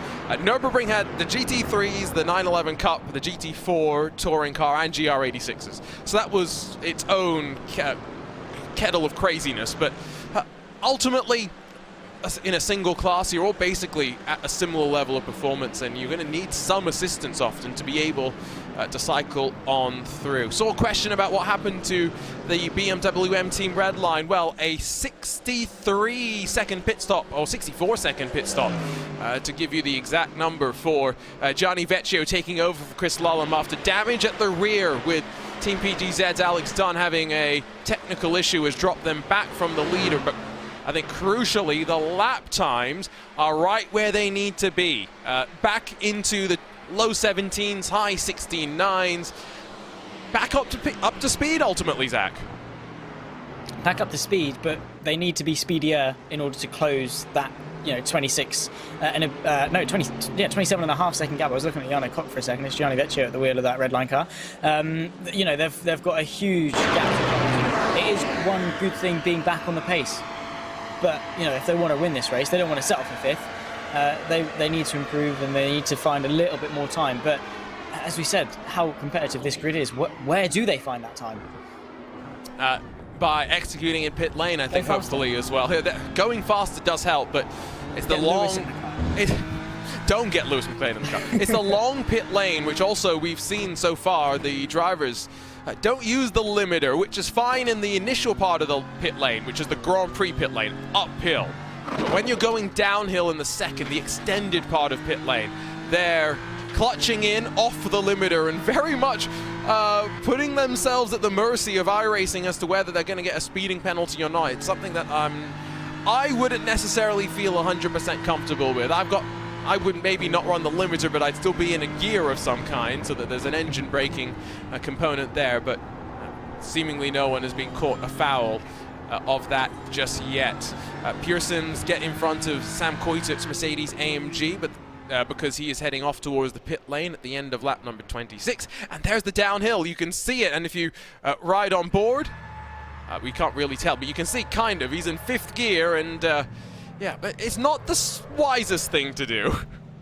No, and in all fairness, I'm quite confused about the fact that you save fuel, because as soon as you clutch in, you disconnect the drivetrain from the engine. It's not so much about saving fuel as it is about going faster in the pit lane. Oh, right, okay. Yeah, iRacing's pit limiter will keep you like 1 kilometer an hour below it, and they're just like, well, we can't afford to lose that time. Because they're racing drivers. 1 kilometer it's too long of a pit lane as well. It probably would make a difference. That is actually good point. But again, would you really want to risk it for 1 kilometer an hour? It's a straightaway a black flag, and you have to come back in for a stop and hold if you speed in the pit lane, don't you, in iRacing? Well, if you get it before you get to your box, you have the choice of not taking a service and then coming back in and doing it will be a shorter penalty if you come back in for your service separately, but because of the length of pit lane, it makes more sense to just do your service and take your penalty, which means it's an extra 46 seconds you'd be held. Oh, that is disgusting. And if you speed on exit, then you have to come in, like you say. Yeah, but are you going to gain 46 seconds over the course of the race by clutching in? Probably not, right? If everyone's doing it, this is what happened last year when we were all 2 wheels off the Camel, and performing lawnmower services at Spa-Francorchamps. I suppose, yeah, you just got to go with what the crowd's doing, don't you? Apparently. To not lose time. If one person does it and gains time, everyone's going to be like, oh, sweet, let's us do it then. But yeah, I would rather not clutch in. It's never been a tactic I've ever used. Some people don't even have clutches, that's the other thing. Yeah, you don't have a button bound. Well, not even that. Or a clutch pedal. Yeah, because some people because you could buy pedal sets now or individual pedals without a clutch, and so yeah, but you don't need a clutch really in these cars, other than getting away out of pit lane sometimes. But the limiter helps you a lot there anyway. So yeah, I mean, it's only the World Championship drivers in the Porsche Tag Heuer Esports Super Cup that will have often dual clutches because they need standing starts. They need to get off the line properly. Because they're just that good. But yeah, because you can get those wheels that are very F1 style with the 3 paddles on the back or whatever it is, and then they, they'll have 3 paddles on the back. Well, yeah, they'll have up, down, and then one side will be a clutch, or sometimes you get 4 and they'll both sides be a clutch. I've seen both, I think. I think more common now are the dual clutches because you can dump one and then get away from the line, and then you can slowly release yourself off the other one. Michael Preston jumps in to say it's not just clutch, it's clutch and small brake, so you can hold the speed better than with the limiter, which bounces up and down. So yeah, that's where I guess you're controlling your speed just a little bit. Still feels a little bit uncomfortable to me, but that's only because I've been caught speeding in that exact way. We're past now the traffic, though, at the front of the field, and again, 10 and a half hours into the race. Never trust a commentator's math the first time by.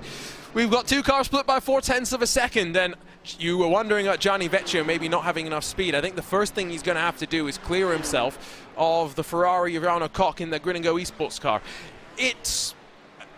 I think ultimately 27 seconds back sounds like a lot, but so far there's so much time still to go in the race. Johnny and the red line car have had 1 setback. All it takes is 1 more setback for BMW Bank or for Williams Esports for red line to be right back up there, so they can drive, they can push as hard as they want, but they can't forget that ultimately the racing gods will hopefully smile in their favor. Yeah, of course, there's nothing to say that, BMW Bank, Williams Esports, Urano are all going to have clean races from here to the end. Probably they're not. They're going to have a mistake. They're going to maybe get a drive-through for track limits. That would be disastrous here. Or they could have run-in with lap traffic, anything like that.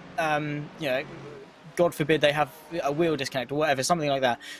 Something can still happen. So for red line, 27 seconds, yes, to close, out and out on merit is going to be a very difficult task. But when you think about it, 13 and a half hours, 30 seconds, it's not really that much, is it? It's really not that big of a gap, especially for endurance racing standards. That's 1 spin, a botched pit stop, anything like that. And Redline is straight back into the fight. Of course, first step, flash the headlights straight away as if it's a lap car. It's just move. Mental warfare. I mean, okay, to be fair, there are some drivers that have done things like map their push to talk to the same button as the headlight flasher, because of course different programs you can do that sometimes. I don't think that's the case for Gianni Vecchio by any means, although that definitely seems like something that you could do. I've talked to drivers who have accidentally mapped their brakes to the headlight flashers for whatever reason. So yes, every time they're on the brakes, which is it's not just disconcerting for the driver himself, but it's disconcerting for everybody. It's a warning if you brake too late. As soon as you brake too late, you flash your headlights to say, boys move, I'm coming. I suppose, I don't know. At least you've given him some form of warning.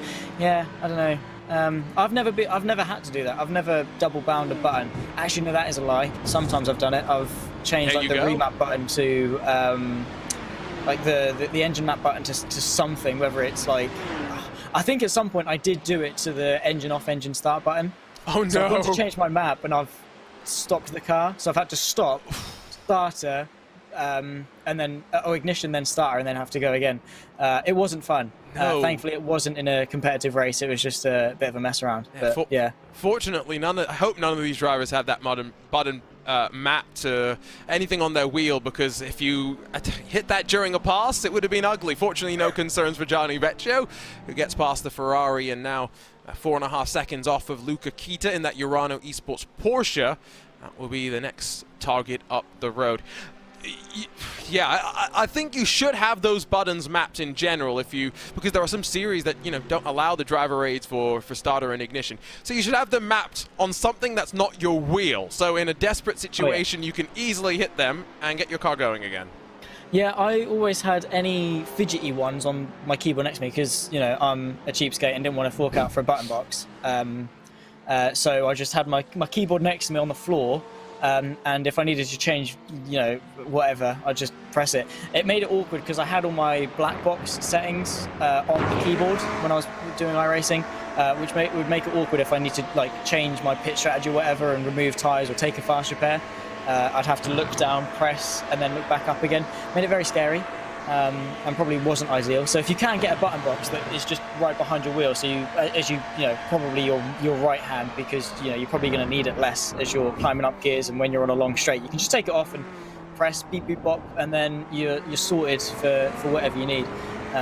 But yeah, I've just because steering wheels, as great as they are with how many other buttons there are never enough. Ever enough. Well, this is where a lot of sims are now allowing button combinations to be mapped, so you can use one button to then... Well, like a cheat code. Yeah, it's well, not like a cheat code. Up, down, left, right, up, down. Well, kind of. It's more like you hit one button, then you hit other buttons, and so the combination of the buttons is what gets triggered on other things, which is interesting. I'm not sure if I necessarily, as a driver, would like that, but ultimately, I've also been on wheels where I've been racing things like the Dallara IR18, where you have all sorts of in-cars, or LMP1 cars, Formula 1 machines. We have those all on iRacing, and I've had no issues with button mappings. I think you just need to try new wheel, Zach.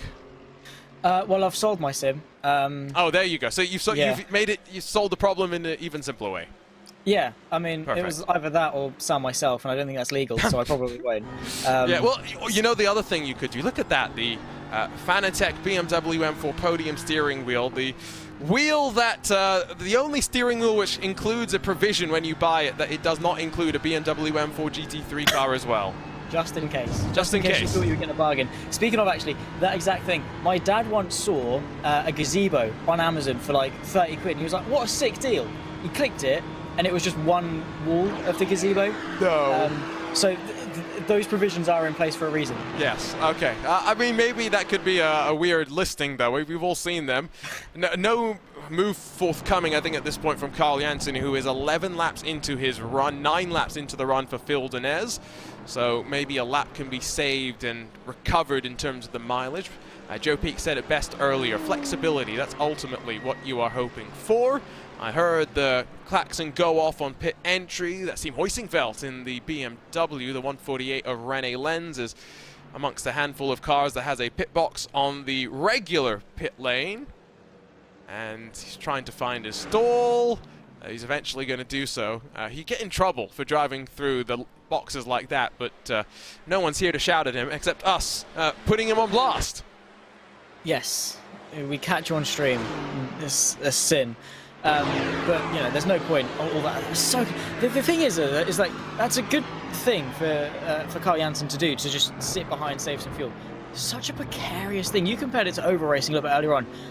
Being so close to the car in front like that. I mean, you obviously these guys are a lot better than we are, especially me, at doing that and putting trust in each other. But one small mistake from the car in front to brake a little bit earlier than you were expecting, or for you to brake a little bit later than sort of you were expecting, or even just a wibble of the wheel to unsettle the car. The margins there are so slim, and yet the consequences are really, really disastrous. We're going to potentially, by the way, have a very interesting set of interviews coming up over the next 13 and a bit hours with a driver who is going through a no-sleep run. I think I'm going to go through a no-sleep run as well, so... Oh, you're on 3 hours as it is. Yeah, well, that's partially my fault, because Yeah, I was thinking a little bit too much about packing and everything that maybe I needed for the trip that I'm going on tomorrow night. And Right list. first 4, middle 4, last 4 hours. There's not much time to really go sleep, so yeah, I didn't get much of that. But we're good. We're doing good. We're not halfway through the race just yet. You sound awake. Yeah, well, apparently I looked awake at 5:30 in the morning. And the thing that's made this day a little bit more fun in a lot of ways is... Me? no, definitely not you. Well, something from your generation, Zach. Oh, brilliant. You know all these people That on thing. TikTok that do like a day, 24 hours with me kind of thing on TikTok? Yeah. Yeah. I'm going to do one of those, and I'm going to be a 12-year-old. Oh, brilliant. Yeah. Okay, cool. Yes. Right. I've been doing all this record. I have no idea if I'm actually going to edit it together or not, but there's a bunch of weird videos on my phone now. Right, okay. I respect it, Arjuna. I really do. You are a very peculiar individual, I know. and I respect you for it. I'm a Yeah. TikToker now. I'm going to be a TikToker. Oh my god. You've down or up in the generation. Wait, hang on. Definitely know. down, right? Definitely down. I meant like linear wise. Like, are you?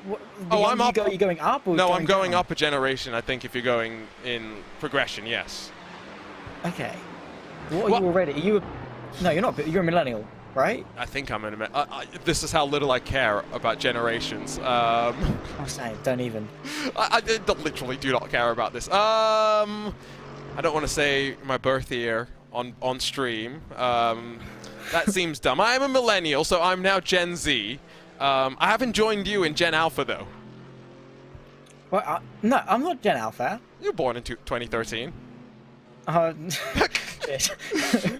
This is the relentless teasing of poor Zach Sweeney. He's only got to deal with me for 21 more minutes. Zach, you know fair. at least what track we're at today, right? No, I was literally about to say I've gone 39 minutes without you bringing up the track knowledge thing, and then you bring up the track knowledge thing. Yeah, Right on cue! Oh, you know what? I even brought that up. The broadcast I was on before this, I was talking about you and Lewis and you and Cam always picking on me for not knowing tracks.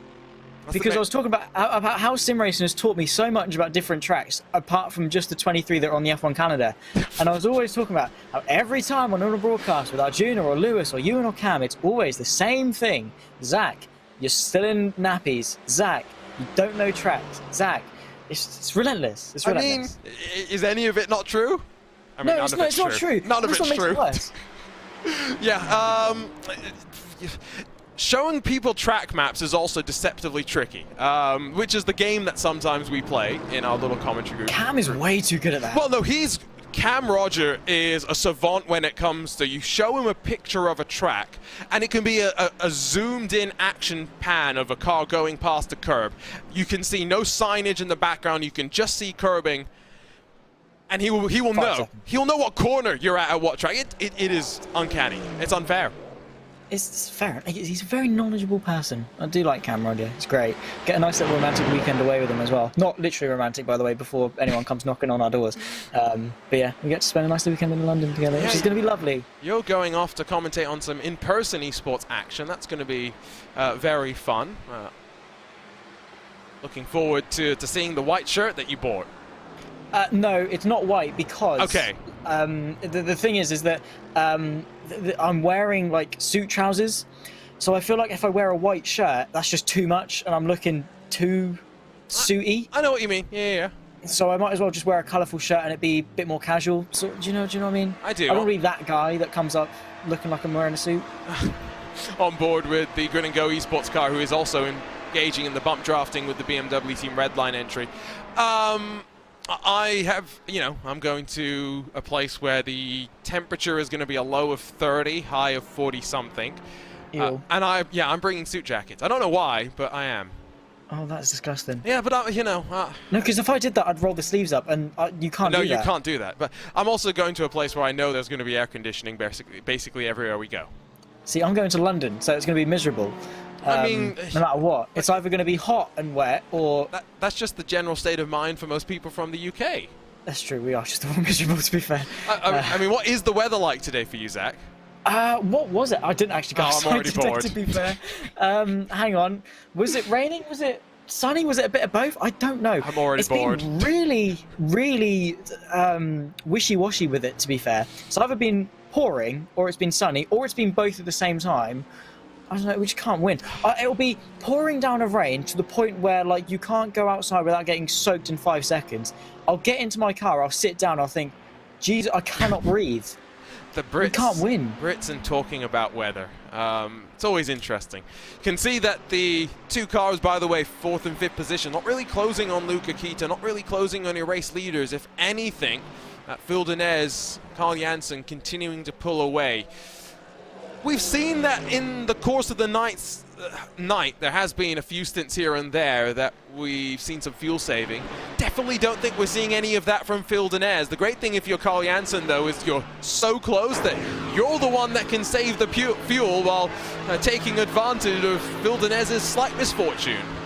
Yeah, that's the thing, and Carl Janssen and his thing is he's got a much easier method of maintaining this incredible mid-16 pace that they're running. I mean, he's only 14 thousandths of a second off a lap to Phil Denez, and he's probably using maybe only 85-90% of the fuel that Denez is using, maybe a little bit more than that. Maybe that's a bit of an exaggeration, but he's using a lot less. He's able to lift and coast and just use the slipstream, demand less of the engine, whereas Phil Denez, poor sod, is having to take the full brunt of the air, and the engine is having to work, you know, at a normal operating level, rather than Janssen, who's just able to sit nicely in that pocket of less air that is going to be less draggy, and therefore the engine's going to be running a little bit more efficient, and it's going to help him a ton, which is great for Williams Esports. And as I said to you, and I would firmly say that they are the ones in control at this point.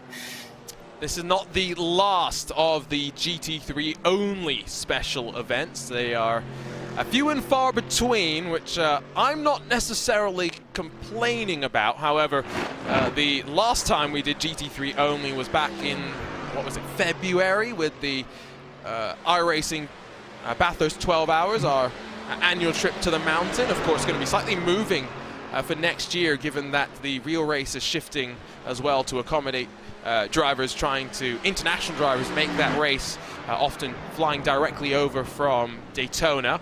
It was the Apex Racing team that came out on top in a McLaren in that one.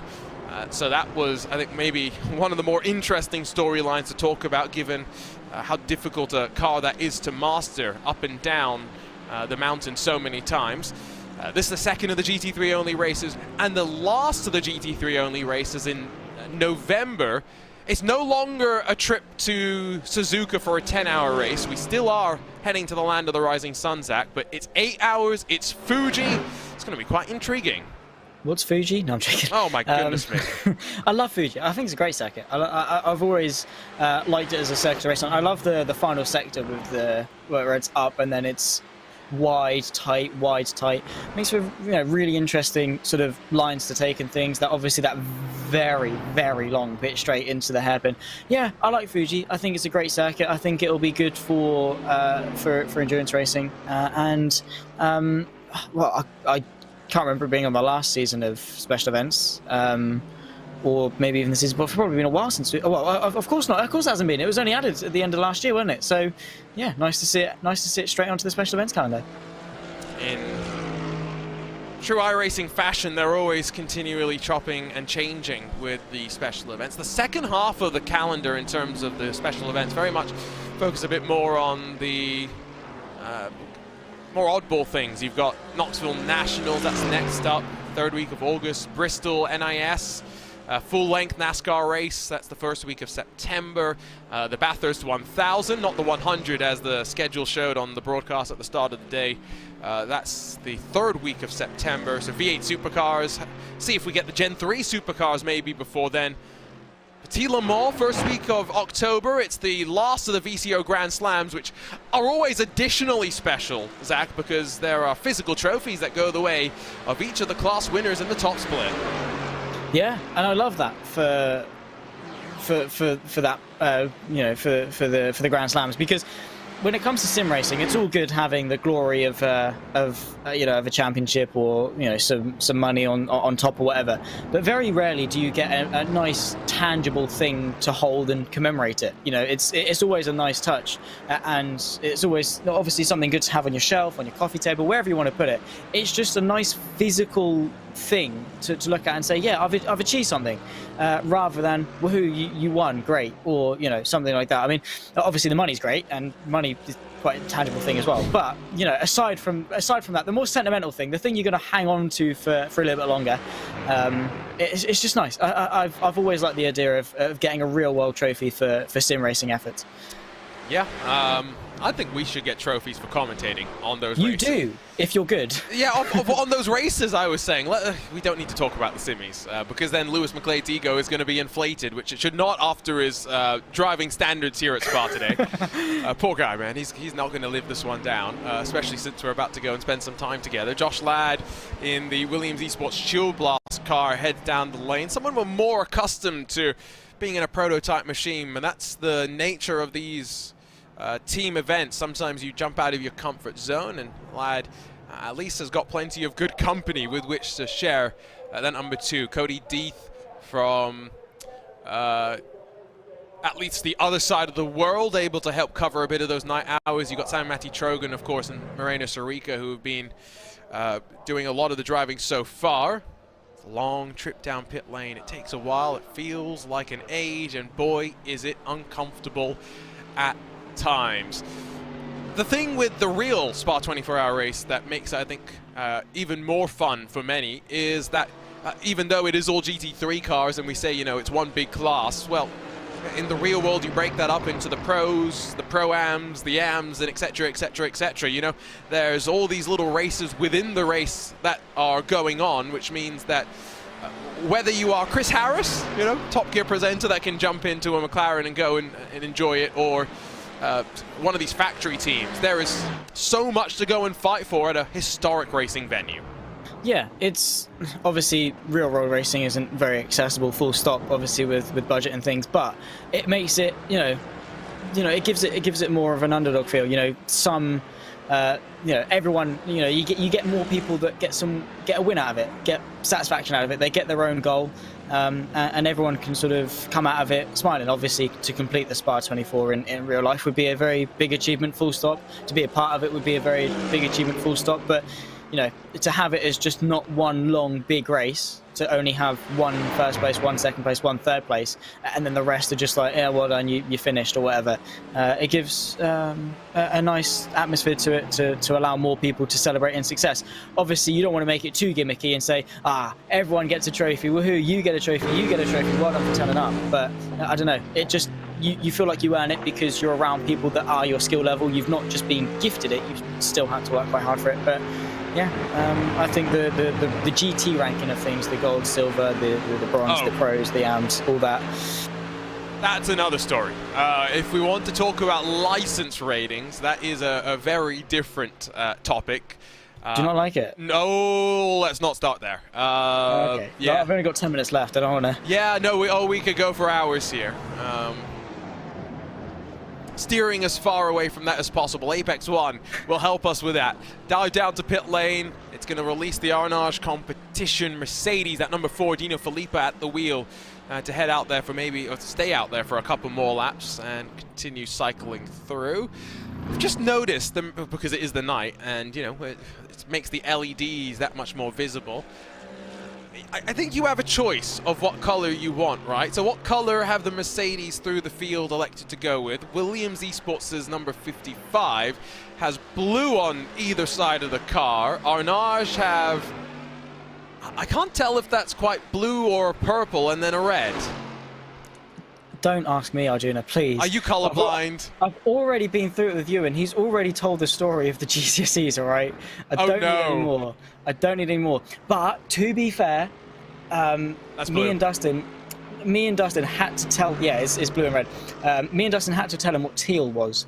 Because we were following on the Falken cars. No, we were following on the Falken cars. And Ewan was like, how can we tell the difference? So Dustin obviously made the joke, one's green and teal, the other's teal and green. Right. And Ewan was like, well, what's teal? I don't really know what teal is. So Dustin was like, it's the front of the car. And Ewan was like, what is it? Is it like a... Oh, wow. Like a bluey? Is it like a... He genuinely had no clue. Well, what I will say is, look at the Williams Esports number 2. There is at least a difference, because one side no LEDs, the other side still the blue.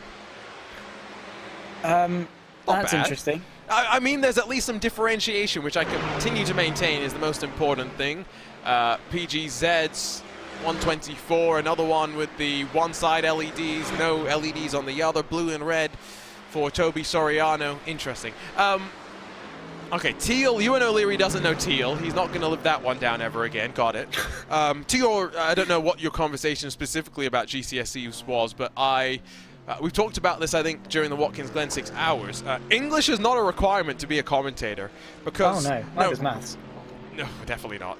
But I think most commentators, at least in sim racing, and probably in the real world as well, I think most of us had GCSE English results of C's. I know nowadays they give fake number grades, so it doesn't matter. But yes, for those that took GCSEs when they mattered, Zach, C's. Wow, cheers. I know. No, Sorry.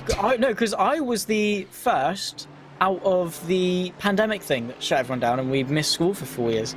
So I'd argue maybe mine are a bit more valid than yours, because they're a bit more difficult. No, you still had fake numbers. No, because they equate to the same thing. They're still the same grade boundaries. Fake I numbers. agree. I hate the numbers, because the thing is that you have the numbers for GCSE, you know, the 1 to 9, 1 being the lowest, 9 being the highest. And then you go to college, which is, for those outside the UK or our education system, is where you are from sort of 17 to 19 before you go to uni High or school. as the American school. Yeah. So college is sort of like your senior years, I suppose. That's where you do your A-levels, which I suppose are your whatever they are, and that's where you sort of take 3 subjects. When you go into A-levels, it's back to A, B, C, D, E, U. So I don't even get the point of the numbers. I know, proper grades. I know, you actually get proper grades. But in my English, I got a 7 in language. It's a fake grade, and though. an 8 in literature, which equates to A's. So Oh, okay, so you're not a commentator then. You've got too good in English. yeah, no, that's why I've not got a simi. That's the only reason. Okay, and I see it. Oh boy, we got to make sure Lewis doesn't win a third of those. Oh God, no! I will actually vote for you this year. Can you imagine Lewis's ego with 3 Simi awards? Once again, by the way, bump drafting at the top of the track, very end of the camel straight in towards Les Combes.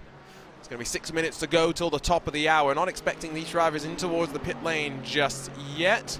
Once again, you can just see the stint lengths on the left side of your screen. 25 laps or so. The target without any sort of real fuel saving, 26 if you are being a little bit brave, a little bit bold.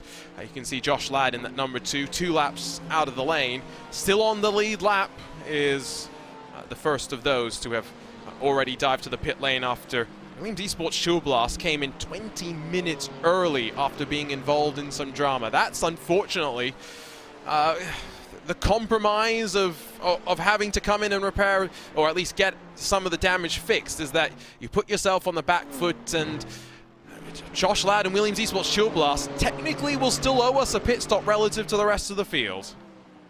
Yeah, and that's the problem, is that obviously that number 2 machine has so far had quite a good race. I mean, they still have a strong chance of a top 10, but the problem is that as soon as you're off sequence, I think especially in a race like the one we've got, where there is such a heavy reliance on being on target, hitting those numbers, to be off sequence is going to be a big detriment to them, because as we've said, with the pit lane, you've got the Grand Prix, then you've got the endurance, then you're spit out at the top of the hill. So you really, I mean, endurances in general, you want to limit the amount of time you're in the pit lane, especially here, because if you have to take an extra stop, that's going to be an extra what? Even if it's a splash and dash, it's still at least 40 seconds added on. Yeah, it's probably close to, it's a minute to transit down pit lane, I believe. So the same thing goes for the incident penalty. If anyone hits that 100x incident limit, Yeah, that's definitely not what you want to do. You don't want to be the driver that incurs the penalty, that is for sure, regardless of how much you contributed to getting there. Those are two very distinct and separate actions. Still 3/10 at the front, not expecting much out of Carl Janssen. It's one of those phases of the race where it looks exciting, but realistically there's not much going on. Here's Gianni Vecchio still continuing to try and close that margin to Luca Kita, to the leaders as well, but if anything it's slipping backwards. Now 30 seconds adrift of Fildenez at the front, and BMW M Team Redline felt they were up against it slightly when it came to BOP. Ferrari maybe a little bit compromised on fuel mileage as well. These are two teams that are making the most of a bad situation. Yeah, and same too with Team BMW Bank, because if you're complaining about the BMW, I mean, they're now leading. So yeah, the BMW definitely, you know, while they are, you know, maybe not overly happy about it, you know, it's still got the capacity to do well. But yeah, I think the Mercedes is also looking quite quick, which, you know, we've got the 3 cars that have been bopped are running in the top 5. It's exclusively them ones. I mean, you've got the Porsche of Urano as well, but you've got, you know, you've got BMW, Ferrari, and Mercedes all inside the top 5. Now, so it shows the bop's working. When you say stuff like that, you know, the bopped cars are still at the front, you're going to get people arguing that the bop's not done enough. Oh, that's true. That's sim racing, though, isn't it? You can never say anything, and people Okay, will... to be fair, bop in general, just don't say anything ever. Yeah, what even is it? Good question. What does that even mean? I don't know. So, is it a track? oh, that's a good one. Biela Racing Team as well as the Pure Sims 450 and 116 Ferrari and Porsche down onto pit lane, and one by one we are seeing the cars transit their way on in. It's what, 1 o'clock in the morning or so now for Zach Sweeney, and so it's about time that we're going to let him say goodbye. You'll jump back on in the final couple of hours to see them sprinting their way to the end, but we're a couple of hours away from the sunrise. Zach, I mean, sum up what you've seen in these last 2 hours. A race-defining hour before I even joined the box, and then relatively quiet since then. Yeah, it's been obviously with you in about 20 minutes into the commentary stint. It was, oh, brilliant. I mean, Team PGZ and Redline are very, very close, and then, oh, PGZ are having issues, and oh, it's gotten even worse. It was a very 0 to 100 moment. It was, they're close. This is great. Oh no, they've got issues. Oh no, bang, and then race defined from that moment. Big turning point before we even got to the halfway mark. That was on action. That was the intense bit of that stint, the first half of my 2 hours here. The second half of it obviously started when Arjuna got in. That was the second turning point, because as soon as me and Arjuna are in a commentary booth, it's always fireworks. It's always interesting. And I'm glad we've had more time together this year, Arjuna, because we had 2022, we had one broadcast, and then we had to wait until, when was it? One of the special events to ever do it again. And since we've actually had decent hours in the commentary booth together, which is probably both a good thing maybe for me, and you've been dreading it, so yeah, I mean, yeah, looking forward to getting rid of you, but then I've got 3 hours of Joey, and to be clear, because someone misunderstood our joshing around in Watkins Glen, we're very much kidding around here. Prediction time, throwing you on the spot. You've got the benefit of 11 hours of data with which to make a guess, but now you've got 50 seconds with which to decide who you think's going to come out on top. Oh no, don't do this to me. Oh, I am. And you can't sit on the fence here. I'm going to go Urano. The number 90? Yeah, I'm just going to throw a curveball. I'm going to be that guy. Okay, do you think it's because of incidents, or what are you seeing here? I don't know. They're trustworthy. Urano were always, I mean, obviously they've got second the last 2 special events. They're quick. They know what they're doing. They're consistent. They're there, only 25 seconds back. I could see it happening. I could see it happening. I'll obviously wait and see what happens when I wake up and if they're still in the race, because I put my faith into Race Clutch for the last 2. You did. And they're let me down. So I don't know. Maybe I've cursed them. I don't know. So okay, Urano's number 90. That's the call there. Although you made more of an argument for them grabbing second spot. Say goodbye to Zach Sweeney after a fun couple of hours, and now we will say hello once again to Joey Tebben, who was here. Well, what, 4 hours or so ago, and well, I guess in some ways it probably feels pretty familiar, but nearing the halfway mark, it's also very different. It actually doesn't feel familiar at all, Arjuna, because in the last 3 hours, I left this room I went to grab dinner, I drove back, I watched the IndyCar race from today, and suddenly I come back and the top two who are in complete control of this race took each other out and they're gone. Neither Team PGZ nor BMW M Team Redline are truly in competition for the win. BMW M Team Redline still alive down in 4th, but they have been scuppered quite a bit. Now the team that was sitting pretty in 3rd, Phil Dennis, has been trying to claw his way back into the lead the whole time I was in the commentary box. Suddenly he finds himself in that controlling spot over the number 55 Williams Esports Mercedes. It's all kicked off. It's all changed. It's one of those race-defining moments, and I missed it. Yes, but you've still got 2 cars at the front. So that is true. It does look very similar. But I think I should have had the stream up when I was in the McDonald's drive-thru. That probably would have made my experience a little bit better. No. We do not condone viewing RaceSpotTV's excellent coverage, which will almost certainly distract you from driving responsibilities. So do not recommend that. You have some interesting hours through this broadcast, although I think you are actually potentially done after this. So, correct. You are going to be finishing up at what time? It's 11 o'clock at night for you or something? It is currently 7:51 p.m. for me, so 3 hours from now? I'll be done at about 11. Okay, so not too bad. Fortunately, you have the benefit of the global team at RaceSpot shielding you from having to work through the night. Something some of these drivers do not have the luxury of doing. And I keep going back to the fact that Team Redline's number 70 is running this as a 2-man lineup, Josh Thompson and Ollie Steinbraten. How do you get sleep when you're in a 2-man lineup? I don't think you do. You basically just have to take a 24-hour all-nighter, and that is impossibly difficult. When I have a bad night of sleep, I struggle enough in the commentary box, let alone being behind the wheel of a race car, completing at the highest level of sim racing. So I don't know how they do it. I don't know how they pull off the all-nighter, but they've got experience doing this. They've done it for years now, so maybe it's kind of ingrained in their circadian rhythm that, you know, right now in the middle of July, you're gonna have one day where you gotta stay up all day and do sim racing. And it's just natural for those guys, but for the rest of us, it is very unnatural and very difficult.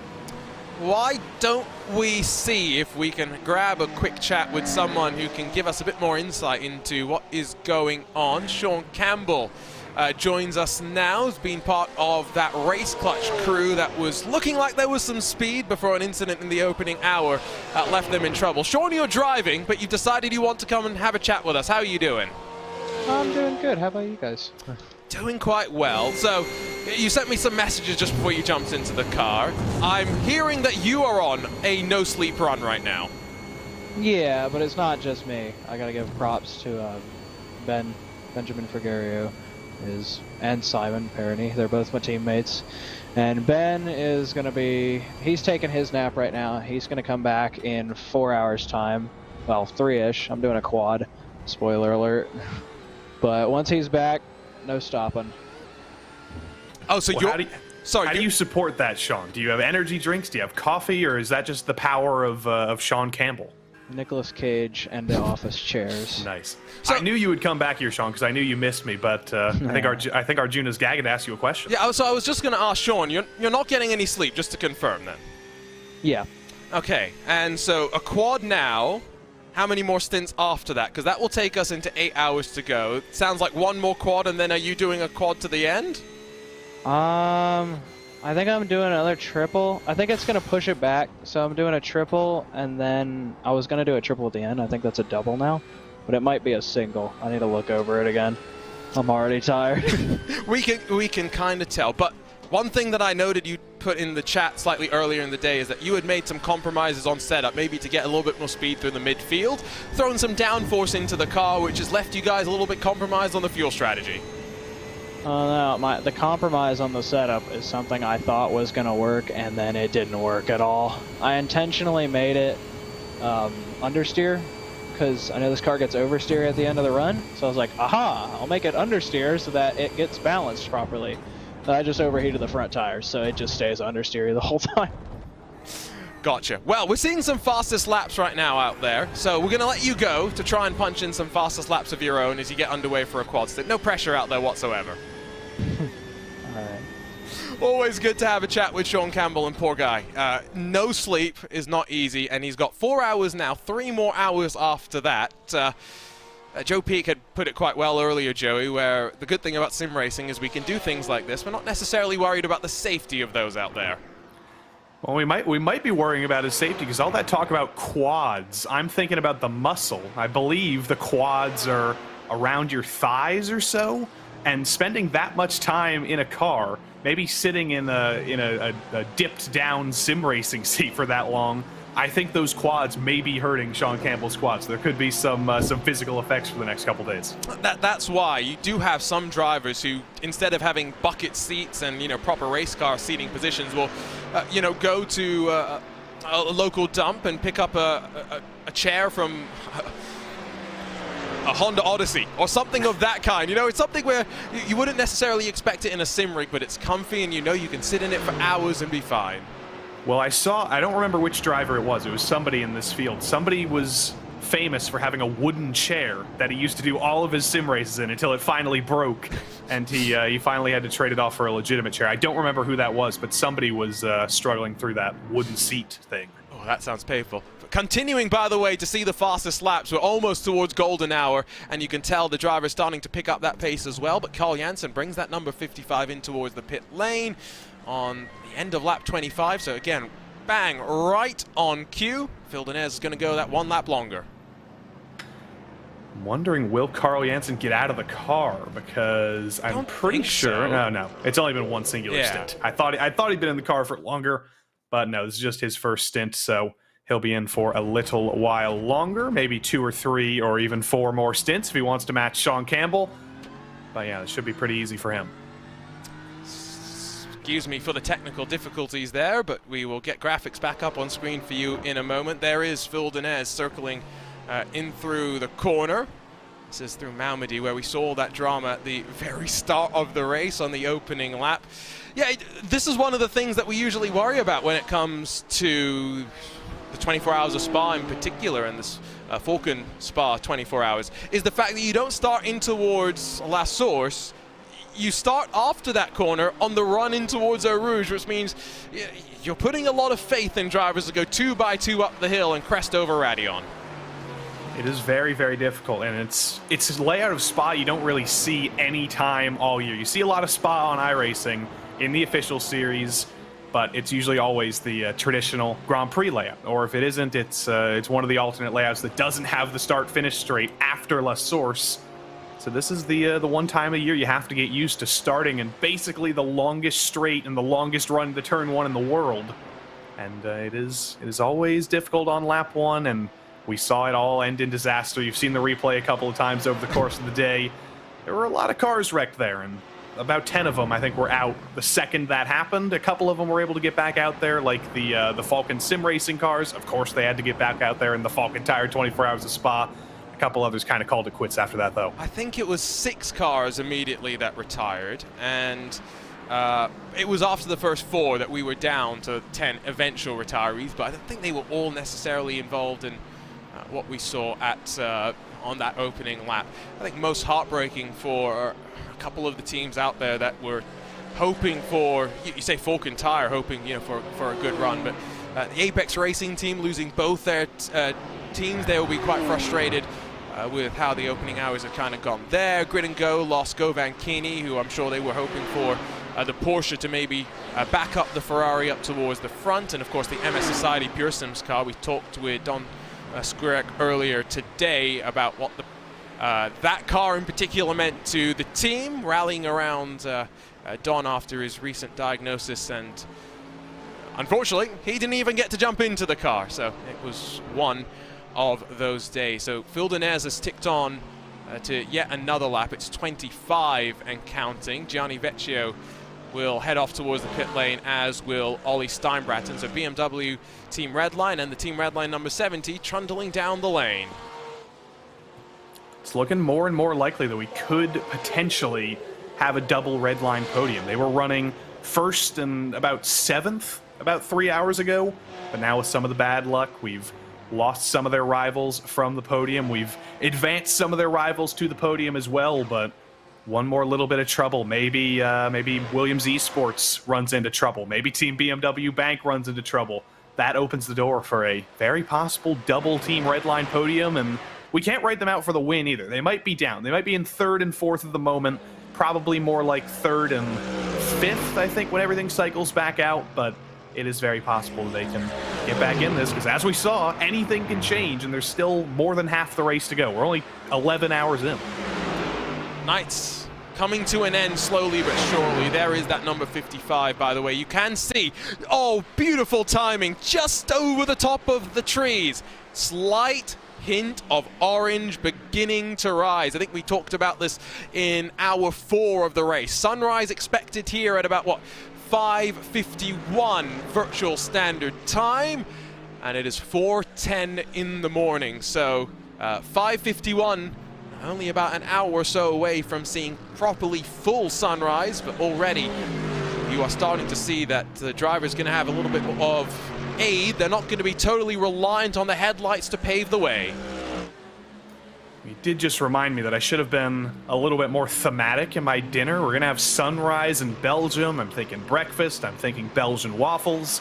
I probably should have done that, but I didn't trust IHOP with my 3-hour window there. If I went all the way there, had to sit, get a menu, get everything, I didn't know if I would make it back in time. So I had to strike with the old McDonald's. Not always a fan of going to McDonald's, but sometimes you have to do it. Oh, so have you ever suffered from acid reflux? This is getting very, very personal. Every day. Okay, so you're like me, Joey. Oh boy.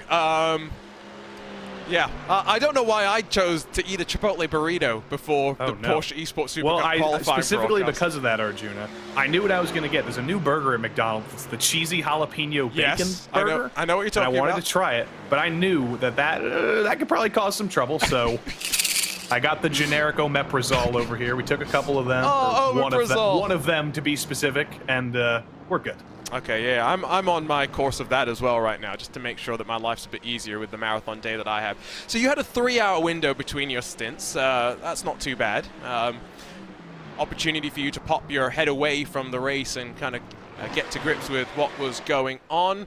We do have pictures now of both Phil Denez and Carl Jansen as they begin to make their way up the hill. In the case of the BMW Bank car, Jansen, of course, already with the tires well and truly warm and have that overspeed, but will he want to take advantage of it, or is he going to be content to stay in line and get back into the draft? Well, it's not going to be an answer that he has to give us because he's too far behind. Yeah, like Tom Dixon used to say, will it blend? That is the question. It didn't really blend very well for Carl Jansen and Williams Esports there. Comes out about half a second behind Team BMW Bank, 0.7 of a second. Now that I get to see the specific number there, not too bad, still within draft range. They'll close that down right up, and we'll see basically an identical representation or a recreation of the previous stint, I think, between those two. And now we see the second duet here that's kind of formed up. BMW M Team Redline, the former leaders, versus the Urano Esports Data Group, number 90. Very, very close together. Battle for third. So, can't show you the pit stop numbers right now, but Gianni Vecchio has gone in front of Luca Kita with a 37.3 second pit stop as compared to a 41.6 second pit stop for Luca Kita. This is again after a 64 second pit stop last time in the box for Gianni Vecchio to get some damage repaired. And ultimately, you've got to say that it was a gamble that they had to take. It's gotten the lap times back where they need it to be, Joey, and now they can take a few calls to slightly short fuel the car, and yes, maybe they'll spend a bit longer in the pit box as a result of that through the rest of the race, but they need to get some track position. They do need to get track position, and that's kind of a different strategy than they've been running all race long. They've had the number 1 position all race long. They've been in that leading position. They've been in the best position, and now they find themselves in need of clawing back that lap time. Gianni Vecchio has been one of the fastest drivers all race long, all day long, so he could be the one to do it. If he does bring that gap, or if he can bring that gap down, he can take it down in little steps, little bunches of 0.1 of a second per lap, maybe a full second or 2 per stint. And then maybe in a couple hours' time, he'll be looking to be back in touching distance of those front 2. For now, though, it's basically qualifying runs now, just getting as much lap time as you can as possible and trying not to run into trouble with some of this traffic. Traffic with just 36 cars out there and circulating, not necessarily as big a factor as it could have been with the 50 still out there, but we've reiterated it on a couple of occasions. The fact that we've got cars of all the same type circulating means the traffic's a little bit more difficult to work your way through than it tends to be in some of our other iRacing special events. Front of the field, once again, the top two find themselves linked up. 4/10 splits the BMW Bank car, and Carl Janssen piloting the Mercedes AMG Williams Esports car, the leading mate, the Mercedes AMG representative now, the Team PGZ. And Alex Dunn in the 114 no longer in the mix, and strategy still got a long way to go. It's favoring right now Williams Esports, you'd have to say, even if they're slightly behind on the strategy. They just keep getting to sit behind and not having to push the tempo right now, whereas BMW Bank are the ones that are setting the tone for the race.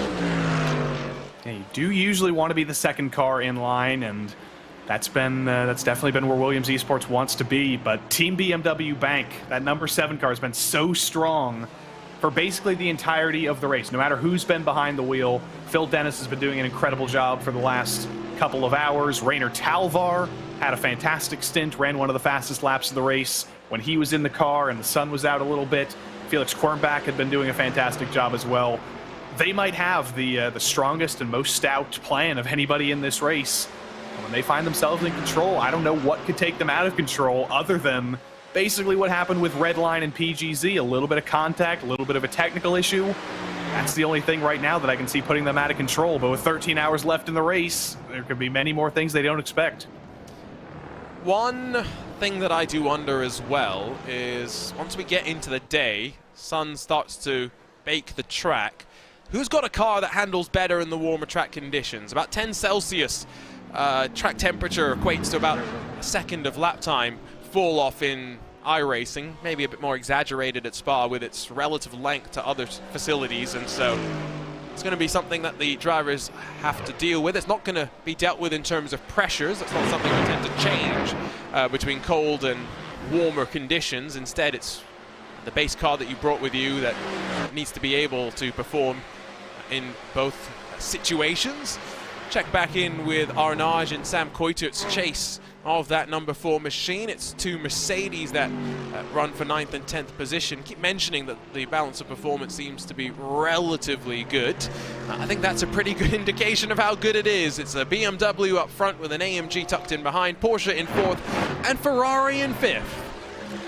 I call that an even match. It's just a shame that McLaren from the Malo Racing team got eliminated so early. We could have seen even more manufacturers up here. No Ford, obviously. I don't think anybody was going to bring that one out there, much to my own dismay. No Lamborghinis out in the field either, but every other manufacturer represented here. But here comes the 92. Urano past Arnage into the bus stop. Not the easiest move in the world. Arnage wasn't just going to pull over and let him by, but Sam Koiter gets it done. Nicely executed on Dino Filippa. Cycles through in towards La Source. Mentioned as well that we start after La Source, which means the start-finish line is around here. You can see some of those lines on the track. The finish line, I said the start line should be here. The finish line is on the regular side of pit lane, so when drivers exit the bus stop and cross the checkered flag, it will be on that side. And so it's a long way from seeing that, but it's going to be an exciting opportunity for someone to be able to work their way in towards a potential history-making victory here. The last few years, it's all been Redline, Coanda, Redline, and Coanda. Well, yes, Redline's still in the mix. Coanda don't have an entry, and in terms of previous other winners, there's no Team RSO. Hoisingveld Core Motorsports, not really a operation. It comes down to teams that have never tasted success here before. Well, that's what we like to see. We like to see a little bit of a change up front. We like to see teams fighting for their first wins. That puts a little bit extra into the pot here, a little bit more sweetness if you do manage to take that win. Riding on board with Carl Janssen here in that Williams Esports entry, entering the rear end of the BMW Bank entry. Very, very close, and that bump draft, we've been seeing that all day long, all night long. It's how you make speed now. That is the meta. on the Kemmel Straight. You don't want to hang back and save fuel that much. You want to give the driver in front, the car in front, a little bit of a push, keep the speed up for both of you, and then you can save a little bit of fuel entering Lake Calm if you are in that second position. Was it 2022's iRacing Daytona 24 where we really saw that happening? It was BS Competition that brought it in, and I remember that because they threw on social media a tweet to their affiliated team, BS Turner Motorsport, that they should try it in the real Daytona 24. Now, I'm pretty sure it was, because wasn't 2022 the year where was it the last of the GTE years, where they had that pretty dramatic start? I think that's one way of putting it. I couldn't tell you. Unfortunately, 2022. That would have been the first iRacing Daytona 24 before. Oh no, I meant the joined real RaceSpot. one. Sorry. Oh, the real one. Yeah, I see. It was when I'm gonna have to go and search for the right start here and remember who even had this incident. Terrible commentator memories going on right now, but this was the real Daytona 24. At the start, there was some drivers that tried to jump the start. Some pretty professional drivers as well. Might have been 2020. I think that was 2020. That may have been 2020. Is it 2020? It may have been, because I remember, wow. I remember it was one of the BMWs. I remember that happening. That was so long ago. That's not right. That cannot. Let me do it. I'll do a quick Google. Let's see. Let's break out the Google. Daytona 24 start crash. We will break out the Google and figure that one out. We are also only about 38 minutes away from the halfway mark of this race, which does not only mean that these drivers have been once around the clock and just have one more trip around it to deal with, but it will also mean that we will be transitioning over to part 3 of the coverage if you're watching live on the RaceSpotTV YouTube channel. If you're on the iRacing Esports Network, don't have to do anything, don't have to click anywhere, uninterrupted through to the checkered flag for you. On YouTube, hopefully you will be cycled through automatically to part 3 when the switchover does happen. Once again, over the top of the hill they would go, and bump draft that plays itself out. Johnny Vecchio last time by, 2:16.754, race leader 2:16.606. Pretty close in terms of times, but the front two still continuing to edge away just here and there. It was 2021, by the way, so okay. I think we were both close. Was it a Porsche that jumped the start and caused all of it, though? That's what I'm trying to remember. Let's see. I've got an article on Autosport with BMW's Bruno Spengler complaining about it. I think I don't think Bruno was to blame. It was definitely a Porsche that. Yeah, he got into the Proton Porsche, and then the Ferrari, the Risi Ferrari. Oh no, it was Bruno's fault, wasn't it? I don't remember. I'm pretty sure it was Bruno's fault. Where's Bruno? Bruno's probably watching right now. We should get him Bruno, in for his don't opinion. watch. He's been in that BMW bank car plenty of times as well. It was 2021, you're right. And it was Bruno Spengler, and it was his fault, and he hit a Porsche. Corvette got collected as a result of that, but goodness gracious me. 2021, was that really the last year of the GTLMs? I think so, yeah, because 2022, that's when GTD Pro came in. Yeah, the last year. May they rest in peace. Yeah, you can still race them on iRacing, and next season, which is only, 8 weeks or so away, there will be a GTE-only series available for fans of what I think will go down as a legendary set of regulations with some epic cars. The 911 RSR may be chief amongst them. However, costs spiraled out of control, and it was not necessarily the boom that people were hoping for. Sam Coiter brings that 92 Mercedes-AMG Sports Team Urano car down towards the pit lane, and it's going to be up on the jacks for tires for sure. No driver change apparently, so he will stay in that machine, and we'll go one lap down because the leaders cycle on through once again. You know, before Zach Sweeney got out of the booth, he picked Urano to be the team who ends up taking this. I don't think he was intending the Urano car that's a little bit further down with Sam Coiter. I think he was looking at the number 90 that currently sits in 4th. But I think either of those are very possible.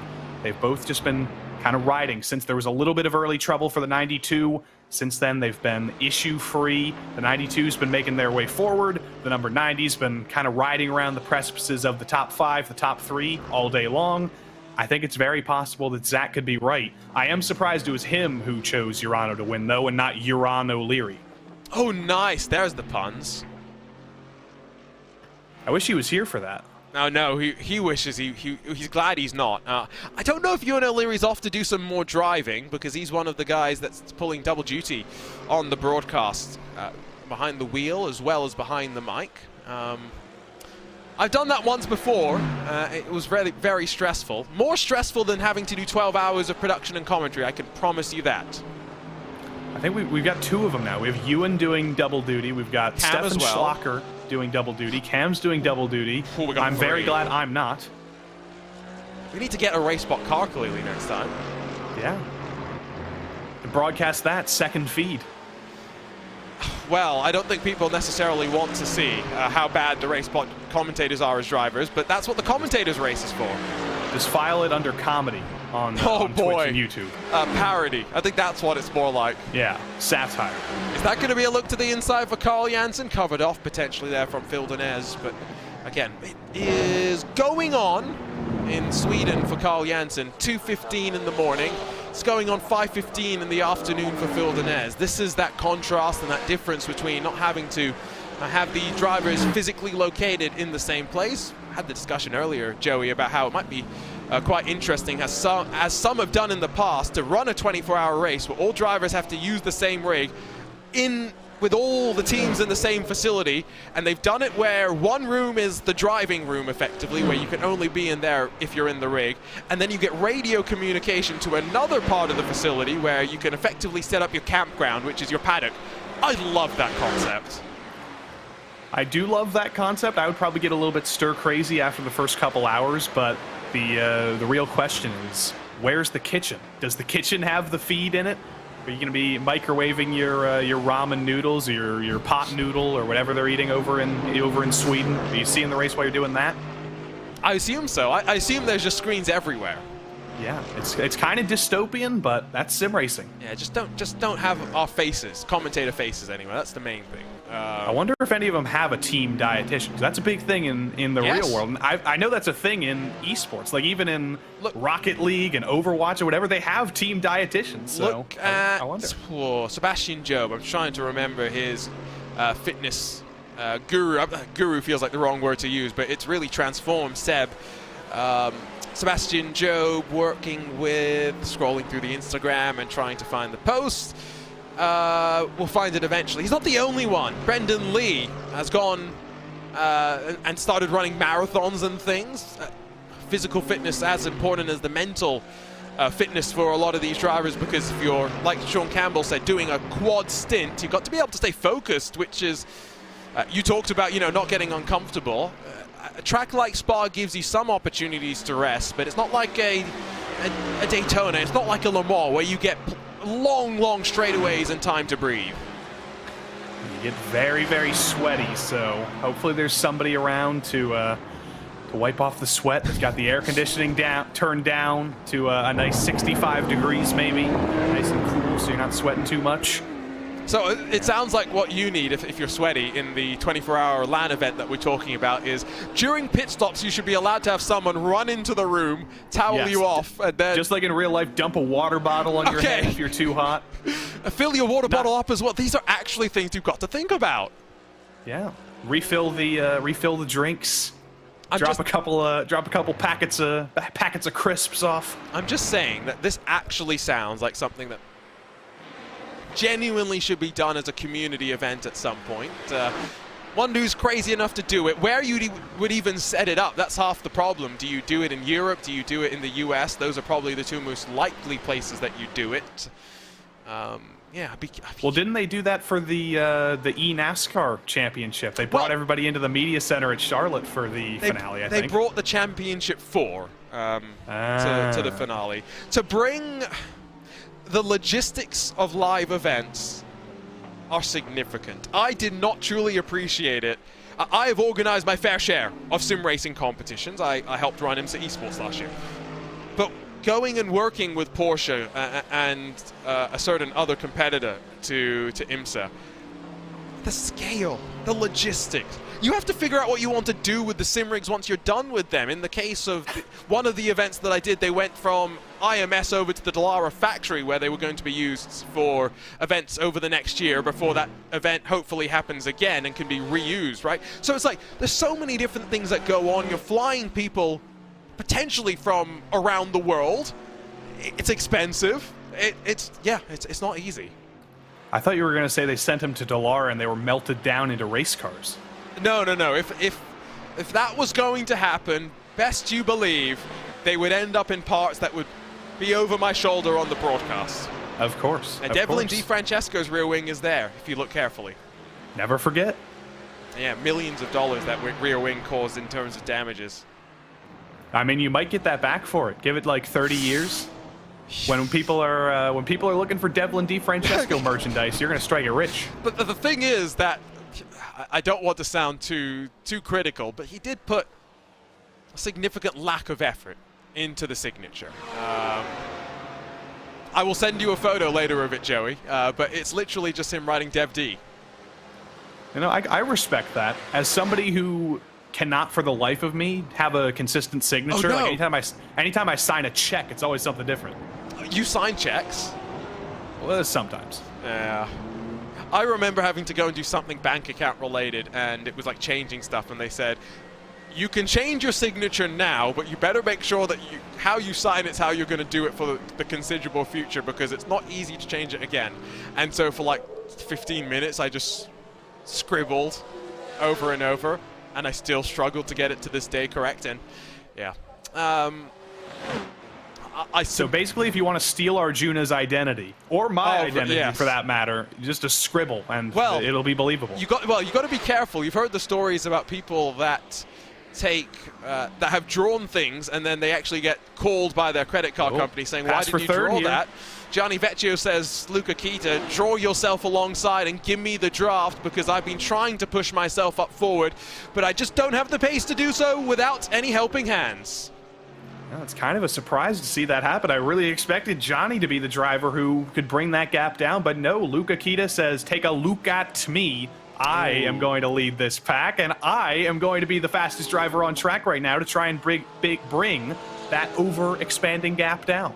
I was hoping you'd like my attempted pun there to ignore the fact that we didn't see that swap coming, but that's the sort of race that we're in right now. You're not going to see the passes necessarily coming because they're not brewing, they're just kind of bubbling. They're being left to simmer until someone decides to turn the heat up instantly.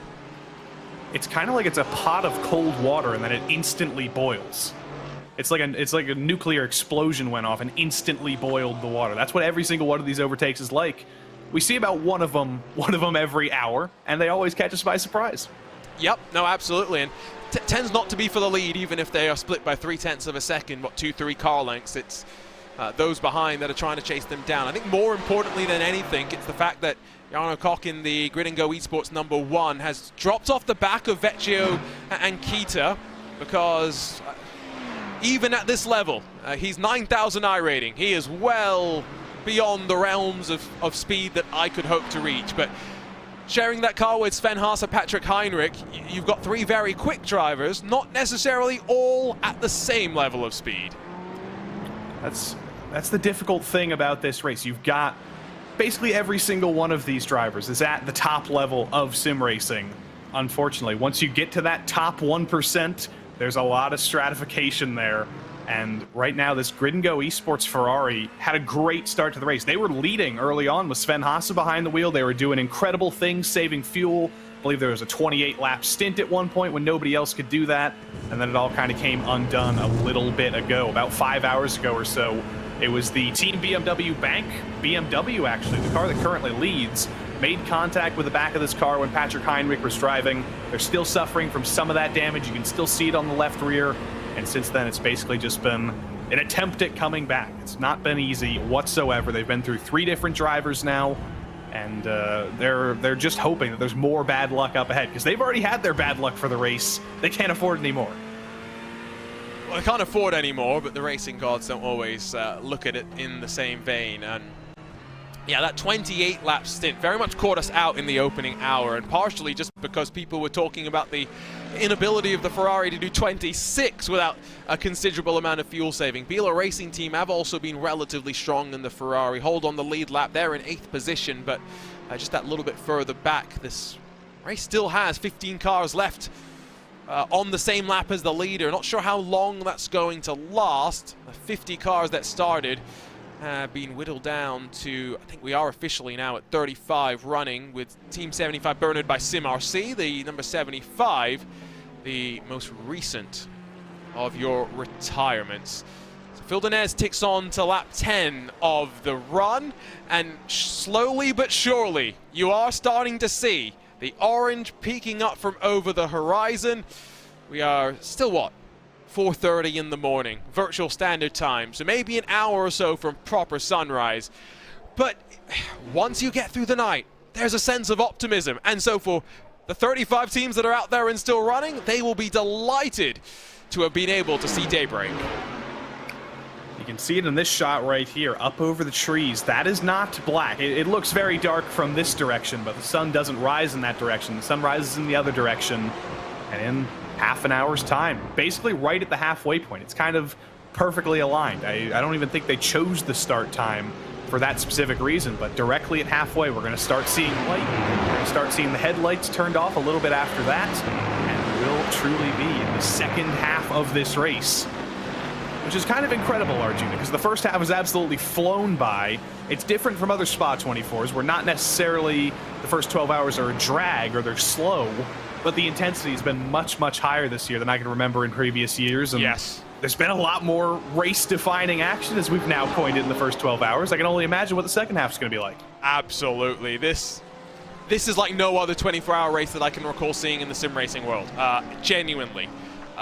So often there are conversations arise around, oh, we need safety cars to make these races more exciting. And I'm not saying I disagree with some of the comments and the logic that people put forward, but again, 15 cars still left on the leading lap, 2 cars split by 3/10, 2 more cars in a gaggle of their own 30 seconds back with 12 hours complete. This is what endurance racing is about, pushing relentlessly, pushing the limits of the machine, in this case the sim racing hardware of many of the drivers, as well as of the man, trying to push humans to the point beyond which they're meant to go. We talked to Sean Campbell earlier, not doing any sleep. Some of these drivers in very similar boats. And you don't want to give commentators long yellow breaks. Like, if we had cautions, we get enough on tangents when there's green flag racing. Imagine a 10-minute caution. Imagine what we get up to. If we don't need to imagine, just go look at some of the series where we do have cautions with which we have to contend with, and we already go off the reservation at times, so we'll only find our ways to dig deeper holes, all things considered. Also getting easier to pick the liveries out, and that's, I think, also something that will be a visual indication of how easy it is for the drivers to pick up their references. No one, hopefully, using shadows as references, because those change not just with the headlights but with the sun as well. But being able to see a brake marker that maybe you couldn't see during the night, which is something that real-world drivers have to deal with, shifting where they reference braking and acceleration and turn-in markers through the course of a race, that's now what this driver in the car and the next driver in the car is going to be focused on. That's why it does help when you kind of time your driver change with the rising of the sun. You don't always want to have a stint that's right now in this precipice between night and day. You don't want to have all of your braking marks and all of your perspectives changed while you're in the car for the same stint. So I do imagine maybe once pit stops come around here in a couple of laps time, we will maybe see some driver changes up front. Maybe some drivers get to finally go to bed, take a little bit of a nap with the halfway point of the race coming up, put some new drivers in to take us through sunset, and then we will be well and truly within the daytime.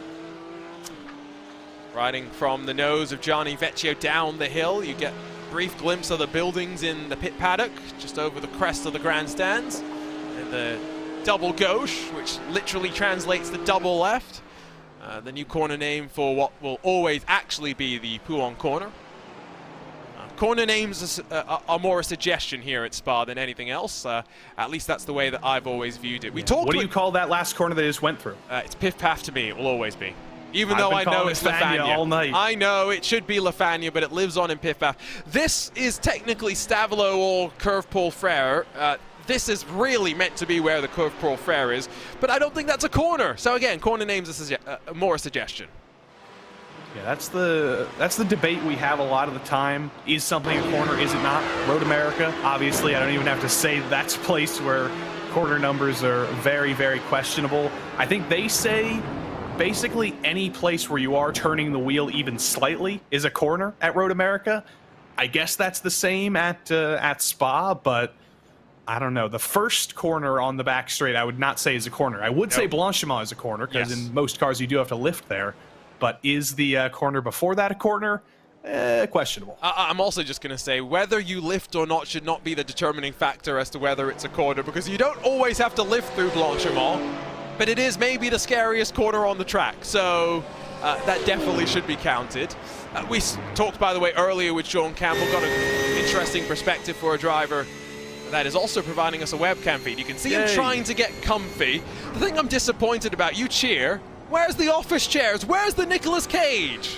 Yeah, that is disappointing. There's no cereal bowls on the floor either, but it has been a couple of months since I called a race Sean Campbell was in. So maybe he's turned over a new leaf. Maybe he's learned what the kitchen sink is. He's not leaving the cereal bowls behind. But this is a very interesting room, because you talk, Arjuna, about drivers who are with the big organizations. They're all in one compound. They have their big sim racing headquarters. Sean Campbell's still in his basement, but he's still matching them at their best. So is that a basement? I believe that is. It's either his basement or his bedroom. But either way, it's not a sim racing headquarters with a kitchen. I mean, it does have a kitchen. He's giving us racing driver faces.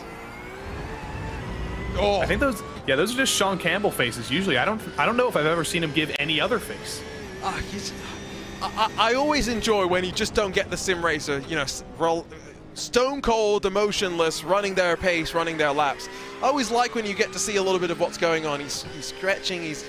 He's made his bed as well, Joey. That's the most impressive thing. Well done. The problem is he's trying to get hired by another team. He's trying to give him a good reputation. I think someone's told him that he might be on the broadcast because there's a big smile going through his face right now. The problem is if you made your bed, surely it looks very comfortable and inviting when you finish up a quad stick. Oh, he took his hands off the wheel. I mean, just consider yourself lucky he's not playing Bloons Tower Defense down the Kemmel Straight. Or that he's typing in the YouTube chat, which is also something he's had a tendency to do in the Butt Kicker Sports Car Series, where we get to see him race on Monday nights in a BMW M4 GT3 car. Back up towards 3rd and 4th positions. 13th lap, by the way, of the run for Phil Denez, so he is officially halfway through this fuel run. Going to see him into the pit lane in about 30-odd minutes' time.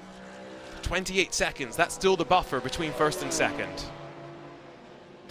It's quite large. I don't think it's expanded necessarily since the start of the stint. I think it's always been around 28, so if it's any solace for these two, it hasn't expanded. They haven't lost anything, but they also haven't gained anything, so that's the difficult part. You got to think, how do you bring down such a big gap over the course of the next 12 hours? It's possible. It's only a 30-second gap. They're still on the lead lap. They can probably see the tiniest little glimpse of the back of the Mercedes-AMG Williams eSports car. Once they get onto the Kemmel Straight, they can see it at the end, but it is so difficult to bring down a gap like that, and they're just kind of hoping that the same trouble that's affected them, specifically Team Redline, eventually affects the front two as well. They can get into some little instant that closes that gap down. Yeah, but praying to the racing gods is never works. Never happens. No, it's not it's not the recommended strategy, is it? So that's definitely something to consider. Pit stop cycle about to open up once again. That is the Williams Esports Academy number 11 in Santori Martkanen, who is going to funnel his way in that bright yellow front end. Sean Campbell, you're just talking about the race clutch. Number 12, that's one of the quad stint complete. And now 3 more hours with which to sit in that car and hopefully be as comfortable as possible. They are starting to stretch out slightly elsewhere, but there's a battle for 18th and 19th position that's either side of some traffic right now. Toby Soriano trying to break away from Matthias Jensen. Look at those two cars in the middle there. Those are the two Falken Sim Racing Mercedes that were involved in that crash on lap 1. But notice that they're both still out there. They haven't given up. They're both many, many laps down. The 44 is 15 laps down. The second car, I think, is about 2 or 3 laps down by now. But they're still out there trying to pick up every spot they can, and they're trying to go for the move on maybe my favorite team name, Arjuna, Mercho Escuchando Fercho. Ooh, there we go. Are you aware of the story behind this name? No, but that's a 10 out of 10 pronunciation, much better than the butchering that I gave earlier on. Well, you thought the Coffin Dancers was the only meme team name. That's not a meme team. That's a serious team. We got another one here, because Mercho Escuchando Fercho is a song by Argentinian rapper Lil Cake. Okay. And I think they've named themselves after that. Lil Cake. That's Lil Cake. That's really his rapper name. Yeah, I meant to listen to it. I meant to listen to it when I was driving to get dinner, but I didn't. I'm gonna have to listen to it maybe in one of the breaks when we transition in a few minutes. Yeah, no, I'm gonna have to potentially do that. So, Toby Soriano shares that car with Marcos Saavedra, Miguel San Martin, and Federico Godfroy.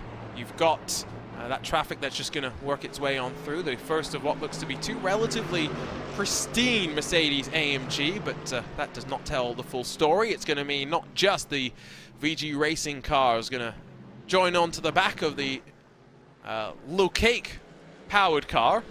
We've got Sam Coitet in the Mercedes AMG number 92 that's closed up to the back of them as well. Not sure where Coitet's lost all this time. Never mind, Sam Coitet's already made a pit stop, so he's slightly off kilter to the rest of the drivers.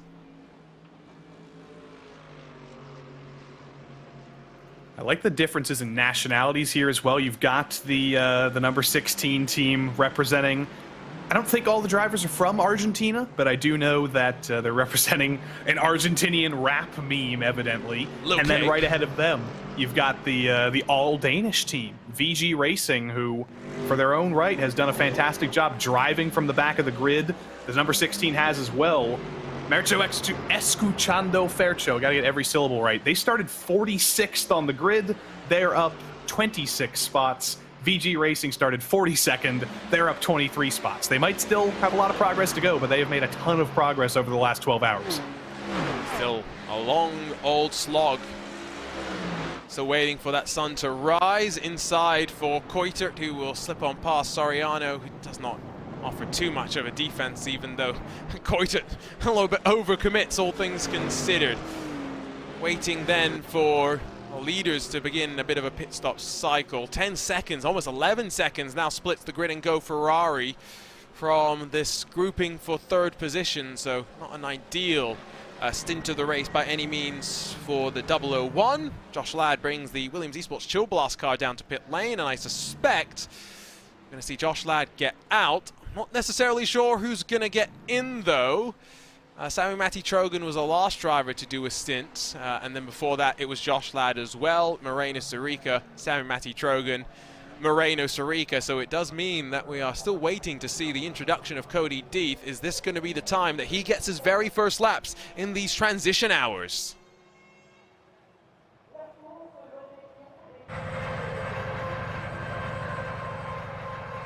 Getting reminded as well that the pit limit is set to 60, but not a concern that these drivers need when they're in 3rd gear and using that clutch and brake to slightly better control the speed, which I still think's risky, Joey, but they're all doing it.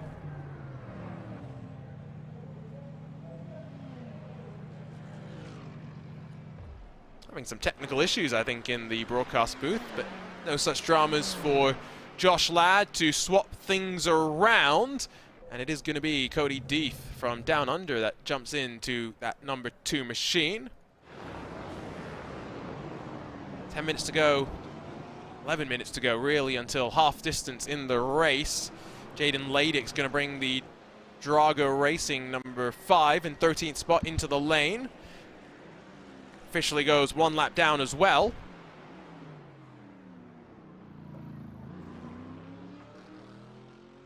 But right on cue, I think, for a car that got tagged by its teammate earlier. What's rule number 1 in racing? Don't hit your teammate. Rule number 2, refer back to rule number 1. And unfortunately, cardinal sin was played out there. It was Arturo Melgar that hit Ladic. Not sure necessarily how much damage there was as a result of that, but it was more the damage that was done already. See, cycling through on traffic as Cody Deeth out of pit lane ends up officially behind the leaders. It will mean that he, I think, cycles around 40 seconds off of these two after a pit stop cycle, with a lap here being around 2 minutes and 20 seconds at its longest. That is a little bit longer than what these drivers are doing. Expected pit transit time of 1 minute and 40 odd seconds. Never trust the commentator's math, but I think that was somewhat logical in terms of everything that tops up there. Saw a comment on the iRacing Esports Network that we are a considerable way away from seeing the sun actually rise. Not going to rise for the next hour or two, but let's see. More and more orange starting to bleed over the treetops, Joey. I do wonder if it's something to do with the local geography. Maybe it takes longer for the sun to come up officially because there are trees blocking it, there are mountains blocking it. I'm no astronomer. I don't know if that's actually true, but that might be part of the reason.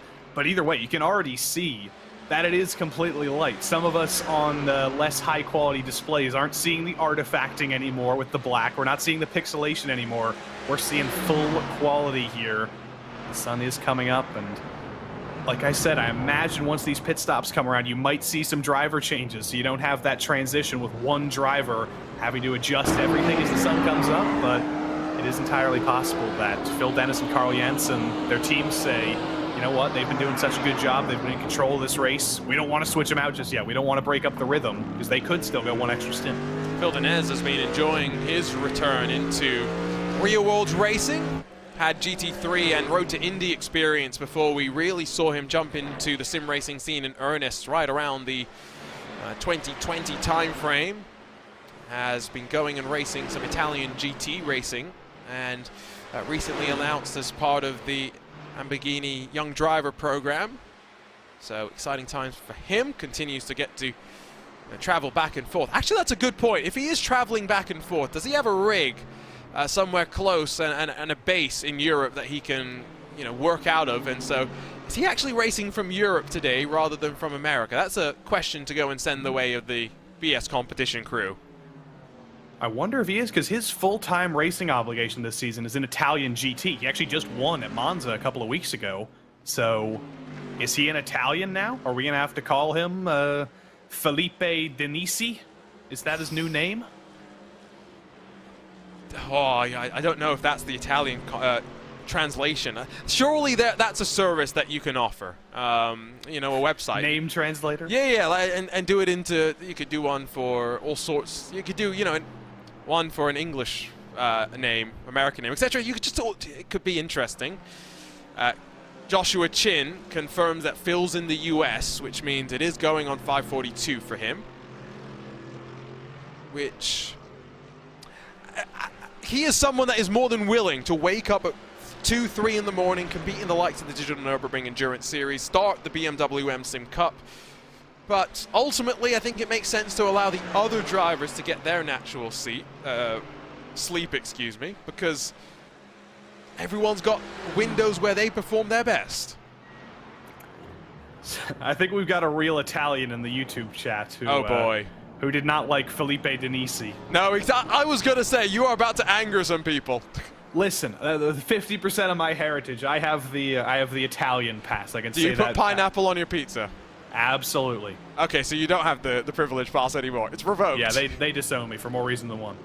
Simona Buramarcheno jumps into the chat to say hello to us. Always a fiery character, and one that I'm sure we'll be watching with close intrigue in the Porsche Tag Heuer Esports Super Cup qualifying series, as he gets set to meet 15 of those drivers in the Contender Series in just a couple of months' time. Here is still, by the way, Redline Urano within 27 seconds of the race leaders. 6 minutes, really, away from the halfway mark. Sun, as ever, continuing to creep up. More and more hope being given to the drivers. And We're going to get golden hour. We're going to get some really rapid times in, which means that the next drivers might be competing for fastest lap honors. You always want to have that honor, and we give them the honor here at RaceSpot. You get a big purple display. You get everything you could ever want. So we'll see who can take it. We're going to see another shift here for third. Johnny Vecchio back up into third over the 90 Urano Esports car. Redline back up into third. And even with that little switcheroo there, they are bringing the gap down ever so slightly. I mentioned they were kind of stagnating at 28 seconds a little bit earlier. They are down to 27 seconds or so. They're bubbling around there. It's not much progress, but it is progress, and that's basically the only thing you can take out of these stints, just saying, you know what, I brought the gap down some, we didn't lose anything, we're moving forward. Sorry, I'm still in disbelief. The pineapple on pizza comment, I mean... It's great. I like it. I don't like normal pizza that much. Like, if there's just a cheese pizza, I'm not too happy. Okay, that, I mean, I can... If it's an American cheese pizza, yes, but if it's like a proper Italian margarita pizza, if it is a Neapolitan pizza, exactly, you've got your fresh mozzarella and your basil and tomatoes that actually taste good, like I'll take that. But if it's just your average American cheese pizza like you had as a kid at a birthday party, I'll take the Hawaiian. No, I don't. I know what you mean. You need something on regular American pizza to make it a little bit more palatable at times. I say that as someone that's about to probably in 2 hours order a pizza and make my life very easy. And I was talking a little bit earlier, we don't have some of the Finnish sim racing squads that we used to have in the race this year, unfortunately. The squads that were sponsored by Koti Pizza, I love seeing them every single year because I always wanted to try the Koti Pizza. They would always have crazy stuff. I think they had like a reindeer and lingonberry pizza or something. Yeah. And I still haven't got my sponsorship from Koti Pizza. They haven't flown me out there to see the factory. You clearly haven't sold yourself hard enough for your love of the Koti Pizza because, yeah, as soon as you said Finns, I knew where you were going with that. And somebody in the chat, Piggy RS, maybe I should know who that is, but I don't know who they are. I just know their username. They say now the pineapple on pizza is good, and earlier they said the Koti Pizza wasn't that good. So I don't know which thing to trust. There's a bit of a dichotomy there between the answers. No move offered, by the way, by Urano, even with Luca Kita looking like he might try and get on past. Vincent Trepanier jumps in to say, let's go Advanced Motorsports. One of the good things about the fact that this is a single class affair is that we get 50 different teams, and instead of just the 16 or so that sometimes we get to see all new sorts of faces, including the advanced sim racing guys that get their drivers out there into the top split in their white, blue and purple livery that you can join and watch on RaceSpotTV every Tuesday in the Precision Racing League GT3 Sprint Series. Antoine Lacharit currently runs in 26th spot. Vincent did point out that apparently they have a bit of an electrical power issue, so on the recovery drive, 3 laps down, but seemingly they might finish inside of the top 20. Yeah, it's going very well for them in that number 06.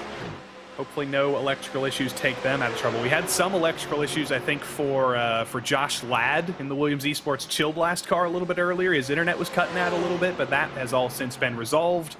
And definitely looking to see if Advanced Motorsports can move their way forward. Kind of proud supporters of one of the series here on RaceSpotTV.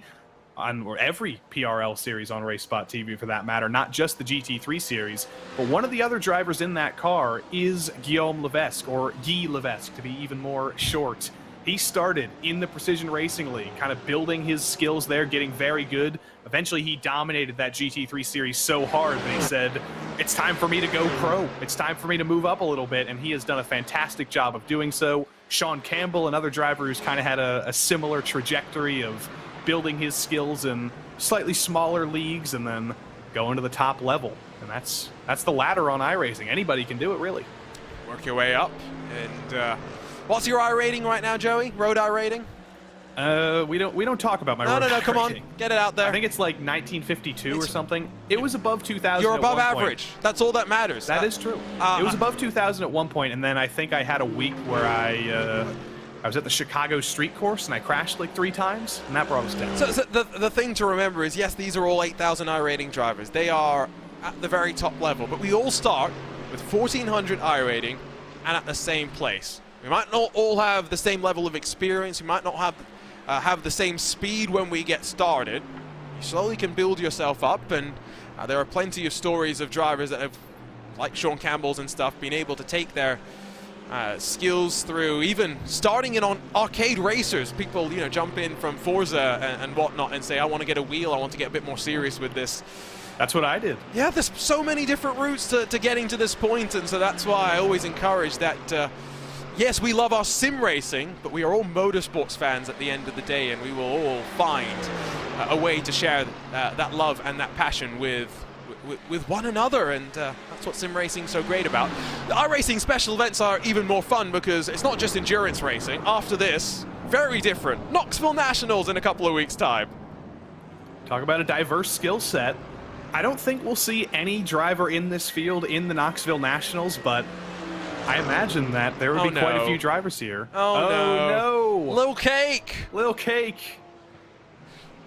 He's caking his tires with marbles, but that's not necessarily what they wanted to do. Looks like there isn't any damage on that car, though, so no pancake, just a little bit of a spin, and it looks like everything's all good. A little bit of hurt pride, maybe, but I think they'll be mucho gusto. They'll be fighting back. We have to find out if we could actually play a Little Cake song on a broadcast. That's, I think, the bar for how much I will go and spend actually listening to them afterwards. I'm always very curious. Here's a look at what happened, by the way, into the piff path. I'm going to make sure I call it. Just loses the rear end by himself. Yeah, unfortunately, the band Cake has a song called The Distance, but Lil Cake not quite making it so far. You've got plenty of music puns. Have you been able to break any out so far today? I did actually. I believe in my intro when we got on air, we were talking about Death Cab for Cutie, but none of that anymore. Well, if you're just joining us, we are officially halfway through the 2023 iRacing Falken Tyre Spa. 24 hours it continues to be just tense at the front. The sun continues to rise. If you're watching on the iRacing Esports Network, you don't have to do anything. Coverage uninterrupted continues through the checkered flag. If you're joining us on RaceSpotTV, do not forget that part 3 is about to start. In fact, it's already begun. If you're still watching on part number 2, it is time to make the transition as we make our way into the sunrise here, into what's going to be a crucial phase of the race.